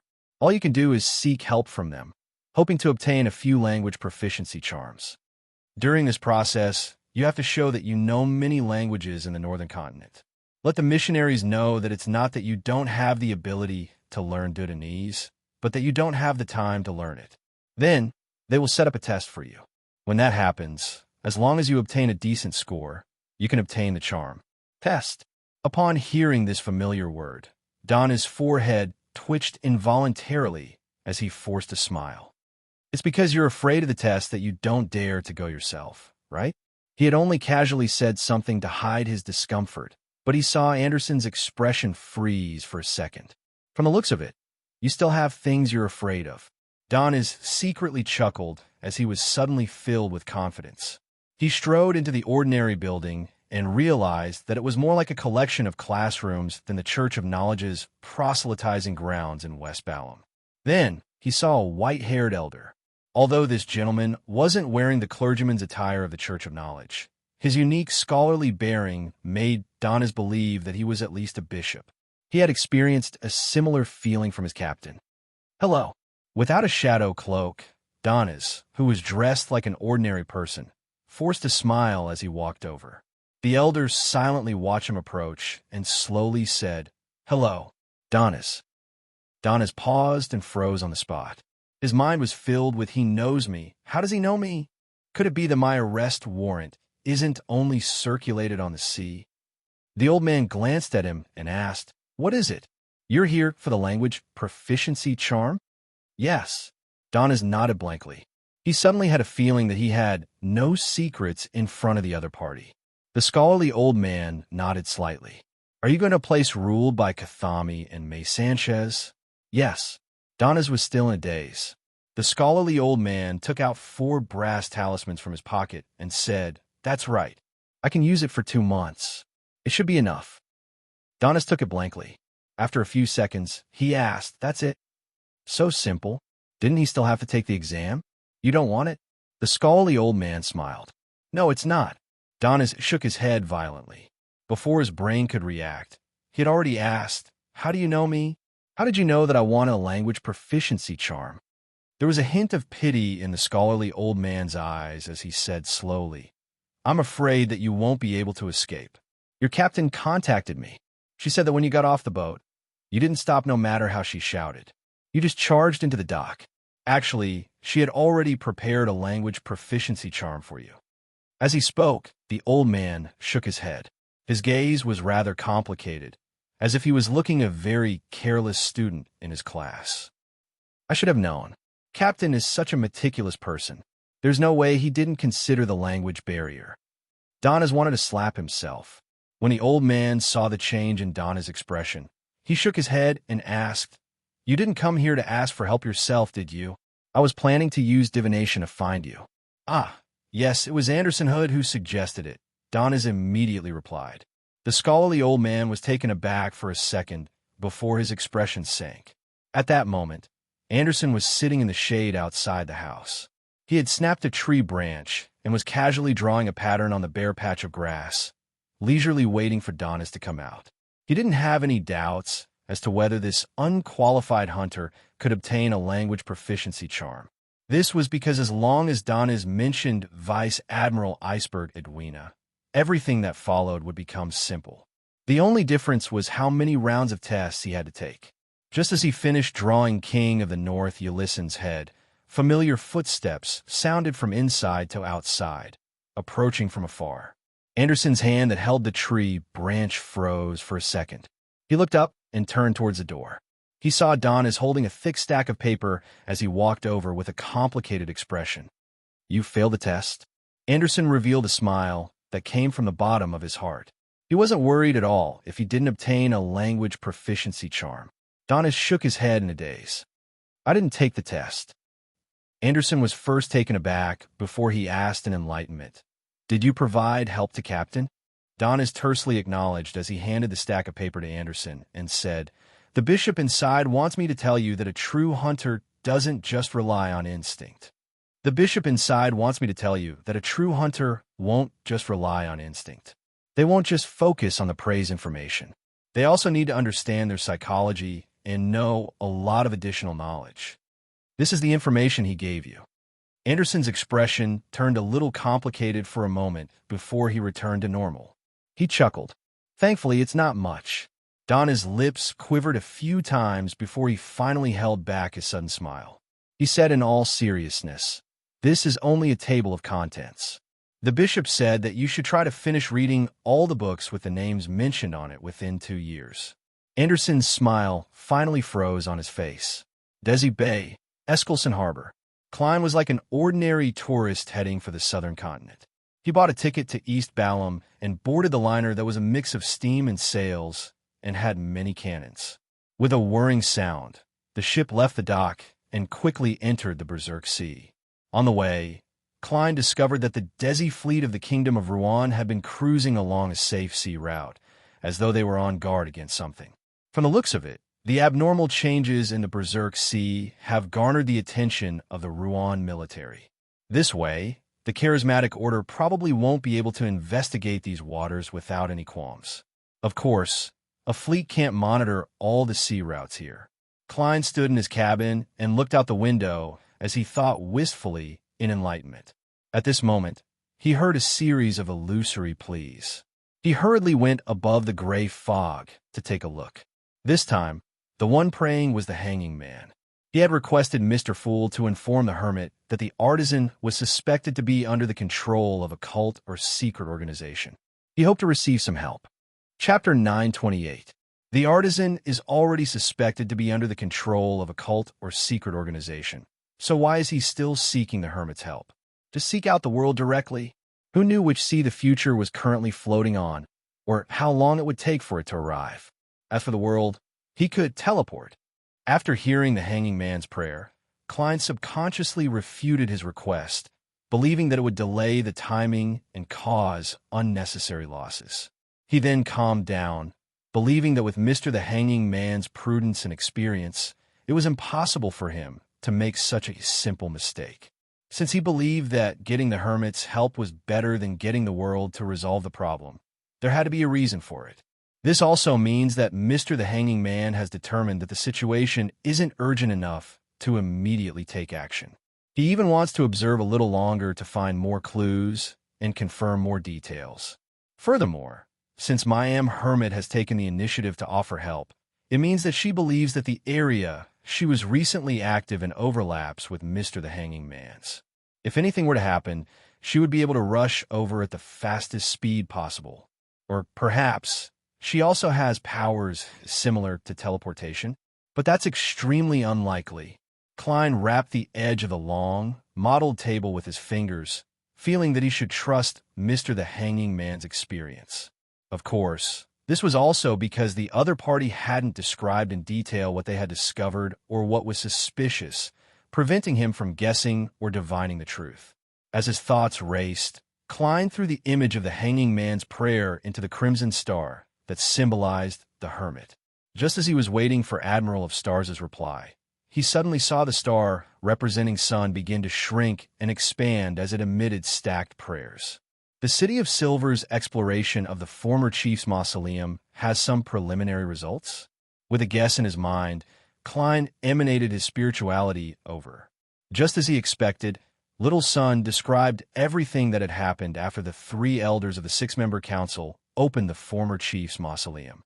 This included encountering the souls of their deceased family members, crossing the illusory pitch-black river that hid countless strange creatures, and facing the former chief who was covered in white feathers in his incomplete mythical creature form. There was also the matter of Shepherd Lovia separating a shadow and attempting to pounce at the illusory tube that extended out from the former chief's body. However, Colin Iliad had used the Fate's Siphon Charm to temporarily switch his fate with the former chief's, changing the outcome. An illusory black tube. Its body is covered in white feathers stained with pale yellow oil. This sounds familiar, right? Isn't this the main characteristic of the scene I saw when I divined the abnormality of Azek's copper whistle? And the reason why the former chief built the mausoleum was because he wanted to switch to the sequence 3 ferrymen of the death pathway. As Klein listened, his mind raced as he put all the connections together and considered what kind of conclusion he could come to. Soon, he had a bold guess. The mutation of the City of Silver's former chief was definitely related to the Charismatic Order's artificial death project. Although this conclusion sounded unbelievable and unbelievable, this was because the City of Silver was located in the forsaken land of the gods, which was completely isolated from the outside world. It could only be entered and exited through the giant king's court and the ruins of the Battle of the Gods. Even the 7 deities couldn't find it, nor could they use their powers to infiltrate it. However, the similarities in many characteristics made Klein, who was sensitive to coincidences, combine it with Shepherd Elder Lovia's performance in this operation and eliminate the other possibilities. He had no choice but to seriously consider the possibility that the two seemingly unrelated matters pointed to something. From the scenes he saw in his divination, as well as his experience of white fur growing out of the pores on the back of his hand when he failed to summon artificial death, as well as his encounter with the three elders of the City of Silver's six-member council, he began to suspect that the charismatic order's attempt might have achieved success to a certain extent. Through a series of sacrificial rituals and modifications of themselves as high-sequence beyonders, they affected Death's legacy in reverse, causing the uniqueness, which was more abstract and illusory, which represented the authority of a deity, to gradually produce an ignorant instinct. It allowed the totem, which was just a concept, to come alive for the first time. Therefore, this thing that didn't have any intelligence and couldn't be considered artificial death began to assimilate with the entire ritual, seeking to influence beyonders of the same pathway in lower sequences. After certain conditions were met, the thing hidden in the depths of the black fog could extend an illusory black tube and establish a connection with the target, absorbing his strength and transforming his body. And this method might involve the underworld or something special about Death's domain. It could bypass the power that isolated the forsaken land of the gods and effectively make contact with the living beings inside. Therefore, the shadow that shepherd Elder Lovia separated came from the true Creator's gift. Its goal was to follow the illusory black tube on the former chief's body and reverse corrupt Death's legacy. Perhaps this was how the mother tree of desire replaced the chain god back then and occupied the corresponding authority. Thankfully, the current chief of the City of Silver is very clear-headed. He knew beforehand that he would seek the help of the secret existence behind Little Sunday. Using the Fate's siphon charm, he cleverly destroyed the true Creator's scheme. Yes, one of the two powerful sealed artifacts of the City of Silver seems to be very good at purification. It restrained the shadow that can corrupt Death's legacy. Haha, it seems like I, the fool, will be marked down by the true Creator again. Of course, the one standing in front of me is Amon. After all, that worm of time was contributed by him. Through Little Sun's description, Klein relied on his own speculations to vaguely grasp the struggle hidden in the City of Silver's exploration. At the same time, he felt that he could roughly describe the shepherd elder's mental state. To Lovia, the illusory black tube that connected to the outside world was undoubtedly the key to the City of Silver's escape from the forsaken land of the gods. Therefore, she was very certain of her actions and didn't have any regrets. She only believed that the chief was the one who destroyed her hopes. It's not too scary when someone does something bad. What's most terrifying is when that person does something that they believe to be right with the mindset of martyrdom. Klein couldn't help but sigh inwardly. As for why Little Sun knew so much about what had happened in the mausoleum, it was obvious to him that it had to be Chief Colin Iliad who had informed him in a casual manner. At this moment, Sun had already mentioned that the three elders had retrieved a special sealed artifact. It was formed from the Beyonder characteristic left behind by the former chief and his skull. The former chief, from Sequence 9 Warrior to Sequence 4 Demon Hunter, belonged to the Giant Pathway. The Ferryman potion he consumed corresponded to Sequence 3 of the Death Pathway. The Beyonder characteristic formed from the two is definitely more bizarre and varied than a single pathway. Together with the influence of artificial death, the final sealed artifact is definitely very powerful. Of course, the negative effects are probably equally powerful. Yes, the illusory, pitch-black river and all sorts of strange creatures that were previously described probably correspond to the underworld. This is similar to the scene I saw in the Berserk Sea. It's similar to the effects created by Miss Sharon's mystical item. As Klein casually thought about it, he heard Little Sun in the topic of exploration and mention a monster known as a shapeshifter. By the time Sun was done, Klein felt that a shapeshifter was very likely a Bizarro-Bane. He hurriedly summoned a gold coin from the junk pile and quickly did a divination to confirm his judgment. With Little Sun's present strength, there's definitely no way for him to head to the city ruins to hunt. I can only wait a little longer and wait for the chief to pray to the fool again, or seek help through Little Sun. Anyway, there's no rush. I haven't even found the spirit world plunderer. Klein nodded indiscernibly. After pleading Mr. Fool to pass the corresponding information to Mr. World, Sun said that he already had enough contribution points and would soon be able to exchange for a Sequence 5 Vampire Beyonder characteristic, completing the three-party deal that had been finalized previously. He also asked Mr. Moon to make preparations. In the waters of the Rorsted Archipelago, on the slowly cruising future. After thanking Mr. Fool, Katlia nudged the glasses on the bridge of her nose, opened the window of the captain's cabin, and shouted at everyone, "Let's go." She shouted to everyone, "Turn around, head for Byam." After giving the order, the pirate admiral curled the corners of her mouth. She was happy that she finally had a chance to establish a long-term relationship with an artisan. But at this moment, she suddenly thought of a question. If he could easily obtain the help of an artisan, would Frank Lee, who hadn't been able to obtain the Sequence 5 potion formula for a long time, attempt to make the Druid Beyonder characteristic into an item, so as to speed up his stalled experiments? This isn't a good thing. Katlia subconsciously raised her hand and pinched her forehead. On the liner, after settling his matters, Klein focused on enjoying his journey. Due to the anomaly in the Berserk Sea's weather, the liner he was on had chosen a longer and more winding route, but it was also safer. That night, it docked at a port named Harriman. Klein didn't disembark. Instead, he got a seat by the window in the restaurant on the upper deck and had his dinner. While waiting for his food, he casually looked out the window and enjoyed the local night scenery. Suddenly, he discovered a suspicious figure carrying luggage in preparation to board the ship.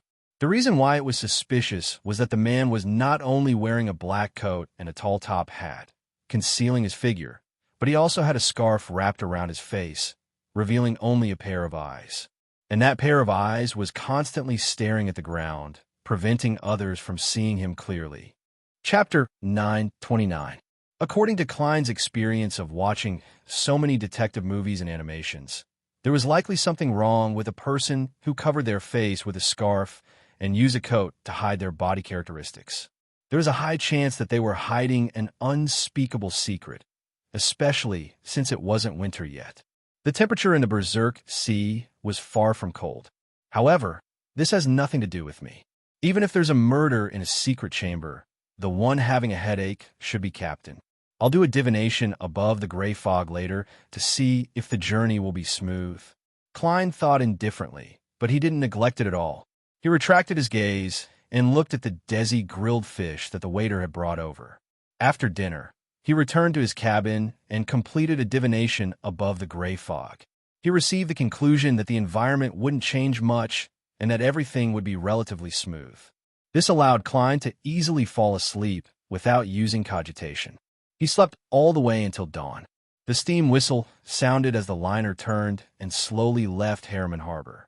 When the dock was still vaguely visible, Klein saw a figure suddenly appear there. This figure was wearing a white shirt and a dark blue coat. He had a high-nosed bridge, deep-set eyes, light blue pupils, and slightly curly brown hair. His facial features were rigid, and his chin was slightly raised, giving off the feeling that he was looking down on everyone. He swept his gaze and quickly locked onto the liner that Klein was on. At that moment, the sky suddenly darkened, as though it had turned into a door that led to a pitch-black, illusory land. A deafening hurricane rose from the bottom of the sea, mixed with large amounts of blue as it surged upwards. The dark lightning was like a rift in the void, constantly appearing and disappearing due to self-healing. This blocked the line of sight between the liner and the harbor, making the two seem like they were in a different world. The Berserk Sea had once again revealed its horror. The liner was unable to dodge or resist. All it could do was continue cruising forward along the safe sea route where the storm was weaker. What a coincidence! This shouldn't be a coincidence. Standing behind the glass window in his cabin, Klein first sighed inwardly before believing that the sudden change in the Berserk Sea was due to an unnatural factor. Although it was normal for the Berserk Sea's weather to change at a whim, it was still suspicious for it to happen at a particular point. Is the gentleman on the dock tracking the suspicious passenger who boarded the ship last night? And when the passengers saw that their whereabouts were exposed, they changed the weather and forced the liner to move away. Klein thought about what had happened before and had a vague guess. And if that was the case, it meant that the suspicious passenger who was covering his face with a scarf was very likely a demigod, or he was carrying a Grade 1 sealed artifact. One had to know that with Klein's current strength and items, if he didn't use the Sea God Scepter, he wouldn't be able to trigger such a change in the weather. Of course, there was another way, and that was to throw out Aztec's copper whistle and see if it could cause the entire Berserk Sea to go berserk. Seriously, I just wanted to head to the southern continent like a normal tycoon, but I ended up being pursued by a demigod along the way. Sigh, I'm under too much pressure that doesn't belong to my sequence. Klein gave a self-deprecating laugh as he finally chose to believe in the divination he had made last night. Amidst the storm, the liner followed a relatively calm gap as it sailed through the apocalyptic scene. Most of the passengers on the ship wore calm expressions, as though they were very used to such a situation. Only a few people who were traversing the Berserk Sea for the first time were trembling in fear as they clawed at anything they could grab. Time ticked by as the winds and lightning gradually calmed down. The sky also lit up bit by bit. At this moment, Klein, who was on the deck, had his spiritual perception triggered as he subconsciously turned his head to look at Harriman Harbor.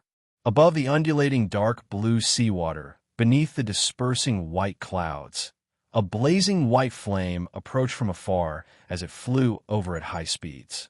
The flame grew larger and clearer. Finally, it revealed its complete form. It was a gigantic flaming spear. The flaming spear tore through the sky and landed at the front of the liner's deck, but it didn't ignite anything. It burned through half a wooden plank before dispersing and reforming into a figure. The figure had a high-nosed bridge, deep eye sockets, and blue eyes. It was none other than the man who had suddenly appeared at the dock. He looked like a middle-aged man as he slowly surveyed the area. He walked past the passengers with widened eyes and agape mouths before entering the cabin. Don Dantes, who was similarly dumbfounded, heaved a sigh of relief. He confirmed that the person wasn't here for him. His appearance just now was very cool, as expected of a demigod. The only problem now is that I hope the two of them don't fight. Even if a conflict is unavoidable, they should try to head to the neighboring sea. Otherwise, this ship will be lost. I can teleport away, and it'll still be rather smooth, but with so many passengers, how many can I save?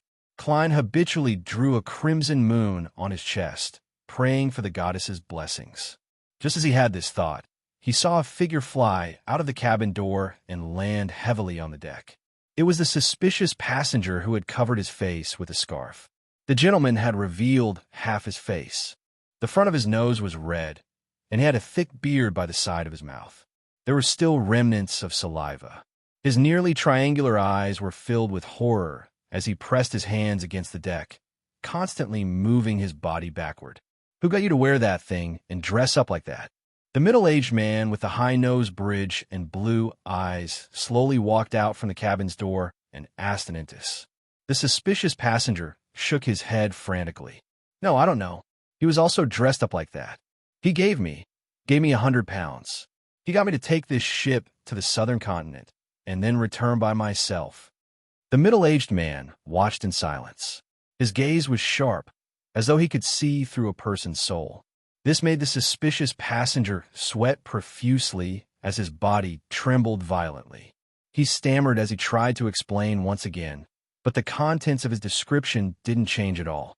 The man retracted his gaze as his body suddenly ignited with a white flame.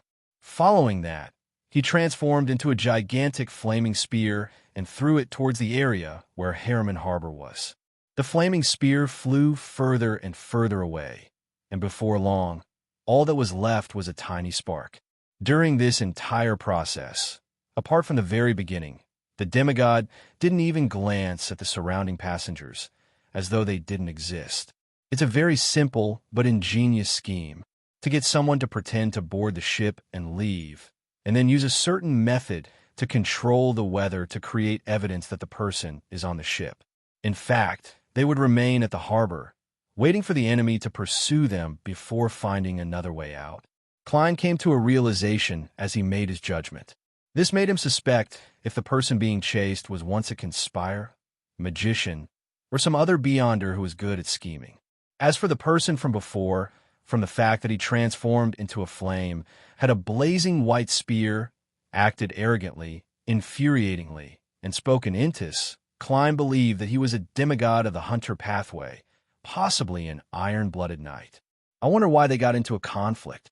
Klein shook his head and walked back to his cabin. On the deck, the passengers finally snapped out of their daze as they discussed the supernatural phenomenon they had just seen in whispers. A person could actually transform into flames, and a blob of flames could reform into a human. Amidst the commotion, the liner continued following the safe sea route. It didn't encounter any accidents along the way, and it arrived at another harbor in the evening. As usual, Klein didn't disembark the ship, afraid that he might encounter something else. He took out his golden pocket watch and opened it to determine when to head to the restaurant. Another 30 minutes. Klein silently muttered to himself as he raised his head and looked out the window. At that moment, many passengers who were scheduled to disembark at the current harbor were carrying their luggage and heading for the harbor along the gangway. As he swept his gaze across, Klein's gaze suddenly stopped on a figure. This figure wore a black bonnet, and his sideburns were dark gold. He had a high-nosed bridge, and his lips were tightly pursed. The contours of his side profile were deep, like a classical sculpture without any wrinkles. He didn't carry his luggage, and he quickly followed the crowd to the harbor before disappearing around the corner of the road. Klein just watched, his body motionless, as though it no longer belonged to him. He felt his blood turn cold bit by bit as a name popped up in his mind. Tranquil. The gas lamps on the harbor had already lit up one by one, and the different windows of the liner were dotted with spots of light. Don Dantes' first-class cabin was dark and silent. Klein had already sat down, his face expressionless as all sorts of thoughts flashed uncontrollably through his mind. This is the first time I've discovered traces of Tranquil after the great smog of Bakeland. The target that the demigod from before was likely Tranquil. His schemes are deeper than I thought. He got someone to disguise as him and gave him items, not to divert the pursuit, but to create a blind spot in one's thoughts, making people subconsciously eliminate this ship as an incorrect option. He's been here from the beginning. That coincidental change in the weather was likely created by Tranquil using 0-08. Why would he be pursued by an Intis hunter demigod? What exactly is he plotting? As his thoughts churned, Klein suddenly took out the adventurer's harmonica and blew into it. Silently, Miss Messenger Rionette Tinker, who was holding 4 blonde, red-eyed heads, appeared in front of him. Klein opened his mouth before closing it again. He took out a pen and paper and quickly wrote, "Mr. Don Dantes has discovered Tranquil's whereabouts on Midway Island in the Berserk Sea." Folding the letter, Klein handed it along with a gold coin to Miss Messenger. "Send it to the mailbox at 7 Pinster Street in Bakeland, Northborough." The 4 heads in Rionette Tinker's hands turned at the same time as her 8 eyes looked at Klein. She didn't say a word as she bit down on the letter and gold coin. Lord of the Mysteries, Lord of the Mysteries. Chapter 9:30. Bakeland, Northborough. On a night when the crimson moon was covered by clouds, it was pitch black everywhere. Only the gas lamps on both sides of the street emitted some light, illuminating the road ahead and the doorways of the nearby houses. 7 Pinster Street's letterbox was silently hidden at the intersection of light and darkness. It bathed in the cool breeze from the side as though it had fallen asleep. At this moment, newspapers, bills, and letters from an unknown person suddenly surged out from the letterbox. These items seemed to be held up by an invisible hand as they floated in midair and flew towards the door, entering through the gap. Inside the house, in the foyer, the newspapers automatically unfolded and quickly flipped until they reached the last page. Then, they casually landed on a chair and stacked together with the ones from before. The bills and letters continued flying inwards and into the living room. The former quickly stopped and trembled a few times before wobbling to the surface of the coffee table, neatly laying them out. The latter took off the envelopes with envelopes, while the ones without envelopes quickly opened themselves and revealed their bodies in midair. After a while, some of the letters flew to the shelves in the study on the first floor. A number of them rushed towards scissors, helping it tear itself apart. Then, they lined up in rows and surged into the bathroom before being thrown into the toilet. Splash! The toilet's mechanical button automatically sank, flushing the pieces of paper into the sewers. 7. Pinster Street returned to normal. It was as quiet as the other uninhabited houses. Southern Continent, East Balham, Colane City. Leonard Mitchell, who had just arrived, was resting in the residence the Church of Evernight had arranged for him. Suddenly, the slightly aged voice sounded in his mind. "Kid, you have an important letter." "What letter?" As Leonard asked softly, he already had a guess. There was only one, no, two people who could send an important letter to 7 Pinster Street without caring if there was anyone there: Klein Moretti and Don Dantes. As for why the old man, named Palez Zarost, could clearly read the contents of the letters received from 7 Pinster Street across the Berserk Sea and half the northern continent, Leonard could roughly guess that it was because he had helped him capture a specter. Regarding this, his judgment was, old man must have split a worm of time to parasitize the specter, making it his eyes, ears, and mouth in the northern continent. At this moment, Palez Zarost answered his previous question. "It's a letter from Klein Moretti. He said that Don Dantes found traces of Zanguil on Midway Island in the Berserk Sea on his way to the southern continent." Leonard fell silent. He opened his mouth, but couldn't say a word. After a long time, he whispered in a slightly hoarse voice, "He really hasn't forgotten about revenge. What can I do?" "What can you do? You're only a sequence 6. Even if Zanguil doesn't grasp 0-08, you don't have a right to seek revenge on him. All he needs to do is reveal a portion of his mythical creature form to make you lose control or turn into a lunatic. The probability of your revenge is 0. This is the qualitative change brought about by divinity," Palez Zarost said solemnly. He paused for a moment before chuckling. "Thankfully, you know yourself better than before. If it were in the past, you would definitely say that I wish to pass in Zanguil's information to the church and join the pursuit team. But now you know what you can do." Leonard wanted to retort a few times, but he didn't say a word. Palez Zarost continued. "What you can do now is to give Klein Moretti some information and wait for him to reply to you. Then, according to the arrangements, cooperate accordingly. I'm not finding an excuse to inform the church of Zanguil's whereabouts," Leonard asked in a deep voice, somewhat surprised. Palez Zarost chuckled. "There's no rush. Do it at the critical moment. Although 0-08 likes to cause the death of its possessor, it doesn't wish to return to its sealed state. As long as you inform the church of Zanguil's whereabouts and initiate the corresponding pursuit, it will immediately learn of it and make the necessary arrangements. On this point, you need to hint Klein Moretti." Leonard was taken aback for a second. "Old man, you seem to be very familiar with 0-08. I've never shown it in the past." Palez laughed with his slightly aged voice. "Of course I'm very familiar with it. In the 4th epoch, 0-08 caused the fall of an angel. I can't tell you too much, because once you know it, it will also know you.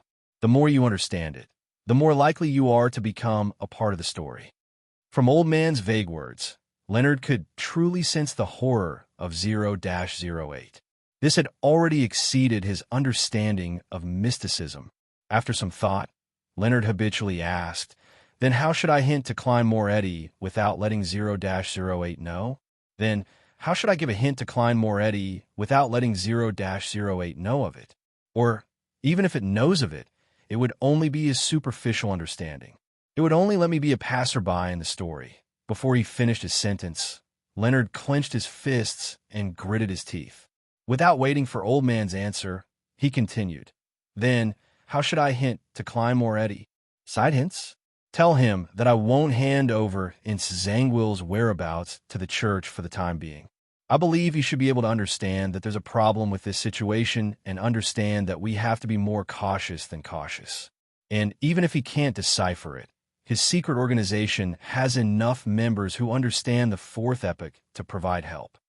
Also, write a normal sentence. If you know it, it will also know you. Don't mention 0-08. Use a personal pronoun so that Klein can guess what it's referring to. Palazarost listened quietly and chuckled. Humans need pressure in order to grow. Leonard exhaled and sat up. He found a pen and paper and wrote what he had just said in the letter. Then, he set up a ritual and summoned the messenger of the German Sparrow. Berserk Sea, Midway Island, on a passenger ship docked at the pier.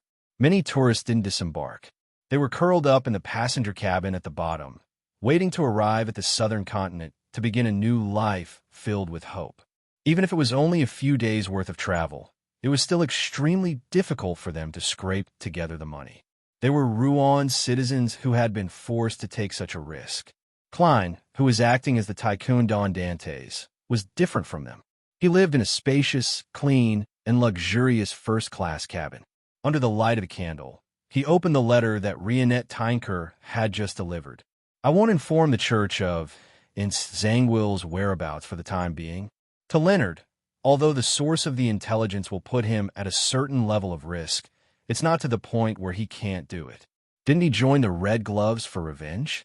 That is to say, he has a reason not to report in Zangwill. As Klein pondered, he read the remaining contents of the letter. If you know it, it will also know you. Suddenly, Klein exclaimed. He found the description a little familiar. This is very similar to the Twilight Hermit Order. Any mention of it will be known. So, 0-08 is a sealed artifact of the Spectator Pathway? Leonard did not inform the church of this matter because he was worried about this and wanted to wait for a better opportunity. This should have been told to him by the grandpa. Inside him, Klein nodded in thought, somewhat glad that he hadn't asked Rionette Tinker for help. This was similarly a very dangerous matter for Miss Messenger. Besides, most importantly, I haven't prepared anything. If I were to rely on the helpers I hired, my plans might be discovered by 0-08 ahead of time. From there, it would create a series of coincidences and make targeted arrangements. Klein sighed silently. He felt that he needed to do something, but he didn't know where to begin. From the perspective of increasing his strength, obtaining the corresponding ingredients for Bizarro Bane and Spirit World Plunderer depended on the City of Silver's chief's subsequent requests. It also depended on how long it took for Miss Magicians to obtain the exact location information from her teacher. These were all external factors, so it wasn't something that Klein could speed up. The only thing he could do was digest the Nimblewright Master Potion as soon as possible. And after the acting principles were more or less complete, the actual operation was more important. Therefore, Klein believed that it was necessary for him to obtain 2 marionettes in a short period of time. He had previously delayed it because he didn't have a good target. It was because he was in Bakeland, surrounded by a bunch of servants. It was difficult to conceal a non-special marionette's existence. But now, he was about to reach the southern continent. He decided that regardless of anything, as long as he was certain that it was a villain worthy of the gallows, he would first convert it into his marionette. He could switch with a better target, perhaps using an ordinary marionette to complete a relatively difficult task can speed up the digestion process. My requirements for a marionette have been lowered to the lowest level. As long as it understands Dudanese, there's no need to find another translator. After all, I can share my senses. Klein quickly made a decision.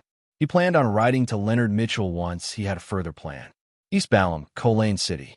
Klein carried his suitcase and boarded the dock, stepping onto the land of the southern continent. He looked at the city district that was built along the mountain and silently said inwardly, I need to have 2 marionettes when I leave this place. And before that, he had one more thing to do. It was to get rid of the followers that the military had arranged for him. The 2 gentlemen's spy skills were actually rather good, but in Klein's eyes, they were like fireflies in the dark. This was because no matter how they disguised themselves, Klein could use a faceless observation and memory of human physical and facial characteristics to recognize them at a glance. Chapter 9:31. Most of the houses in Colane City were built along roads that spiraled upwards. Occasionally, there would be relatively flat, and open areas that were squares or markets. Klein carried his luggage, and with his spiritual intuition as a seer, he randomly chose a direction and proceeded forward. Along the way, he searched for a relatively lively bar. There weren't many carriages on the road, and it was rare to see one or two of them for hire. The most popular form of transportation in East Balham was a coffin. This stemmed from the custom of worshipping death. It stemmed from the fact that people viewed coffins as objects that could bring peace and tranquility. Therefore, Klein would often see a few people carrying a black coffin by. The lid was much thinner than normal, as though it was a car door that could be casually opened. 2 people carrying it, 4 people carrying it, 8 people carrying it, and horses or single-horned goats pulling it. Such customs are a little scary at night. Yes, it's not much better in the day. The entire city appears eerie. As Klein admired this scenery by the side of the road, he walked into a square. On the left was the Cathedral of the Lord of Storms, and on the right were restaurants, bars, and other shops. When he stopped, a coffin that was carried by 4 people was lowered down. As the lid was opened, the passenger lying in the coffin stood up and stepped out. He was a Northern Continental-style gentleman in a white shirt and black vest. The gentleman's formal attire remained on his arm until he left the coffin before it was draped over his body. Then, Klein watched the gentleman head straight for the Cathedral of the Lord of Storms and walk in. This is truly a strange sense of incongruity. Doesn't the Church of the Storm always like to change the customs of the colonies and forcefully promote Rouen? Why don't they do the same in East Balham? It's because the Death Pathway and the Evernight Pathway are similar. Therefore, the Church of the Storm wishes to preserve some of the customs of Death's domain so as to restrain the spread of the Church of Evernight. Klein nodded in thought and turned towards the row of buildings on the right, preparing to enter one of the bars. With this on-the-spot experience, he vaguely understood why the ancient clothing style of the Balham Empire was written in many history books. They like to wear trousers like the light type and find creases beautiful.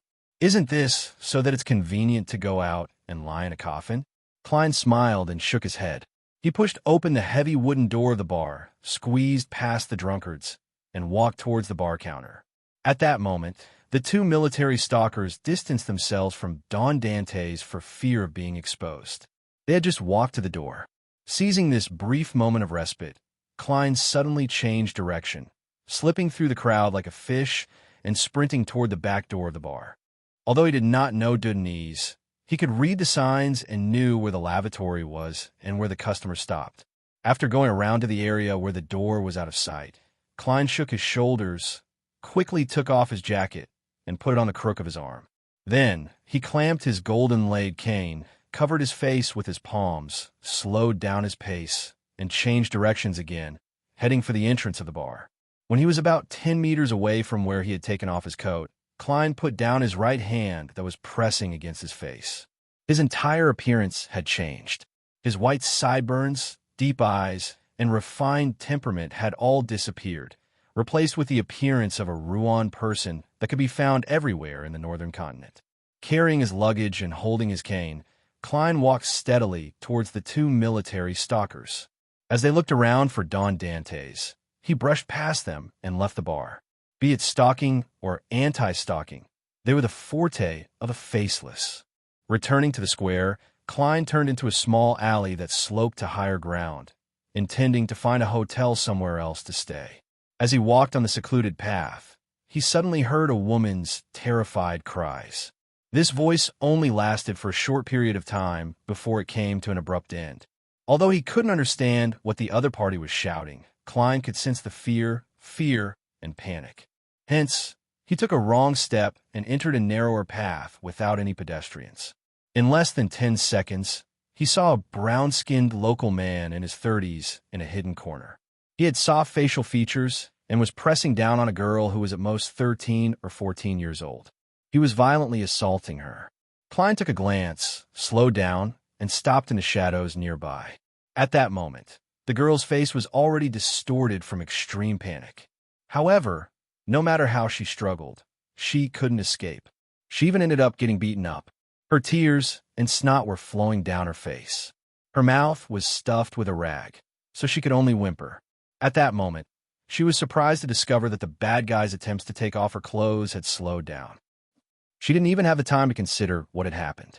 She subconsciously looked at the bad guy and saw that his eyes were wide open. The muscles on his face were slowly twitching, unable to form a complete expression. Then his hands and feet twitched as he continued what he was doing just now, but he was easily dodged. The girl instinctively pushed him, and it actually produced an excellent effect. She felt her body lighten as she hurriedly stood up and was about to escape. However, her legs couldn't help but go limp. After running a few steps, she tripped on a rock and nearly fell to the ground. At that moment, she heard footsteps behind her. She became even more flustered, and her limbs turned flustered. Right on the heels of that, the footsteps stopped. The girl subconsciously looked back and saw the bad guy standing 2 meters away. His joints seemed to have rusted as he made all kinds of strange movements. What happened? The little girl felt like she was dreaming. The brown-skinned local struggled for a while before finally calming down. He revealed a smile and said in Dudanese, "If you encounter someone like me in the future, remember to run to the nearest cathedral or somewhere crowded." The girl was taken aback as she suddenly screamed and turned to run. Subconsciously, she chose the direction of the cathedral. After the secluded corner regained its peace, the brown-skinned local man turned his head to look at the nearby shadows and saw Klein walk out. A new marionette. His body isn't strong enough, and his actions aren't agile enough. He also doesn't have any beyonder powers, and he looks rather ferocious. Apart from knowing Dudanese, there's nothing good about him. Klein made a simple assessment inwardly. If it wasn't for the fact that he's committing evil deeds and that I don't know the local language, I would really want to bury him. He couldn't help but compare this to the marionette from before, Admiral of Blood Seigneur. Seigneur is a wraith. He can do mirror leap and can hide in the reflection of a gold coin, so there's no need to worry about being seen. He also has a wraith shriek and the ability to possess bodies. He's a perfect match with a marionettist. Most importantly, he also knows Dudanese. Comparing this marionette to him is the difference between a penny and 42,000 pounds. I wonder what his name is. I can only use my powers to sense superficial thoughts, but I'm unable to read deeper memories. Unless I encounter someone or something familiar, causing the spirit to undergo a corresponding change, spitting out more information. I'll call him Afu no Oaf. Klein rubbed his temples and sighed. Before the girl attracted the clergyman, he left the area with his new marionette, Oaf. Before long, with the help of his marionette's translation, he found a random inn in the area where Colane City's prosperity and backwardness intersected. He didn't need to provide any identification documents, even though Klein had changed his appearance to that of a typical native on the way. It's even more lacking in effective administrative management than the colonies at sea. Klein put down his luggage and threw most of the cash he had on him above the gray fog, leaving only 50 pounds for his daily expenses. At the same time, as he had already traversed the Berserk Sea, he didn't need to worry about any anomalies. He took out the copper whistle and iron cigar case from the mysterious space above the gray fog, making it easier for Mr. Aztec to locate him when he came over. After busying himself with these matters, he, who had already had his dinner on the liner, was immediately free. He decided to make the best use of his time and search for his second marionette. As for how he was going to do it, Klein, who didn't know much about the situation in Colane City, planned on using his specialty as a seer and using mysticism methods to search. After leaving the inn with Oaf, Klein snapped a branch from the Donningsman tree and used it as a dowsing rod. He skillfully meditated and whispered. That's right, he skillfully muttered in cogitation, the location of my new marionette. In the silent environment, pairs of indifferent eyes seemed to penetrate the barrier between illusion and reality as they simultaneously focused on the dowsing rod. The branch fell down and pointed in a direction. After proceeding forward for a while and divining once, Klein followed the revelation he received. After making several turns, he arrived at a steep staircase. This staircase connected several levels of Colane. Wanted to look up to see the top, but at that moment there was no one. The revelation from the divination is indeed here. Why isn't there anyone? Because I didn't do the divination above the gray fog. The outcome isn't accurate, but I'm a sequence 5 marionettist after all. My divination abilities are definitely one of the best below high sequence beyonders. Klein frowned slightly as he surveyed the area, but he didn't find any targets. After some thought, he walked to the staircase and sat in the shadows at the bottom. He didn't have much confidence and felt extremely bored as he waited. After a few minutes, he stood up again and got off to sit in his previous spot. Then, Klein opened up a distance and hid in a secret spot nearly 200 meters away. Colane City, Lower Lip Zone. Leonard Mitchell, Daly Simone, and company followed the Red Gloves team's captain, Sostel, to a street nearby. Under the cover of the night, Sostel emphasized to all the operatives, "Our target this time is Yulika, who lives in Unit 13. Our target this time is Yulika, who lives in Unit 13. He's a rather important member of the Numinous Episcopate, and he's in charge of contacting the different teams in the Backland region. Although all the intelligence indicates that he isn't a demigod, as a precaution, I still applied for Sealed Artifact 1. Her Excellency, Goddess's Eye, is also prepared to provide assistance at any time."